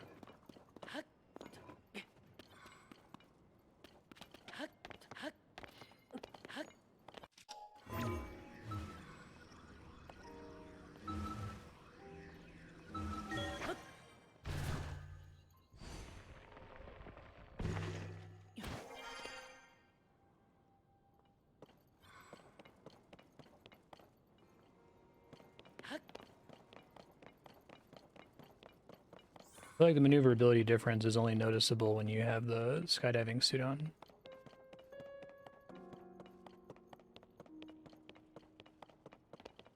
Do you actually want me to meet her outside, or...? I think it's trying to draw me in without a marker, just making sure. Oh, there she is. Sup? Oh. Oh.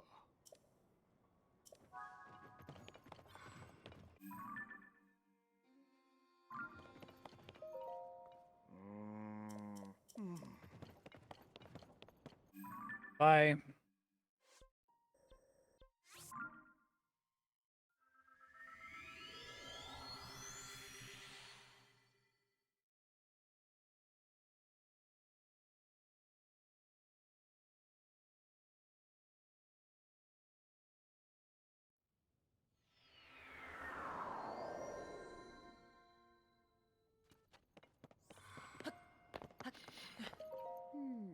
Yeah. Hmm. You literally just give up. It's like right back here, I think.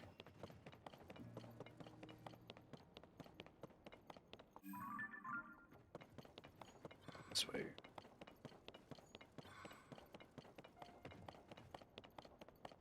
Yeah, behind the fallen Hylia statue. Really good shit. I'm so glad they let you come here without the event flag, right? It would be so annoying if Hylia's was fallen over, but there was like this door was slightly closed or something, and you had to like have the flag. It was cool as hell just coming here with no idea what was going on.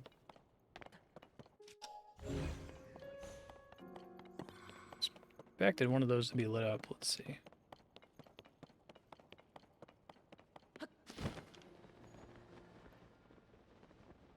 No, we're not doing that. Oh, here we go.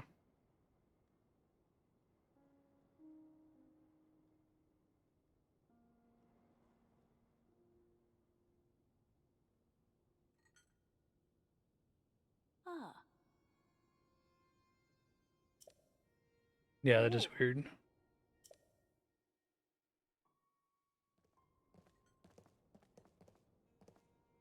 I certainly have a lot of muscle memory for it. Oh.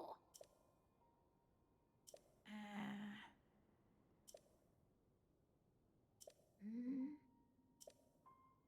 Oh. Yeah.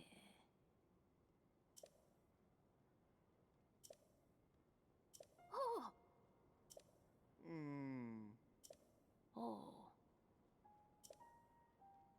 So glad they let you come here without a quest.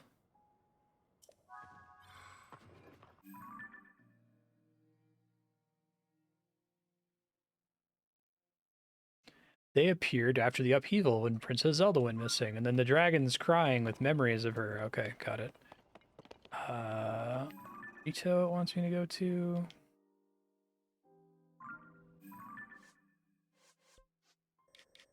Guess I can do them in any order.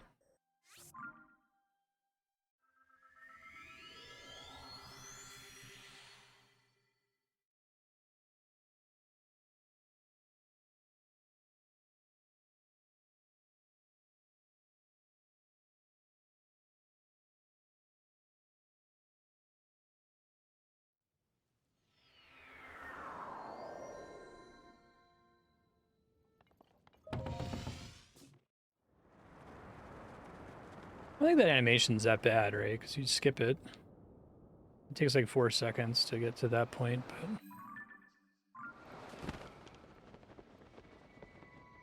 Somewhere up here.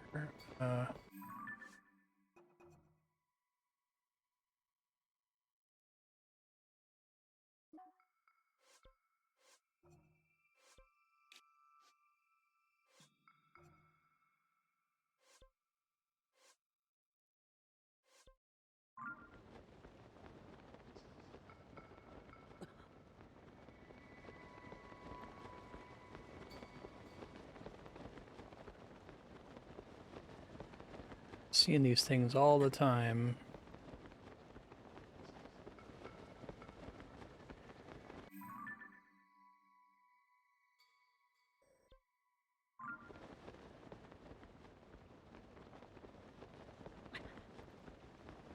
May have been on the other side of this mountain.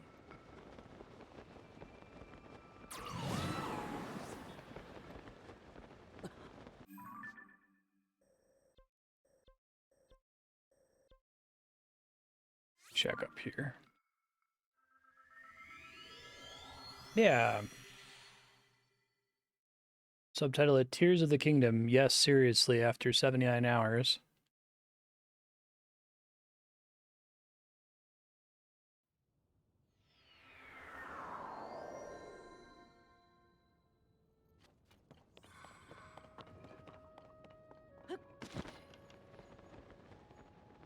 I forgot this is like wildly higher than everything else, right?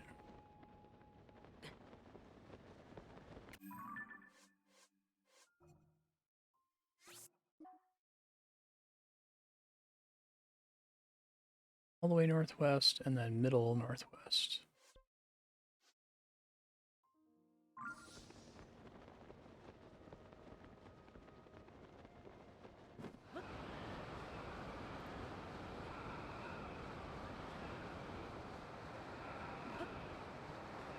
Makes sense, yeah. Because they're big and they stand out from a distance. I definitely noticed them before, but I was like, yeah, go check them out later. Feel particularly compelled to know what their deal is right now.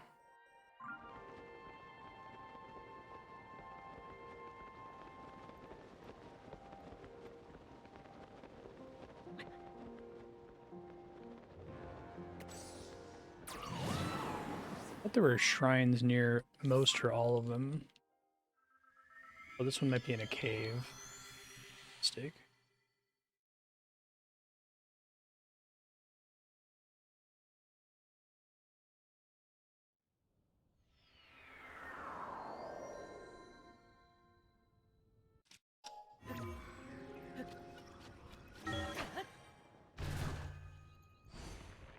Whoops.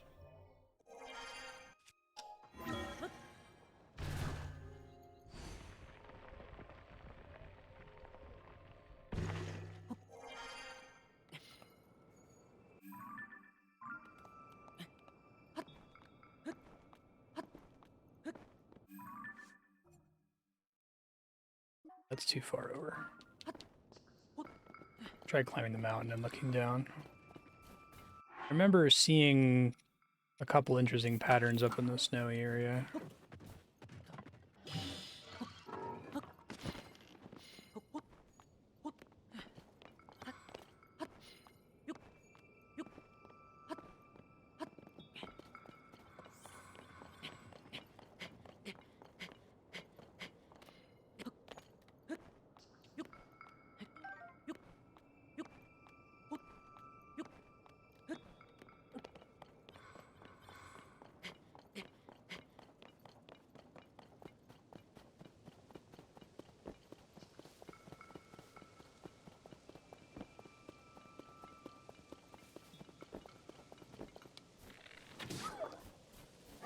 Oh. You survived that. That's fine.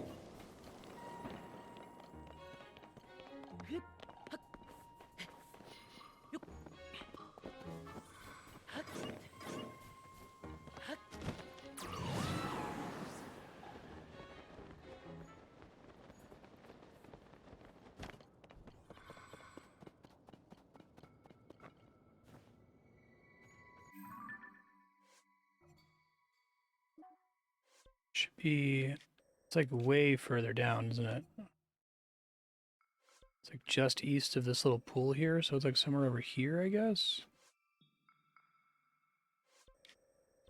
And then the other one, oh, okay. I think that it extends much further than it appears to be, at least from the angle I took this photo. The other one's like right over here.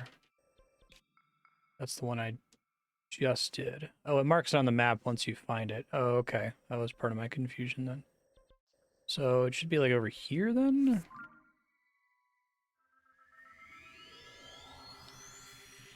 think I still want to be in the air, but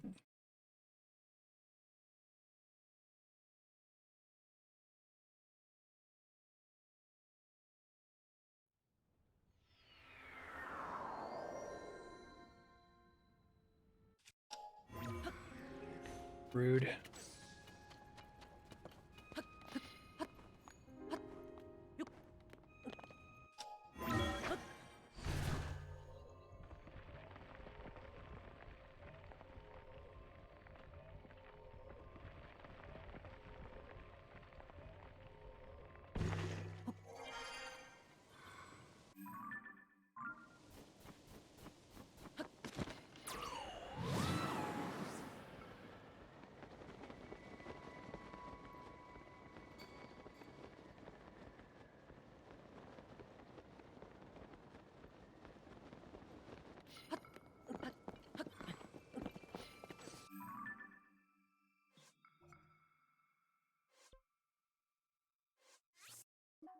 Should be like just barely northeast of this little water here.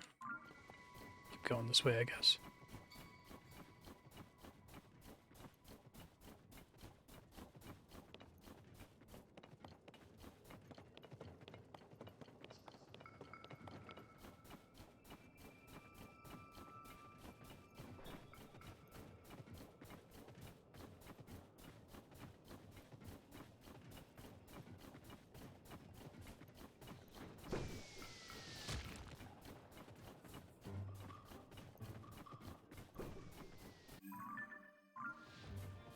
Should be like right here.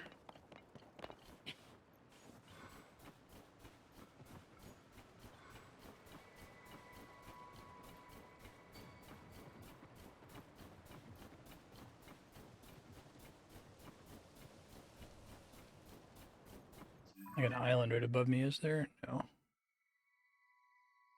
guess I could float down from the Wind Temple entrance.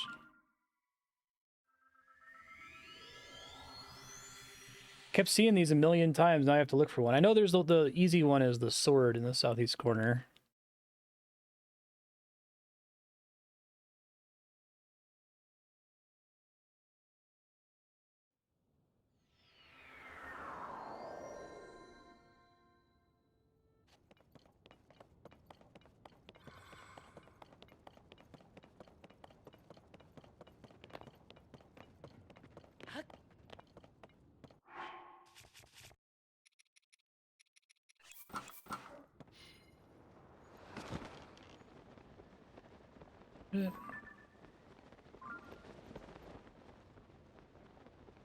Can you not see them from too high up? Do they only start glowing at a certain distance or something?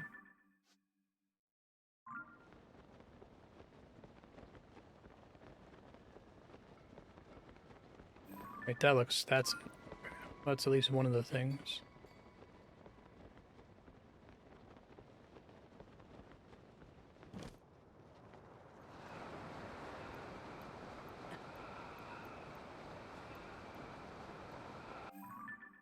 I think that's the right one.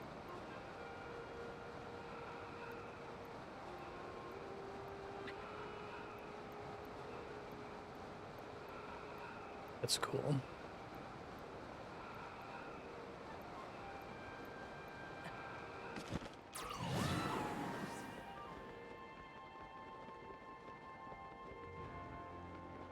Gotta be careful, I don't get any free healing anymore. Probably use one of those gloom bows now that I have probably close to max hearts.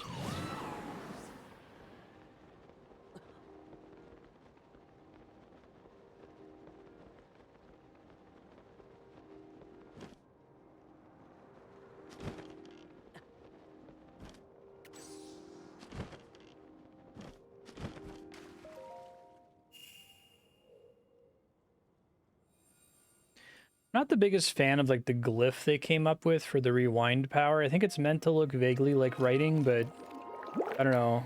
It doesn't like Tunic writing looks amazing. It looks like a language, right? It doesn't look like it doesn't even look like it's supposed to be a play on Hanza or kanji or whatever.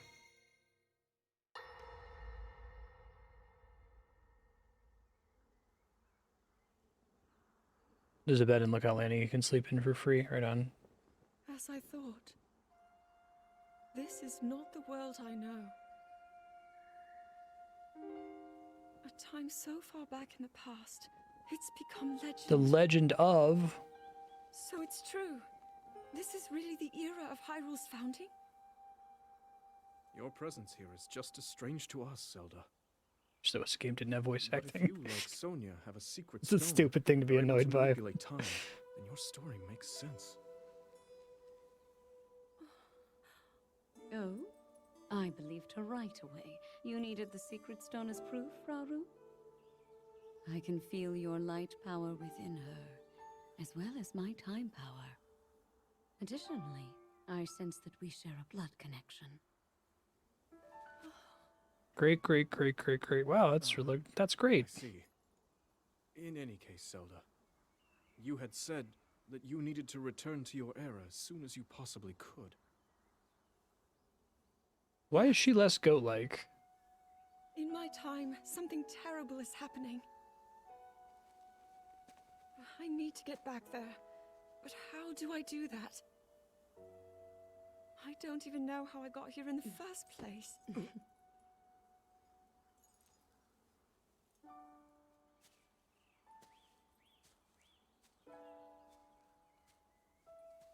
Now, Zelda dear, A nice Triforce you don't tattoo. need to solve your problems all at once. Why not come back with us to the castle? No, I... We'll tell everyone that you're a distant relative of ours. It is true, after all. We'll get you fresh clothes, too. I'm sure an answer will come to you. Wisdom takes time.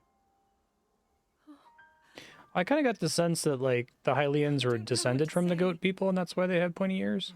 I wonder. Because she has much longer pointy ears. She may have some idea of how to get you back to your era. Minoru, you said? Yes. She knows far more than anyone about our people. And like us, my older sister has a secret stone. We'll call on her.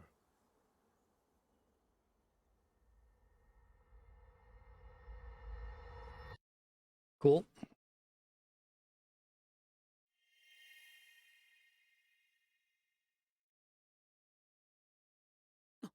Yeah, that makes sense, Spiky.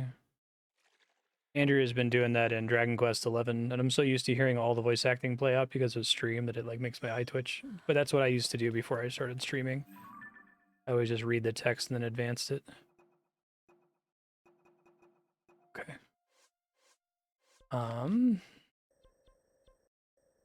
So then there's another one further northwest of that, northeast of that. So like up here somewhere.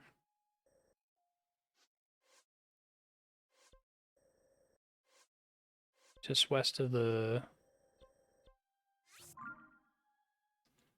maze.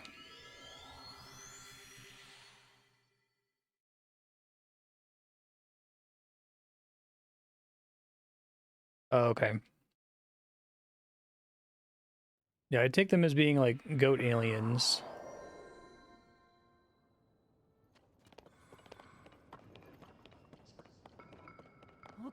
That's the one I was trying to remember. And it is right there, no problem.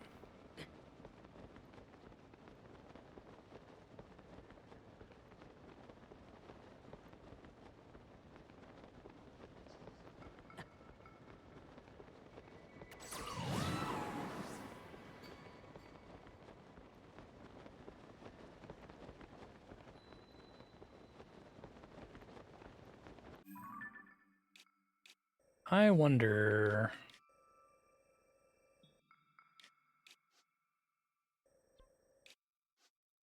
No. Okay, that would be nice. I haven't figured out what the pattern is with these things yet.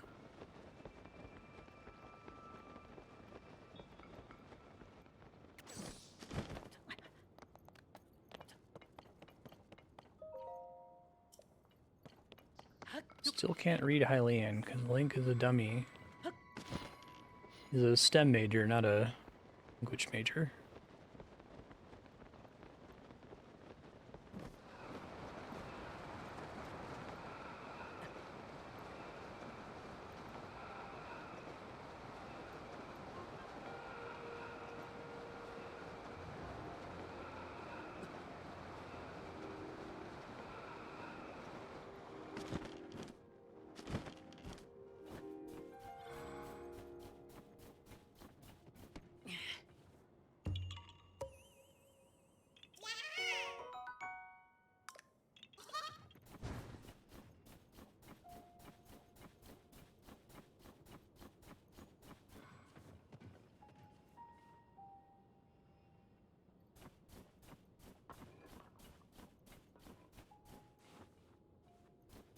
But that was gonna be it for sure.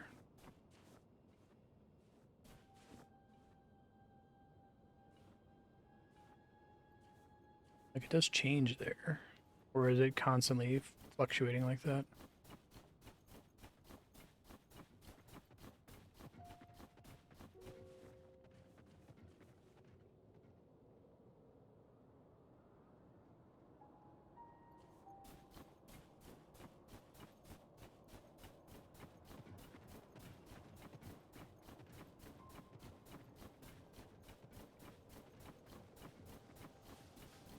That's funny.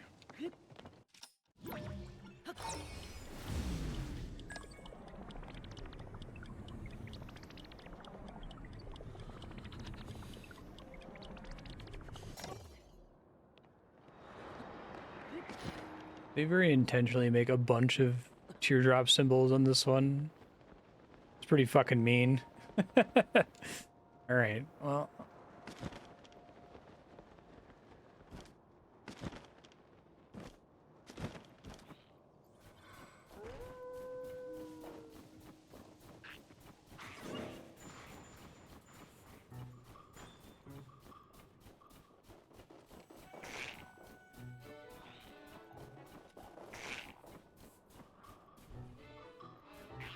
I thought they were like, oh, go to the face where the eyes are, because that's where tears come from. So it served me on the first two.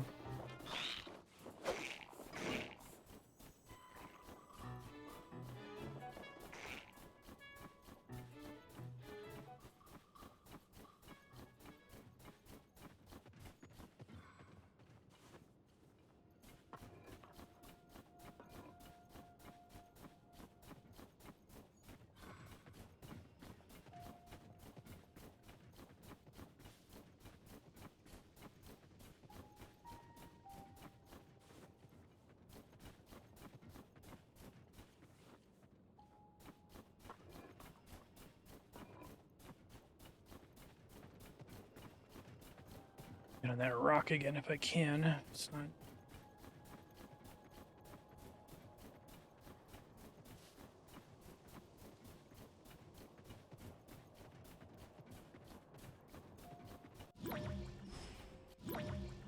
Oh, you can see those much further away than I thought.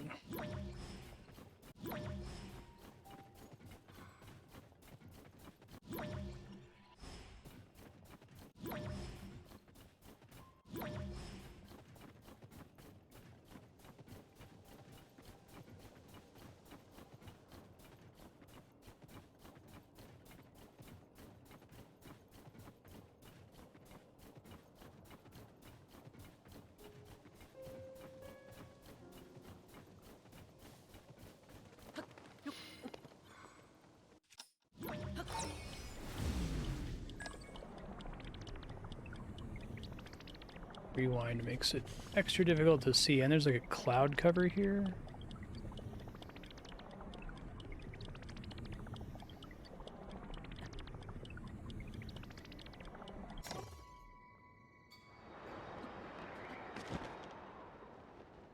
Okay, I can mostly make it.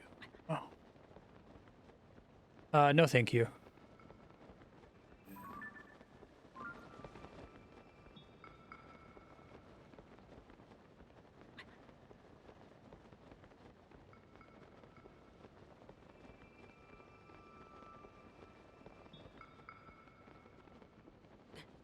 The first place I tried, like this seems like that stands out the most from the rest of it. Everything else is symmetrical as far as I can tell.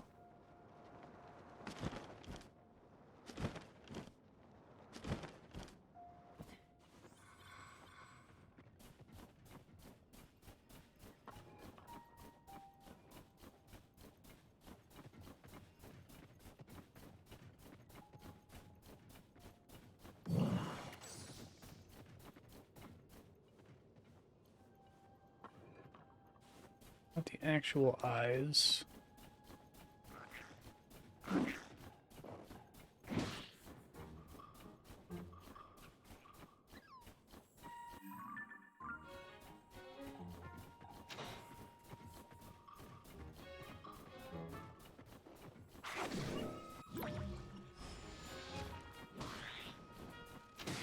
think the rock is still falling.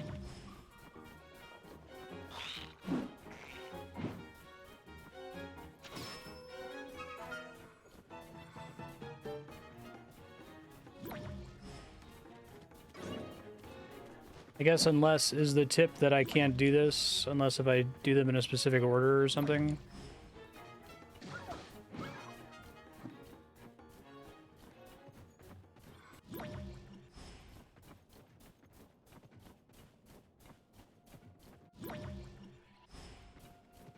Okay.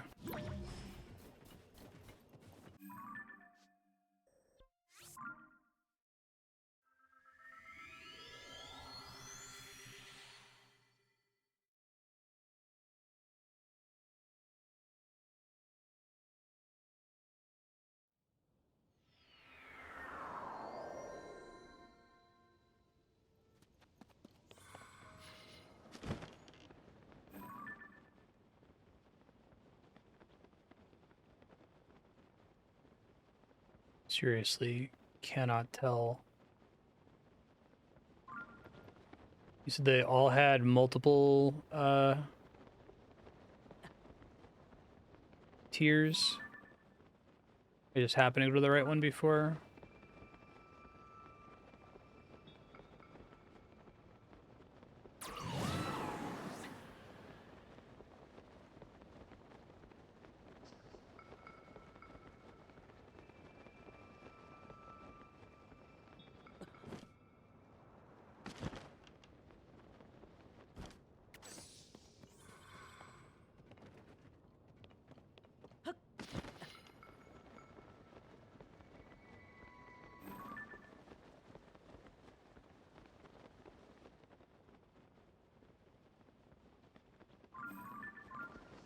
Saying there's a way to tell the difference, so. Oh, I see. That's weird. I guess the other ones were in a more obvious spot. Maybe they get harder.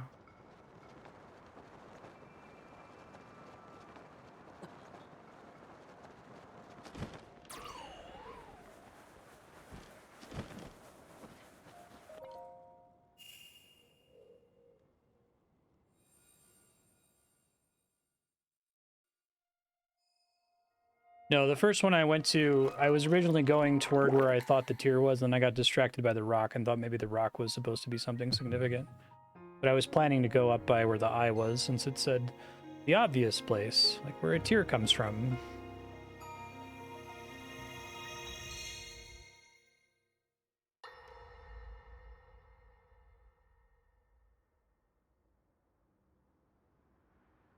Queen Sonia! Queen Sonia! Well, shit. Okay, well, Finally. we know who Evil Zelda is then. Finally, it is mine.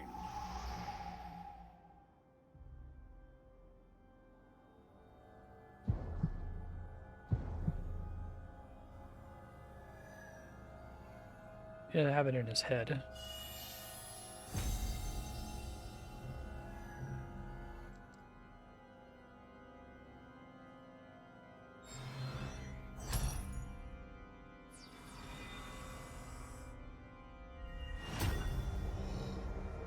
I can feel my strength surging.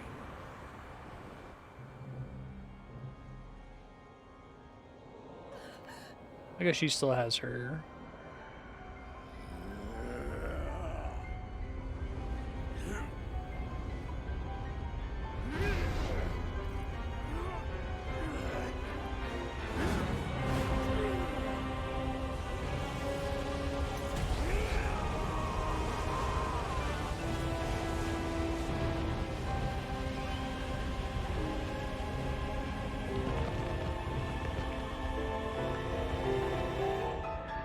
He's just a really buff boy, instead of being a pigman.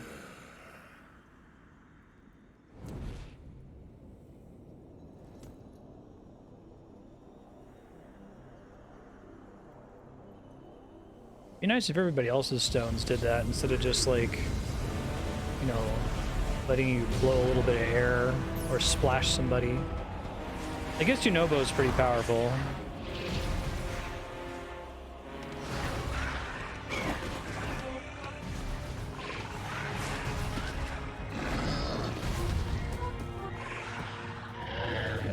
sweet cutscene.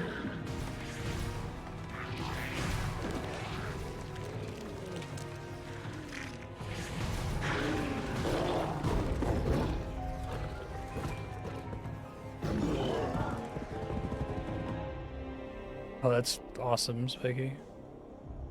I keep skipping the Blood Moon cutscene because of that.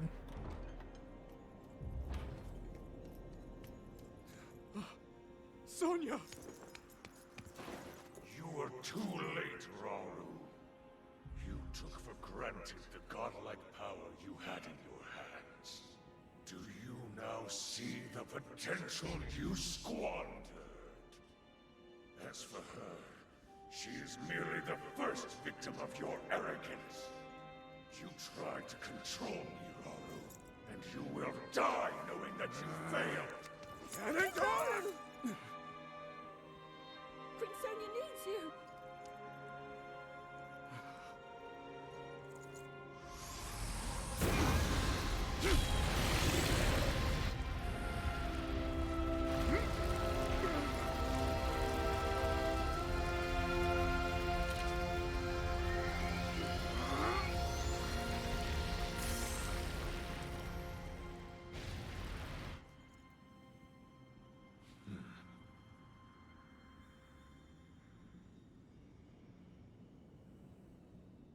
I think I like this better than the way memory cutscenes played out in Breath of the Wild.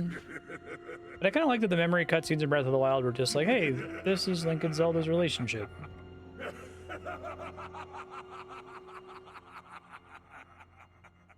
That's pretty great.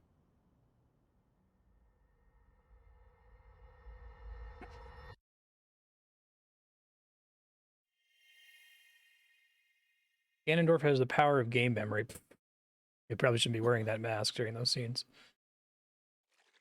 A little silly looking.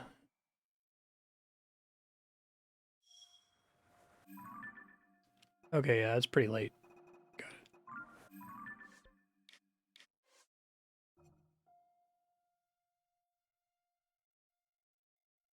Southwest of that lake. Here somewhere.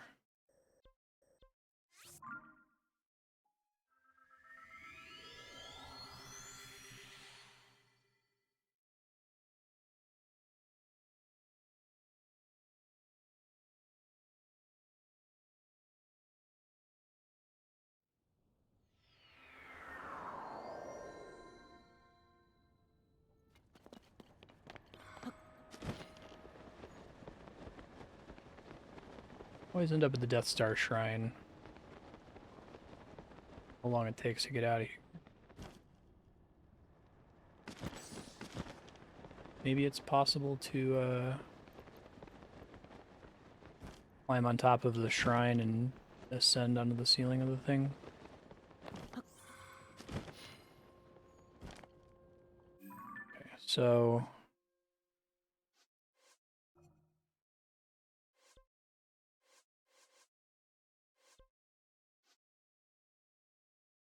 east-ish, maybe? Oh, it's right there. I guess it's like ascending difficulty. There's like more and more that you have to check, I suppose.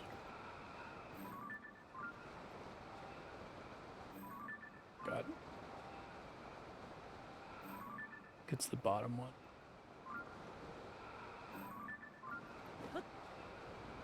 Or maybe not.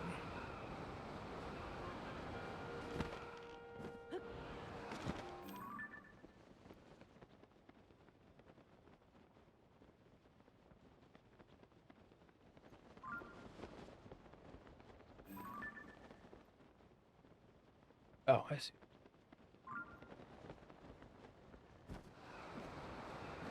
Yeah.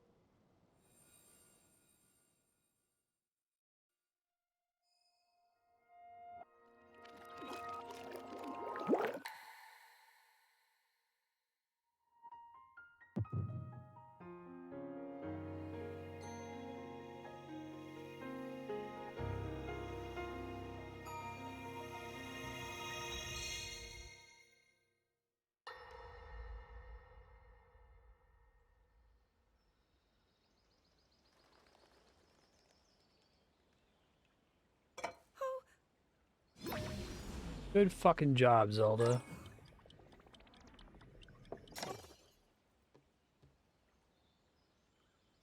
Are you well?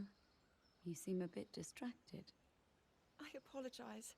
I keep getting lost in my thoughts, thinking about how I can return home. Sonia's good at pausing the game. With your power over time, if I were able to learn that kind of control, I might be one step closer to my era. I see. It's kind of cool that they both effectively have the same stone The because of time secret travel. is to think of it like drawing out the object's memory.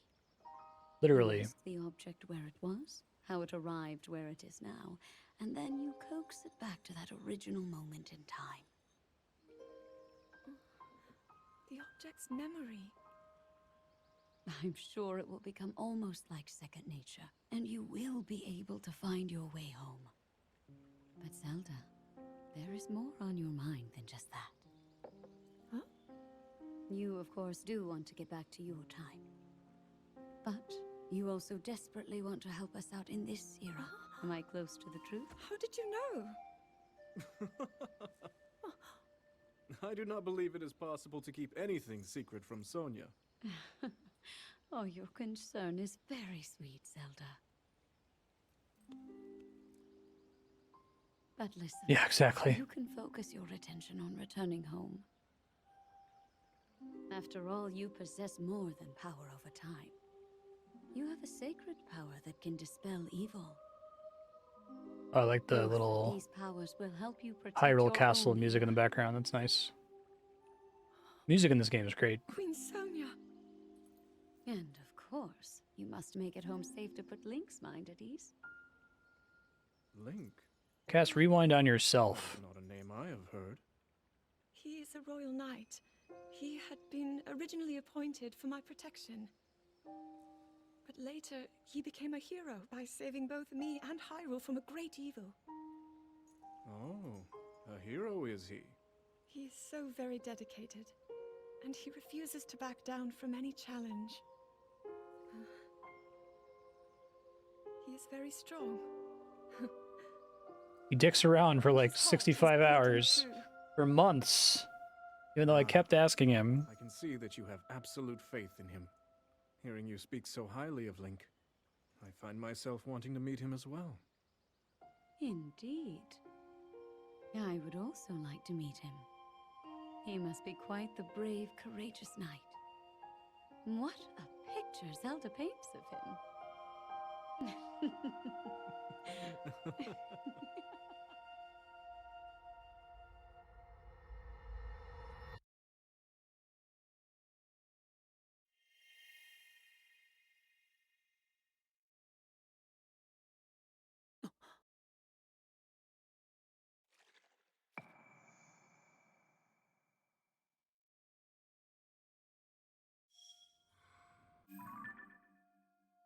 Okay.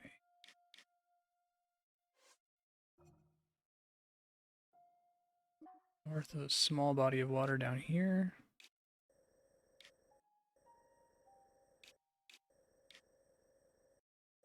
This one, presumably.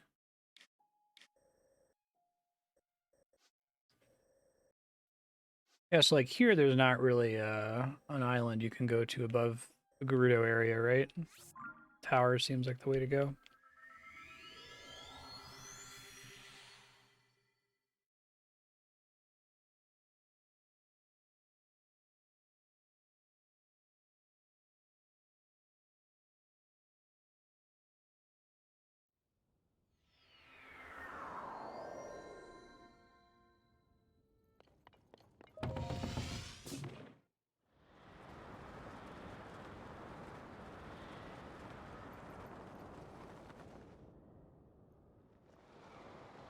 Just did. Probably the one I'm going to next.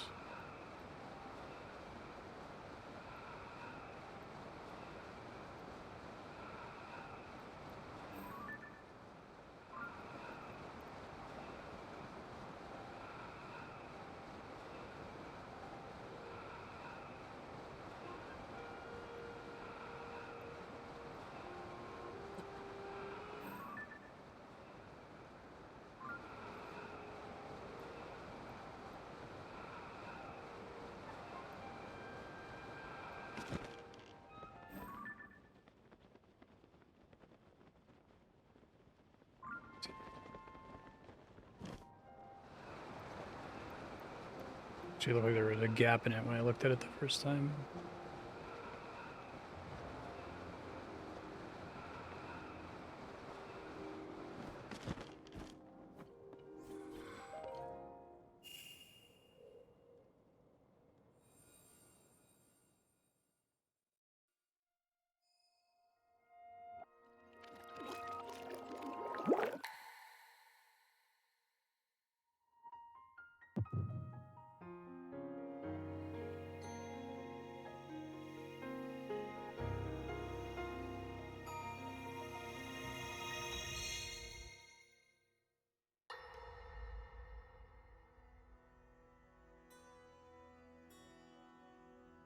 Allow me to offer you my deepest apologies.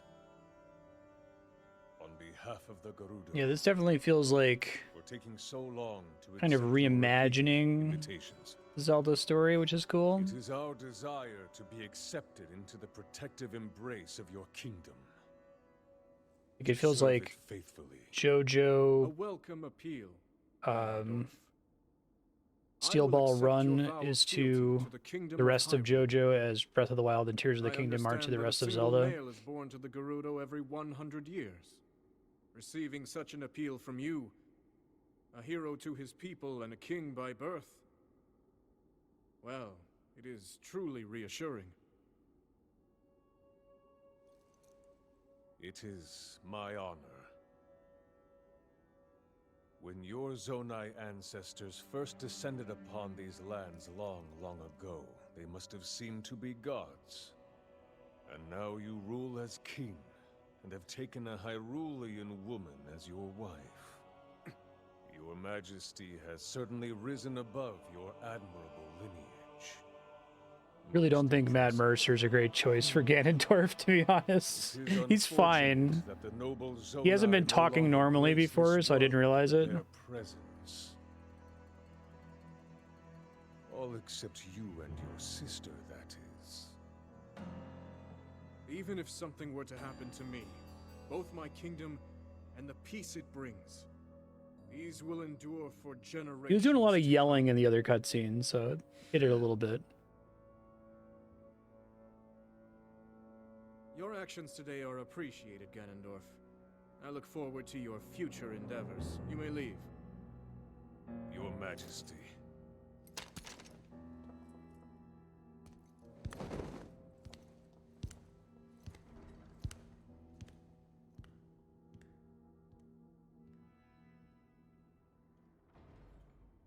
He's the evil Your asshole. Honor, I believe that man's heart holds many dark ambitions. Just his name, even that. Does she not Gives remember? me pause. Like, oh my god, he's the mummy guy? I am well aware of his evil nature. Okay. For that reason, and others, I want him close. It will be easier to keep an eye on him. There is nothing to worry about. Okay. I guess we recognize the mummy because we've seen Ganondorf a million times, but...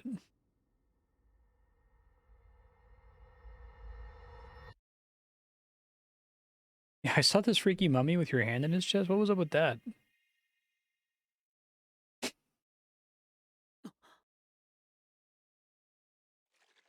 I like if they're doing like a JoJo Part 7 thing. I think that works. I think you've got enough going on with all of the Zeldas that you can kind of do that sort of... It's kind of a soft reboot, but I wouldn't even really use that to describe it. I like that that one's in the Gerudo area. That's cool.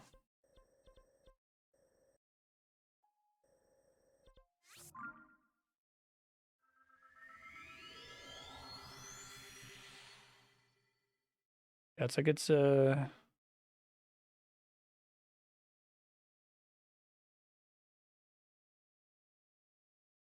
the added dimension in JoJo that there is some kind of continuity that an event happened in the previous universe. Spoilers for JoJo. An event happens in part 6 that causes part 7 to basically be an almost new reality with a new timeline and stuff. So I guess it's closer to like the J.J. Abrams Star Trek movie. Kelvin verse or whatever. I don't know that we've had such an event in Zelda. Not that it matters. I feel like I should reiterate that constantly. I know Nintendo doesn't give a shit. So we probably shouldn't worry about it too much. Is that just, like, close to a shrine? Yes.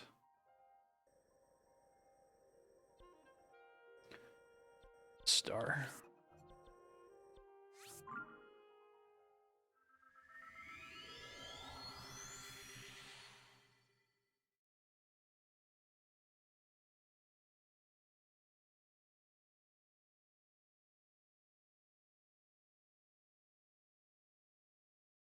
Can you change the voice language in game? I might want to turn it on for just a couple cutscenes to see if it actually sounds better in my ear. Voice language. Let's do it in French Canadian. Hell yeah.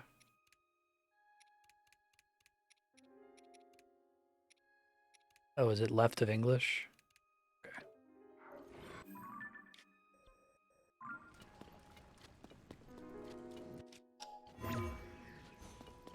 It's really stupid that it like grates on me for some reason. I normally wouldn't care about that kind of a thing. I remember being conceptually mad at the idea of Final Fantasy having voice acting when like Final Fantasy X was coming out. I have a core memory of reading a gaming magazine that was announcing that it was going to have voice acting and being like outraged. Then I played Final Fantasy X and I said, oh, this is great. This is actually really good for the story. I'm glad they did that.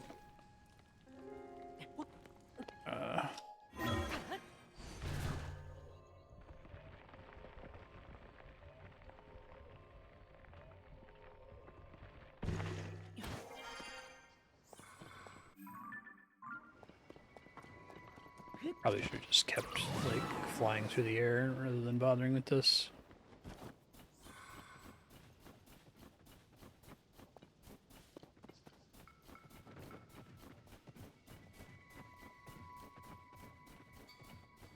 Oh, they all sound off in the same way in English.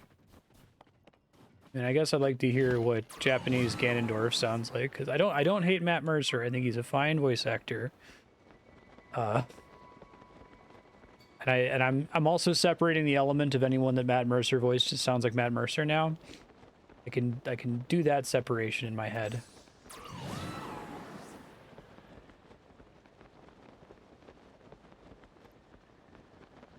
The weird choice when like Ganondorf is like an olive-skinned like desert man.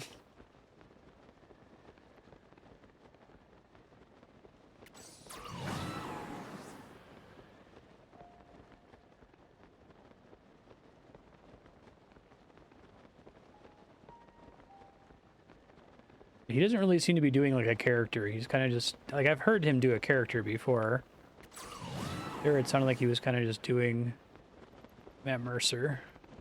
Which again is not his fault because it seems like nobody was given any voice direction in this. I should have just kept flying earlier. I can't see from here.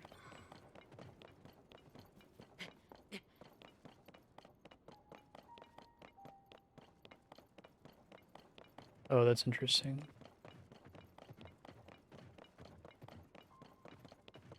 So our friendly fake out Korok over here.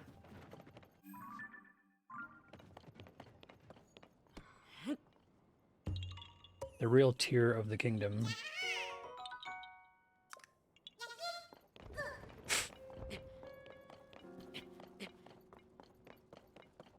Burning through all these episode titles here. It's okay.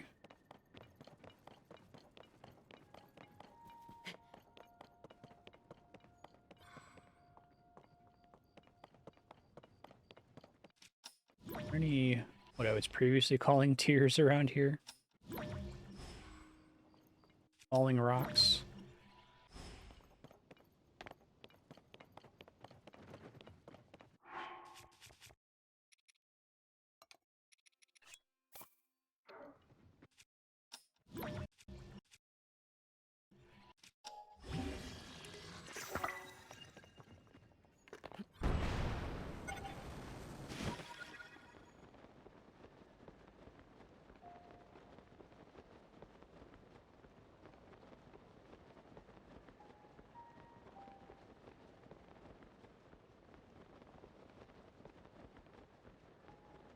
Oh god.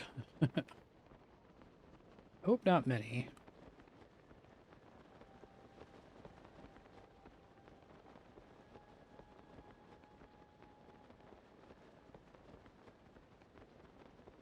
Under this rock.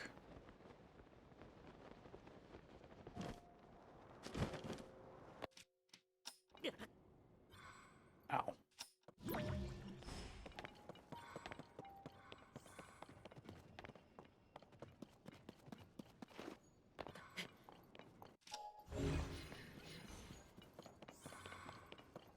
Oh, they're gonna do a shenanigan and hide one under a thing.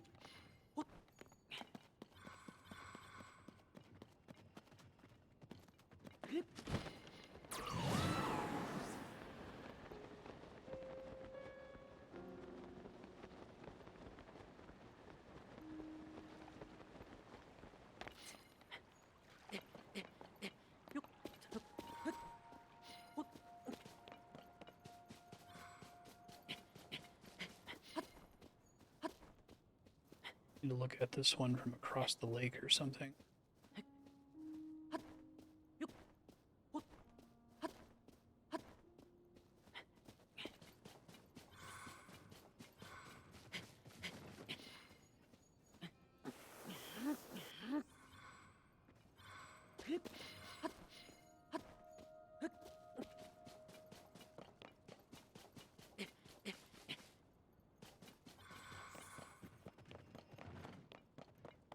Is that it?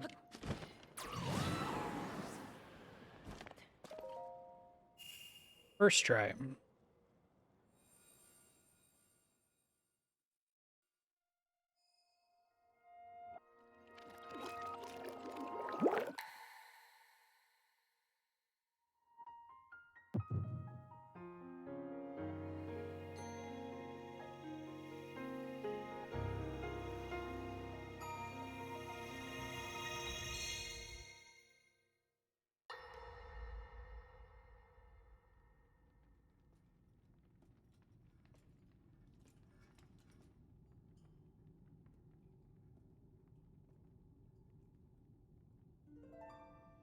He's got cool hair.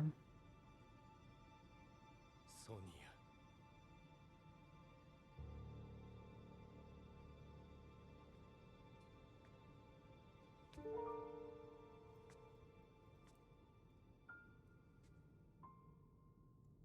ゼルダか。ラウル様。明日の魔王との決戦の前に。 I got confused for a second. I forgot I changed it. ことがあります。私がこの時代に来たきっかけは地下で眠っていた男でした。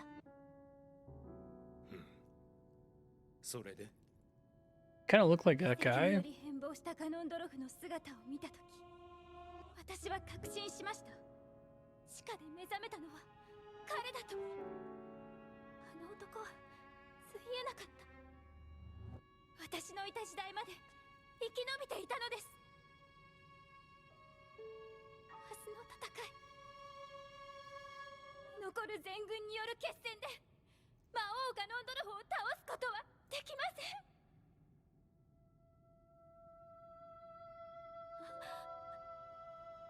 そしてダル様は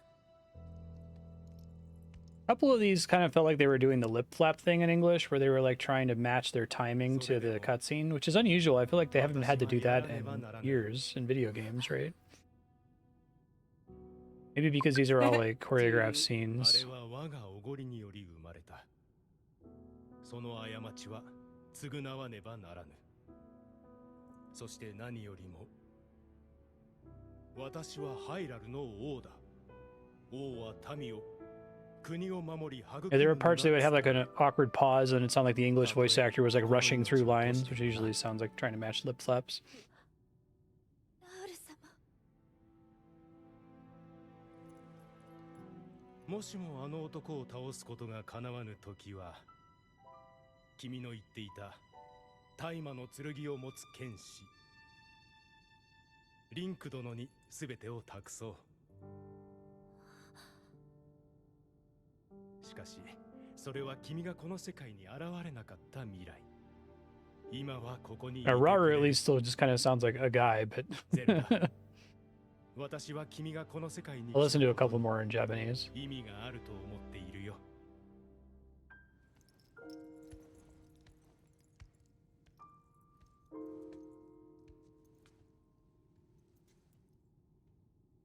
Like if you just replace his character with like a Japanese businessman there, exactly what the English voice actor sounds like too.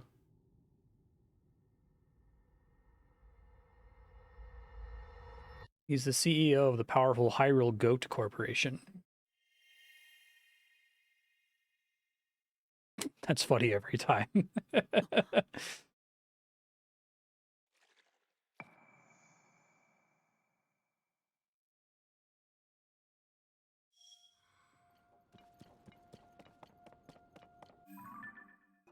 I'll have to point it out in other games from now on. Pay more attention to voice acting, like filters and that kind of a thing. One's like right over here. I'll probably find it right away from the tower.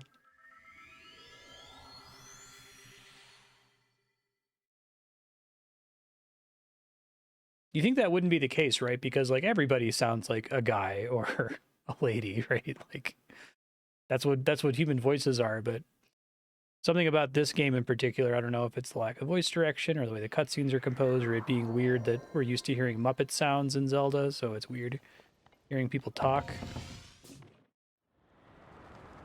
I think part of it is that it's a lot of really fantastical creatures and characters. Like at least when we saw Ganondorf before he was evil Ganondorf, and they were at least putting like an echo reverb thing on his voice. But when he's just like hanging out in the hallway talking to King Rauru, it's just Matt Mercer. And it's Matt Mercer at his most sounding like a guy.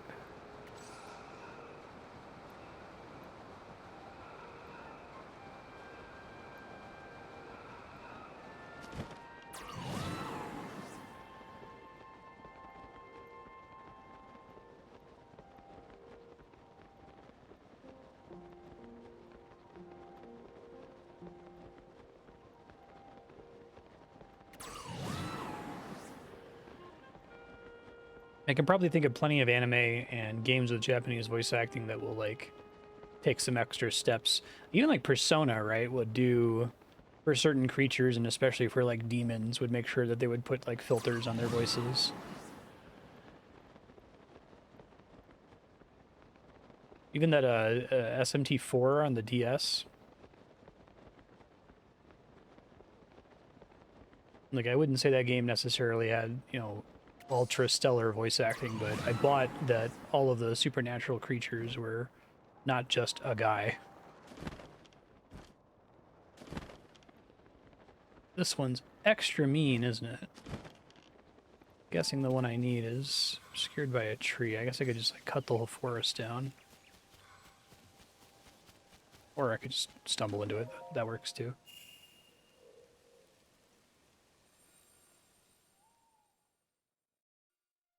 The forest is saved.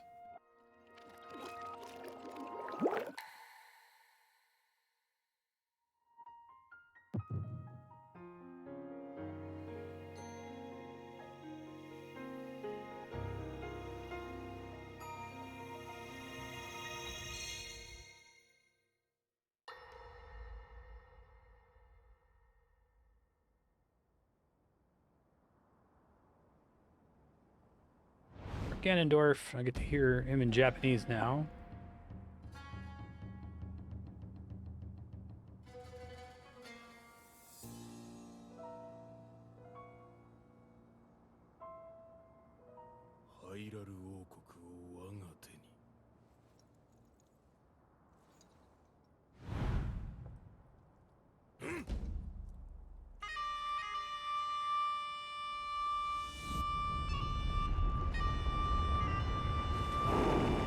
That's pretty cool. I like the like evil punk Gerudo.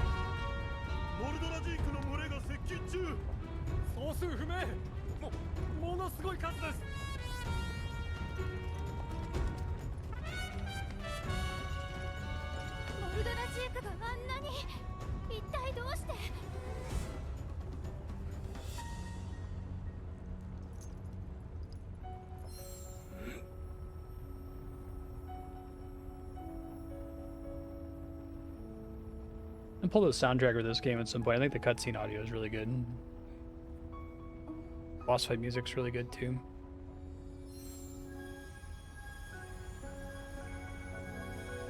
Kind of keeps the like subtle, mostly piano-driven stuff from Breath of the Wild, but does a little bit more with it.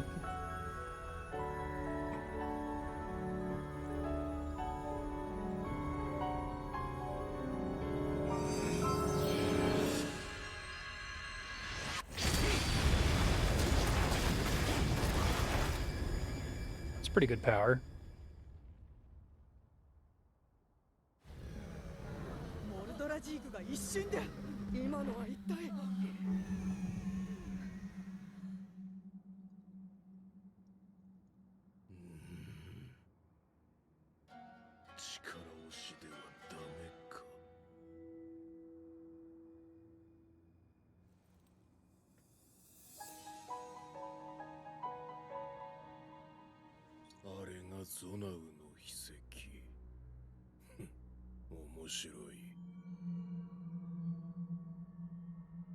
Yeah, right.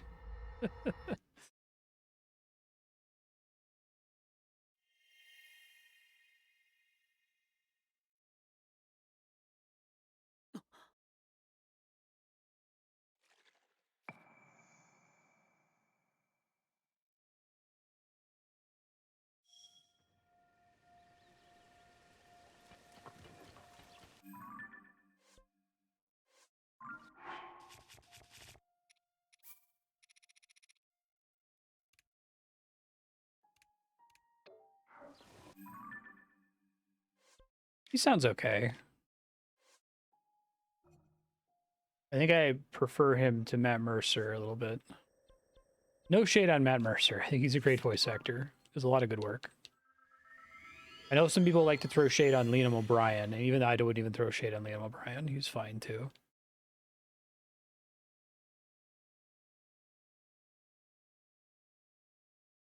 I have to go back and listen to like the Muppet grunts that Ganon had in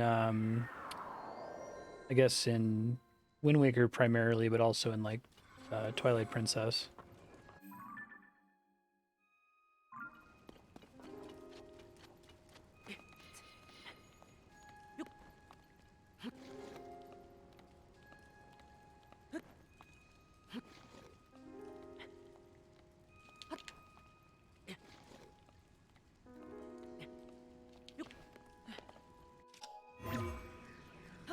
Aw, come on.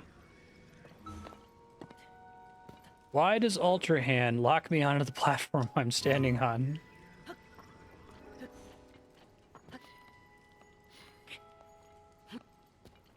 Oh.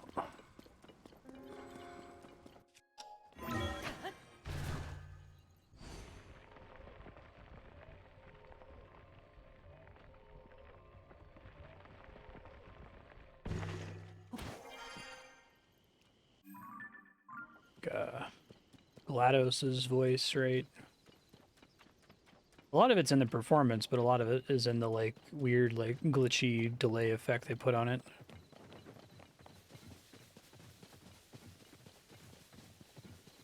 I was Googling to see if anybody figured out, like, reverse engineered how they did the Turian voice in Mass Effect, because I think that that's a pretty subtle effect, but definitely makes them stand out.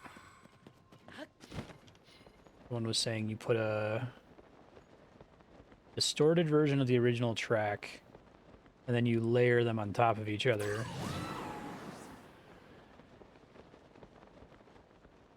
I think it's that one, right? Yeah, you can see the thing.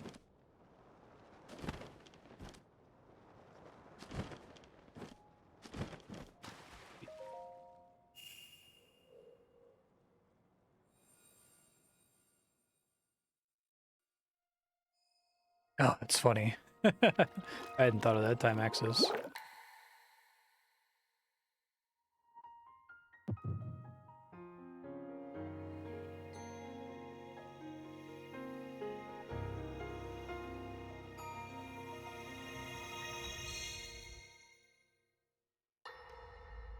Guess Steve Blum is Grunt in Mass Effect 2, and Steve Blum is an extremely All right, recognizable Zelda. voice, but he sounds like a Your rule Krogan in has that. been requested.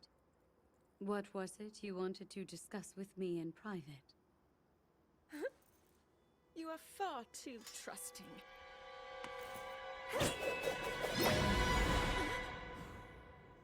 Confirmed. Oh my. I'm surprised to hear you say such a thing. That is quite out of character for the Zelda I know. But then you are a puppet of Ganondorf. Did you really think we hadn't realized your deceit? Hey, she learned.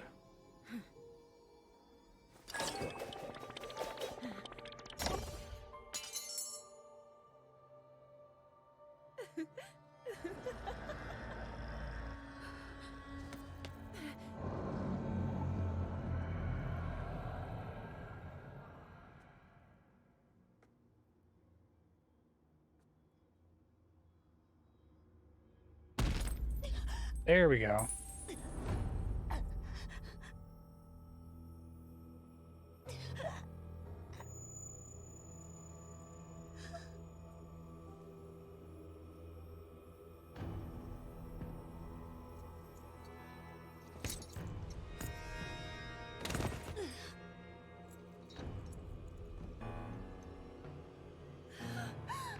Your Majesty! Queen Sonia! Oh no! Queen Sonia! What the fuck?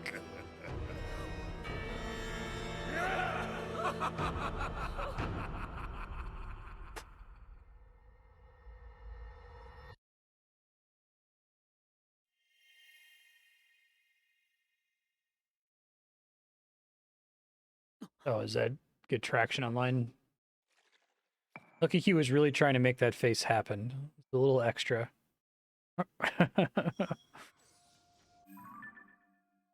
I had a good laugh. Props to Mr. Mercer. Got the Tully one, right? Oops. This one right above the peak over here.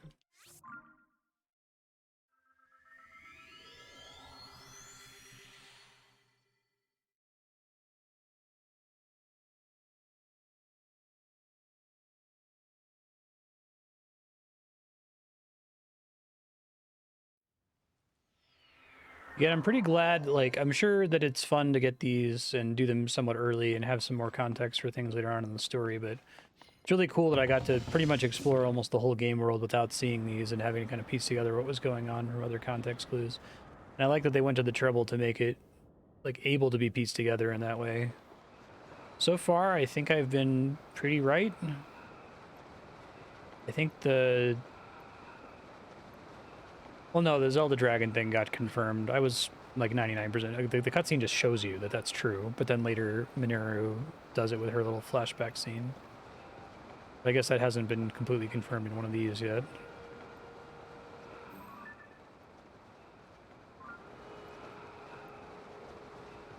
Yeah, that makes sense. Just bump into one. I guess it helps to, like, if you've done the quests to know what they are, or if you've done even one of them, then you kind of know formulaically, like, what to expect, what they are structurally, right? But before I was like, oh, there's these little pretty patterns on the map now. That's cool. I didn't know that there was necessarily content at them until getting to the big map thing. Then I was like, oh, is it going to be something crazy, like a special sky island to explore? Now I'm like, oh, okay, it's like a memory cutscene from Breath of the Wild. That's neat.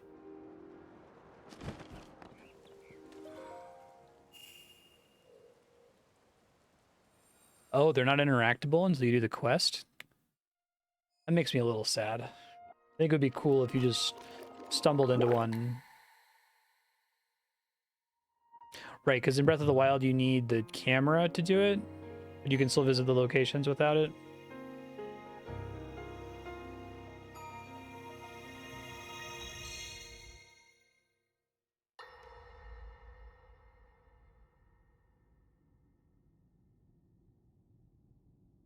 King Rauru, we just received word that the last free village in the Gerudo Desert has fallen. Doing the thing where you can hear him under the mask. At this rate, the Demon King's army will overwhelm us. The Goron mask looks like I sick as understand. hell. only hope is for me to defeat the Demon King.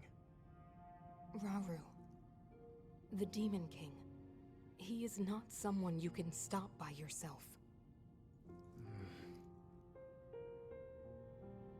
But you are not alone. Oh, I see. You have the Gerudo, Goron, Zora, and Rito leaders as well as Zelda. And the rest. And of course, you can count on me.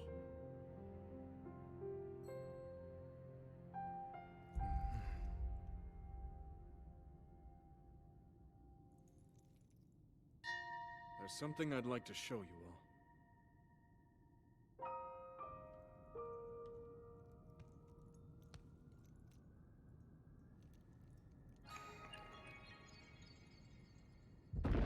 Nice to keep the same sound effect.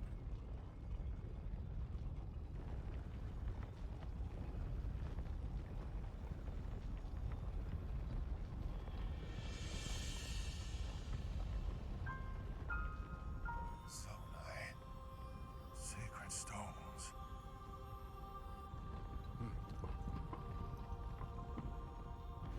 Stand with me. I need all your aid. Well, good. And they can conjure spirit versions of themselves that are immune to harm, so none of them are damaged by Ganondorf.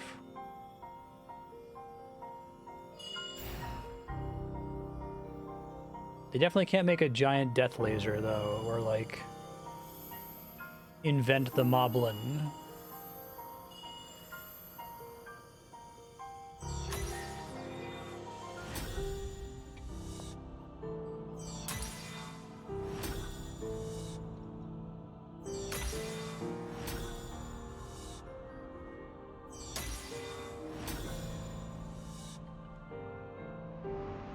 Inventing pig people seems like a pretty cool power. Gathered here, swear on our lives to serve Rauru, the King of Light.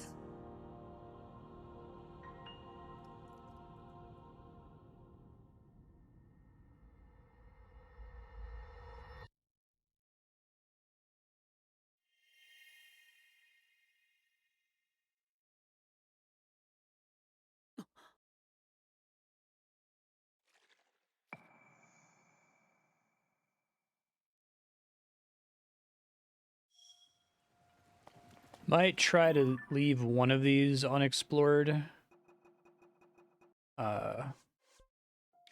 Just so I have an emergency episode title. Guess that's putting off the inevitable here. It's the Magatama one. So there's a Nintendo Switch one over here. Probably see from this, maybe.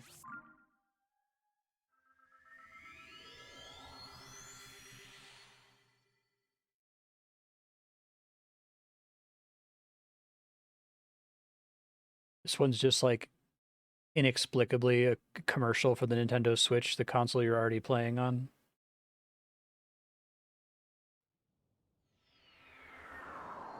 It's funny. Just that like bit they did with the guy coming out and sitting on the couch and snapping his fingers.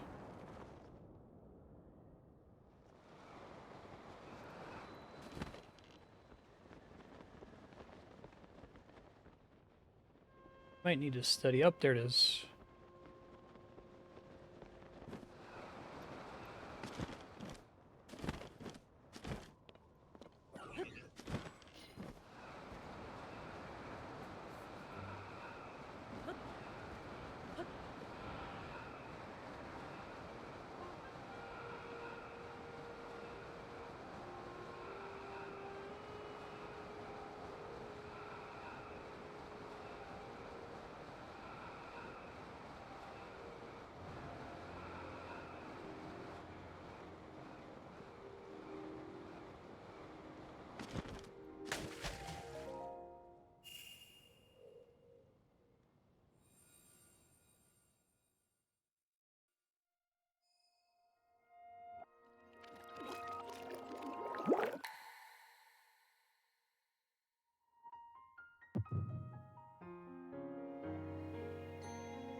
It is quite an interesting device. This is definitely not from this era. That said, I believe there may be a way to get the travel functionality working here. I'd like to tinker with it a bit. Would it be okay if I borrow it? Yes, whatever you need.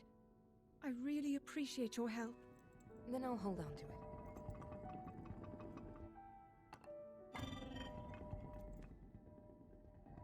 So you really believe my story?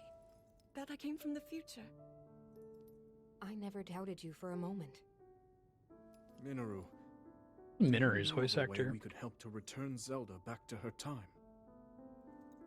Heather I Gonzalez. suspect it was the power of your secret stone that allowed you to travel through time. To put it simply, secret stones amplify the power their owners possess. Oh, okay. I am able So, to separate my spirit from normally Rauru can just make a little laser.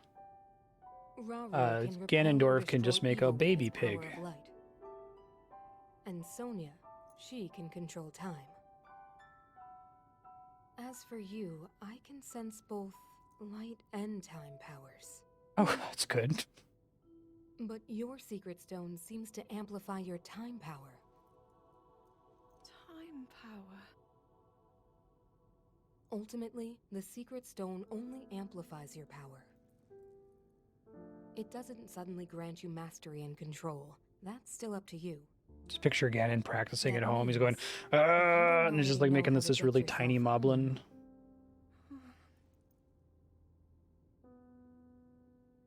The moon just turns like a little bit red. There are stories about the secret stones and a forbidden act called draconification. To swallow a secret stone is to become an immortal dragon. There's my One confirmation. blessed with eternal life. Interesting. Another way to reach the future, though not a very quick one. So you think these stories could hint at a solution to our dilemma? Yes. But there is still more to those tales. To become an immortal dragon is to lose oneself. That is why it is forbidden. I thought maybe this could lead to a solution, some way to transcend time.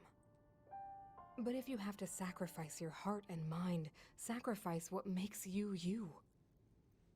I'm sorry. I wish I Also, could your help you eyes out. look really silly if someone stands right on your snoot. Back where we started. There's still hope. I think the answer to this problem lies in study and learning more about That's the nature cool. of your power. I'm sure Sonia would be happy to help you. Okay. So,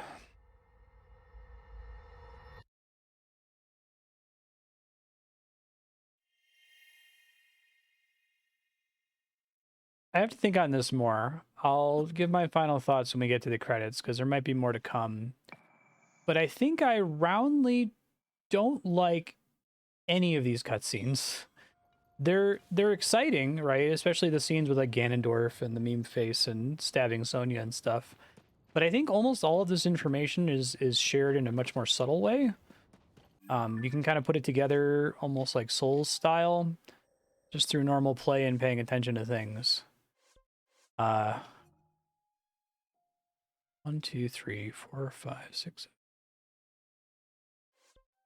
1, 2, 3, 4, 5, 6, 7. All right, I'm gonna save the last one for next time. Am I gonna luck out, or is it gonna be like in the middle of these? Oh, perfect. I think it's the last one too. Sweet. Okay. I don't know. I guess it's a preference thing. Like, I guess the other Zelda games, there's story, there's dialogue, there's scenes, there's explaining what's going on, but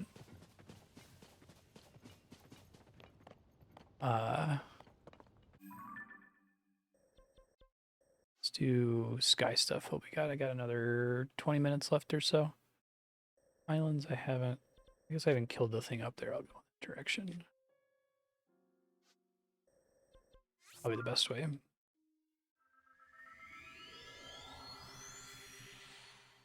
I just think that they're all very on the nose. The one with Minoru, even when you unlock her in the Spirit Temple. I think the opening cutscene with Zelda and finding Mummy Ganon and the Rauru hand and then falling in the pit and stuff.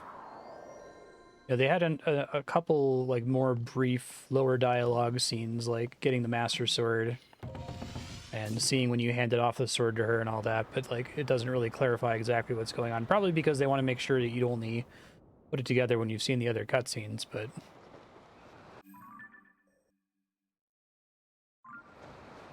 I'll think about it. There might be more to the story later on that makes me think that the Tears cutscenes are crucial, but it seems weird to like name the game after them when I think they're the game at its weakest. It's cool actually going to the Tears. I like that part.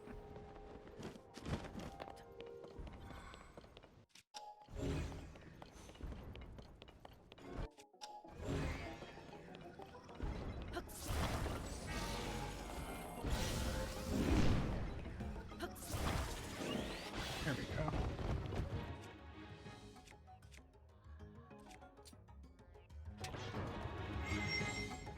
Yeah, I think you can do The Legend of Zelda without having a bunch of scenes where people talk.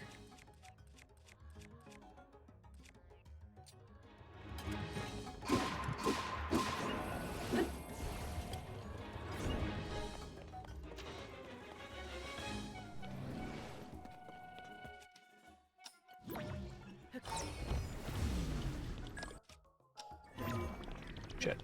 Nope, didn't time it right.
I finally broke that thing. It's been with me for a long time. That's okay. I should be able to get another one though.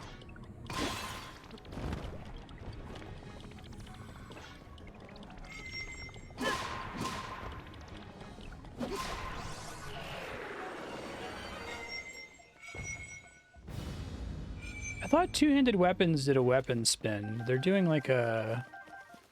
Is it just there's certain swords that do a spin attack instead?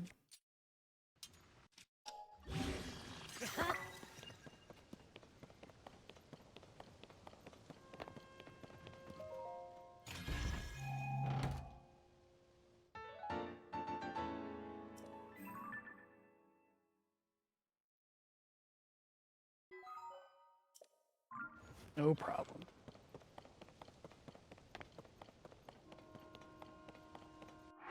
I see.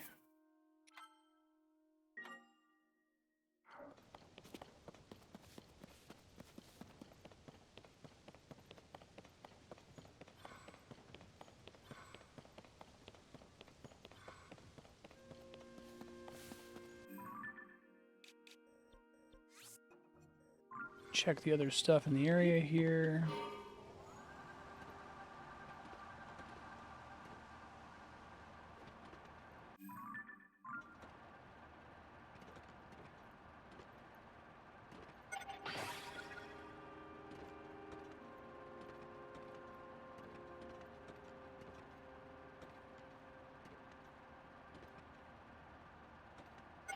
That's interesting.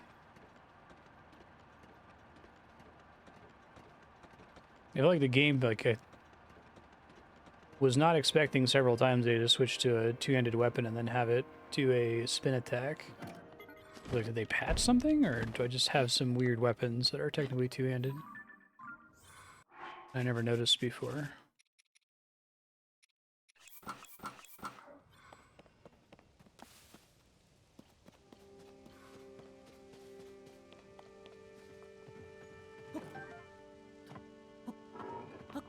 Unintentional, but I guess it got me the thing.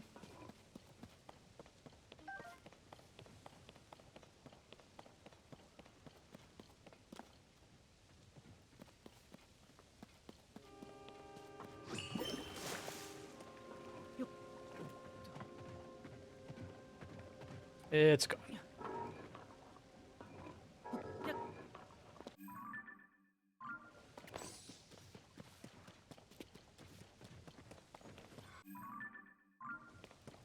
Haven't been in that one, I don't think.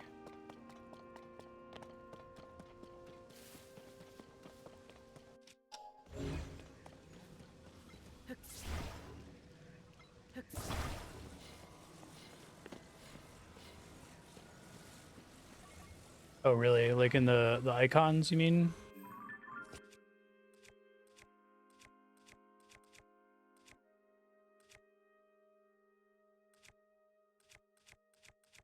Okay, so that just means two-handed. It doesn't mean what the hold special attack's gonna be.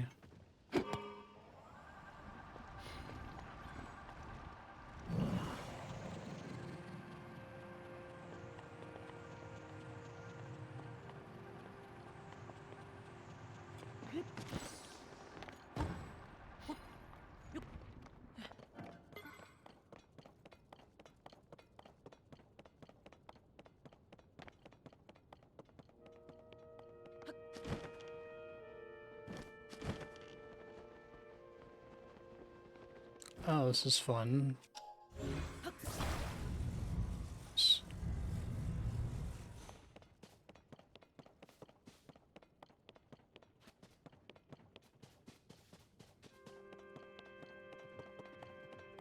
I think legend works better for me too, and it's like something that is uncertain, not the precisely detailed cutscenes of Zelda.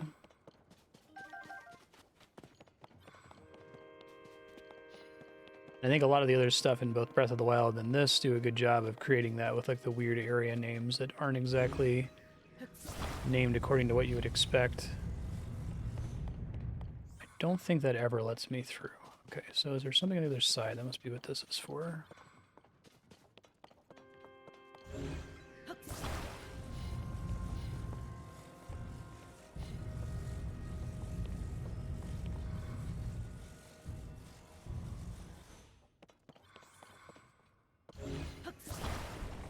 Whoops.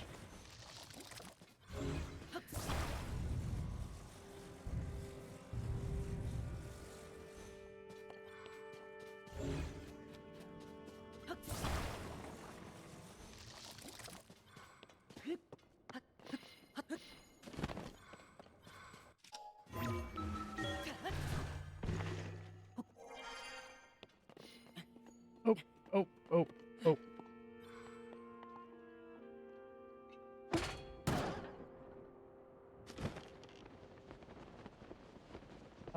Okay.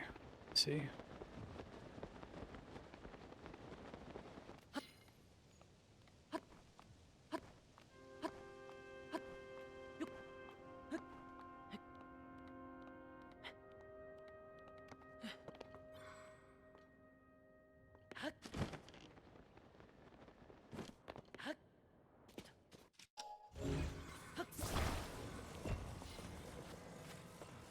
Yeah, I think that clarity though is still provided by the other stuff in the game without really any of the cutscenes. The Monero cutscene, I think you get some insight in the scenes where the sages get their powers, or the scene where the sages get their powers, I should say. Thing's gone, isn't it?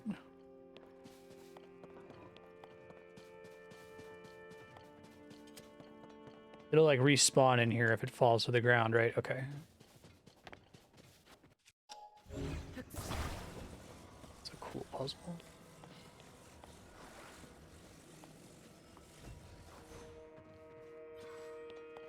I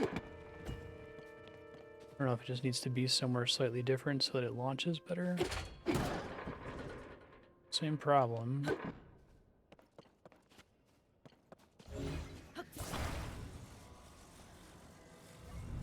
Oh, I didn't realize I could turn that way. That changes things.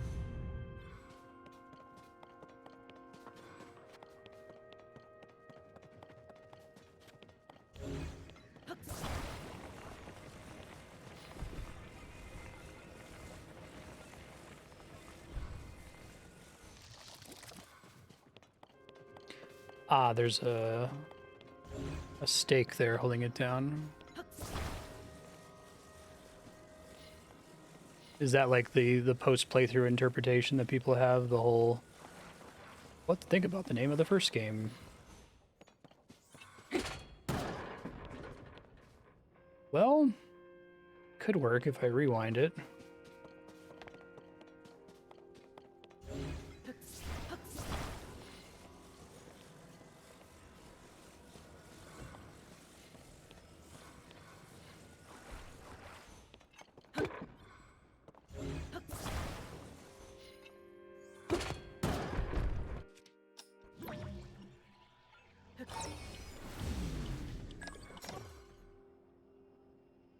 Gotta cancel a little bit sooner than that.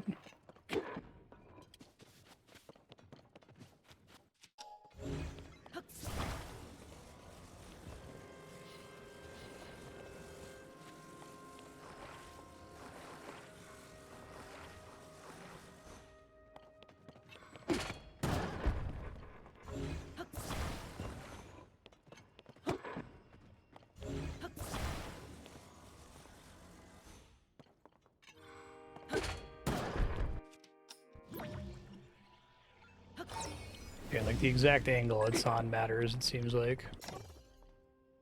I've gotten it to land where I needed it to go. Oh, wait,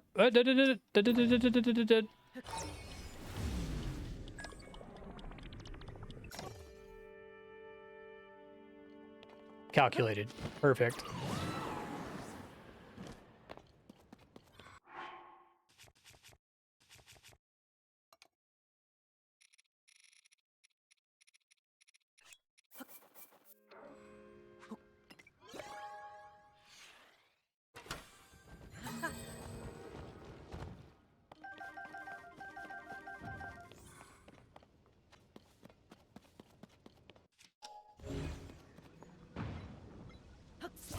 Thank you for letting me get that. I wasn't sure it was going to give it to me there. That was a really cool one.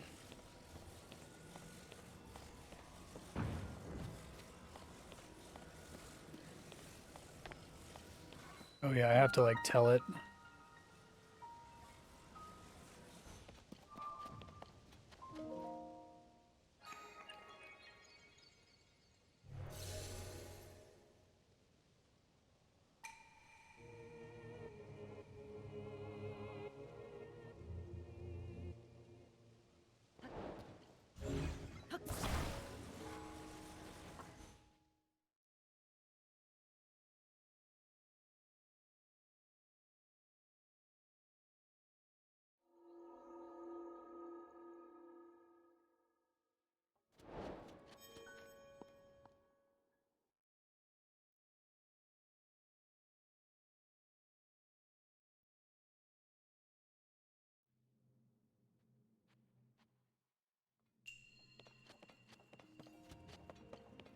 Oh, was it like bouncing off the edge of it or something?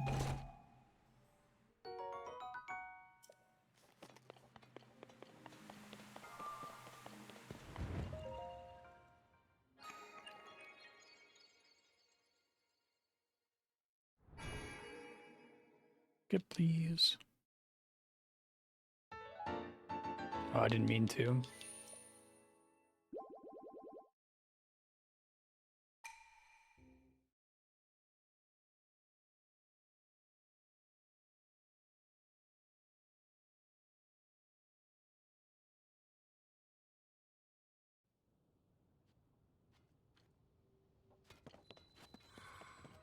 This thing reset. Yeah. So.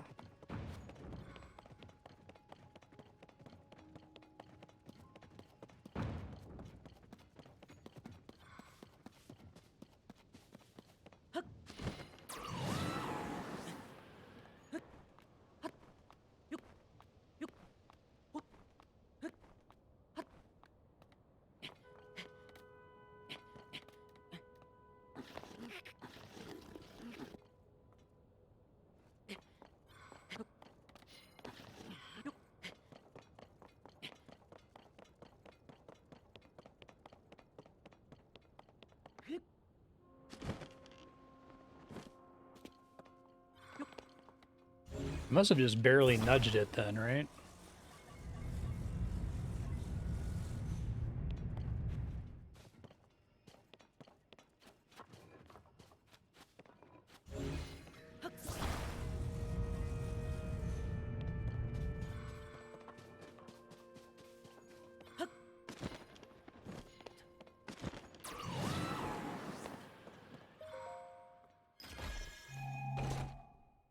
I didn't even see it was staked. That was an accident. I meant to only ever grab the orb. And I think that Ultra Hand, it was just like in the way a couple times and I accidentally clicked on it.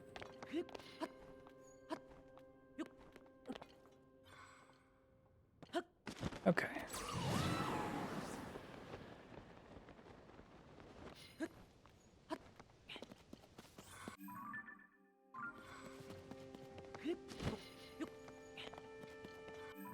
What else do we got up here? Launchy boy.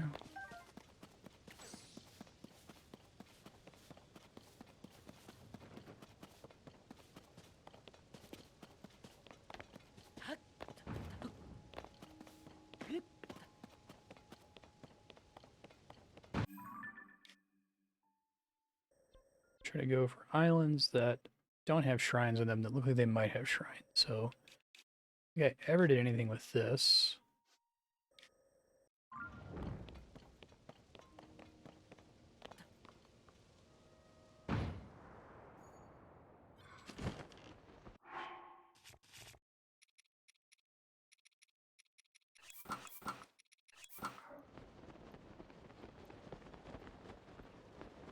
So many blood moons lately.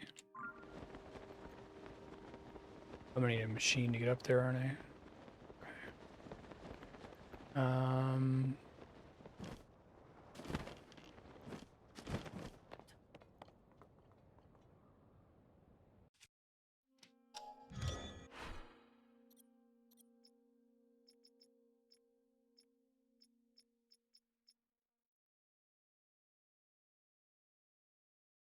It's too expensive. I probably should have made one out of the...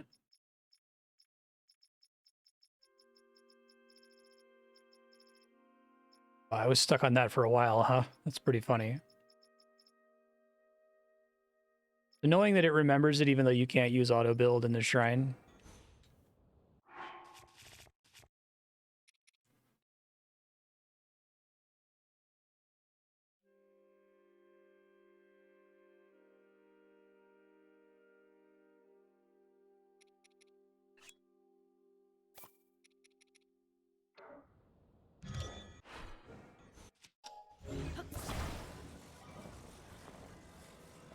Pretty print orbs.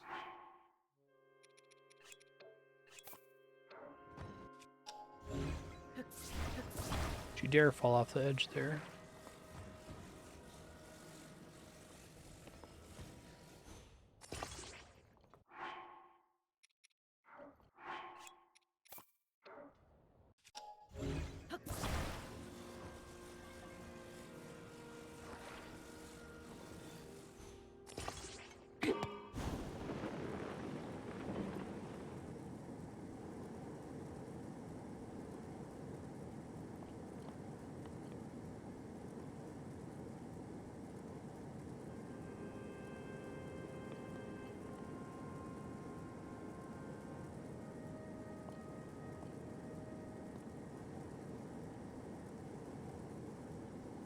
I'll let the thing start to despawn because I'm not confident I can make it over there.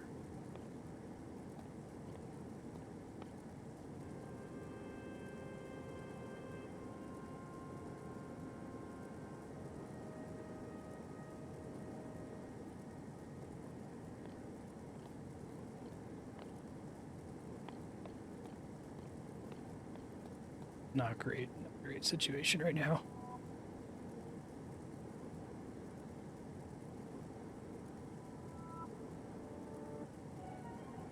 Can you go ahead and happen really quick before I am in the air? Actually, I don't know what happens if it occurs while I'm paragliding. I assume nothing.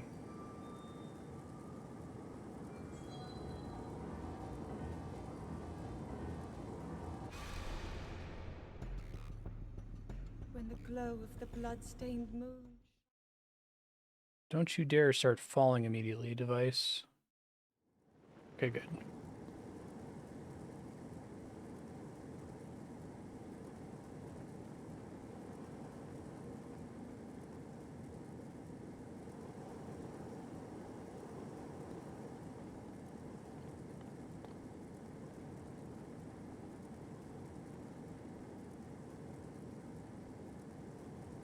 I'm surprised my battery lasts longer. Oh, there it goes. Okay.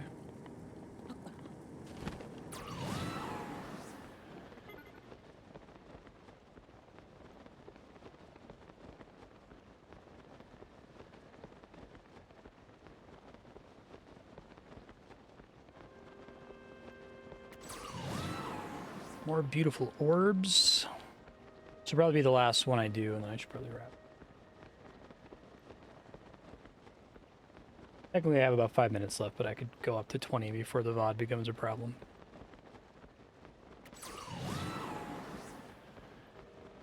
I really like that King Gleok fight above the Holland Island or whatever.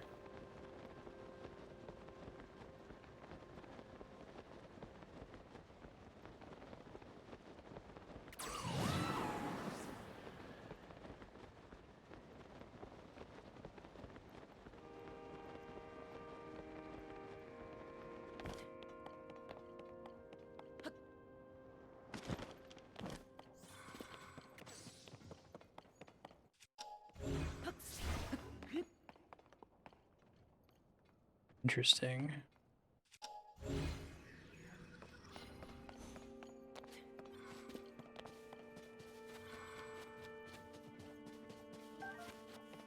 Sure, this isn't the answer, but out of curiosity.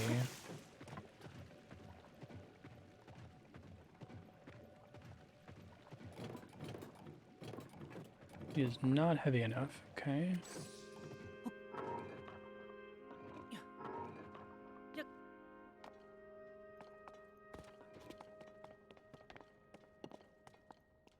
Chest down there, which maybe is another Sage's Will.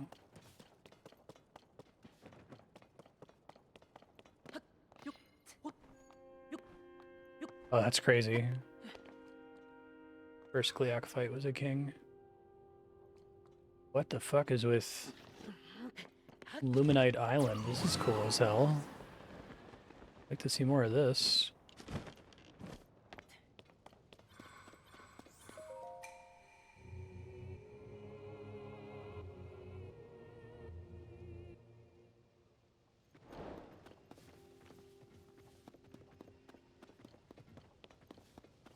Like pointing straight down. Okay.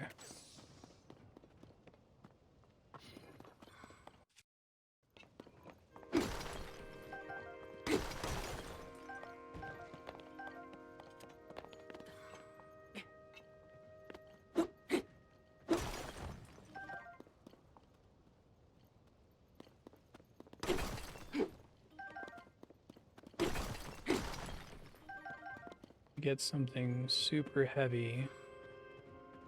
Okay, I think I see down on that island.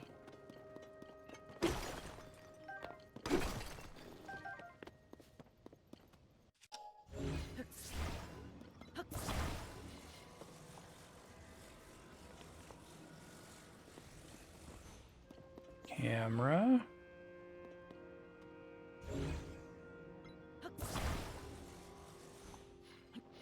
Whoops, don't do that. That went better than expected.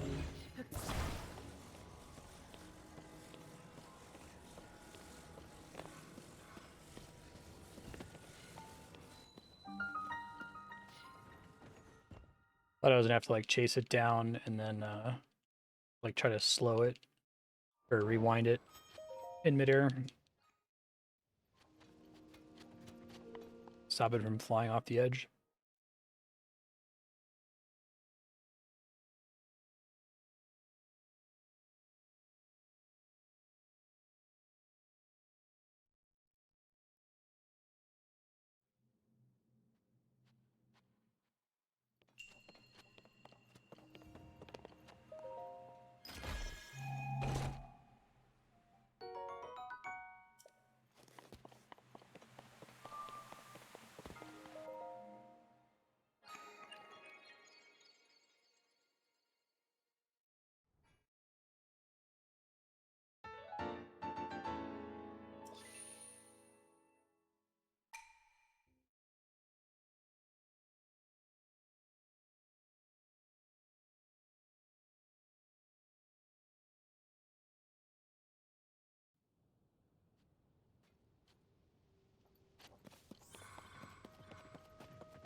thinking on it more, and I think that maybe middle ground for me would be if either there was no voice acting and no subtitles, and everyone just spoke like Simlish or like a nonsense language, call it Hylian or something, so you had to like figure out what everybody was saying from context.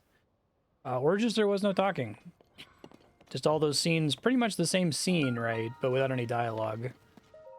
I don't think the dialogue is adding too much to them. Like I think you could get the sense of even the Tears cutscenes that are just like Zelda hanging out with Rauru and Sonia. If you just remove the dialogue and the subtitles, I think people would be able to figure it out.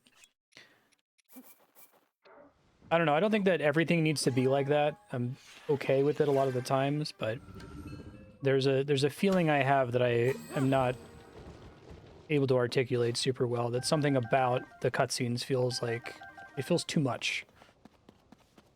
Longer than they ought to be. More explainy than they ought to be.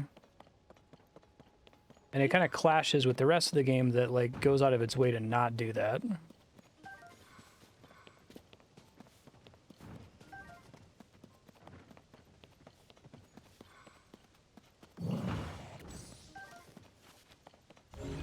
Okay, I think I still want to figure out the death sphere. Oh, that's way higher than I realized it was.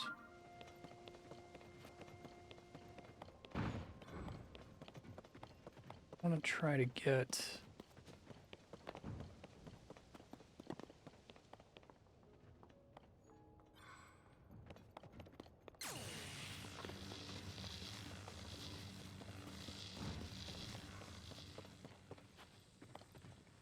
Yeah, it's not bad.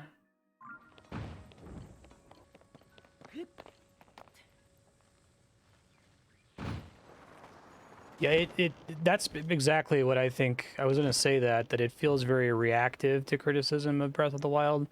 I opened this playthrough saying I hope they're not too reactive.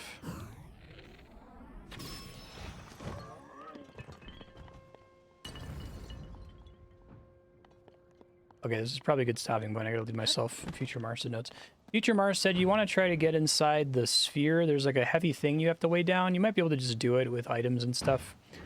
You could try launching one of these guys up and bringing a block with you. It doesn't go super high just with a couple of rockets. So maybe check this island and see if there's more rockets you can source or something like that. You probably can get the rest of the way up there with a hot air balloon and maybe put a controller on there so you can move it a little bit closer. Game's still really good and having a good time with it.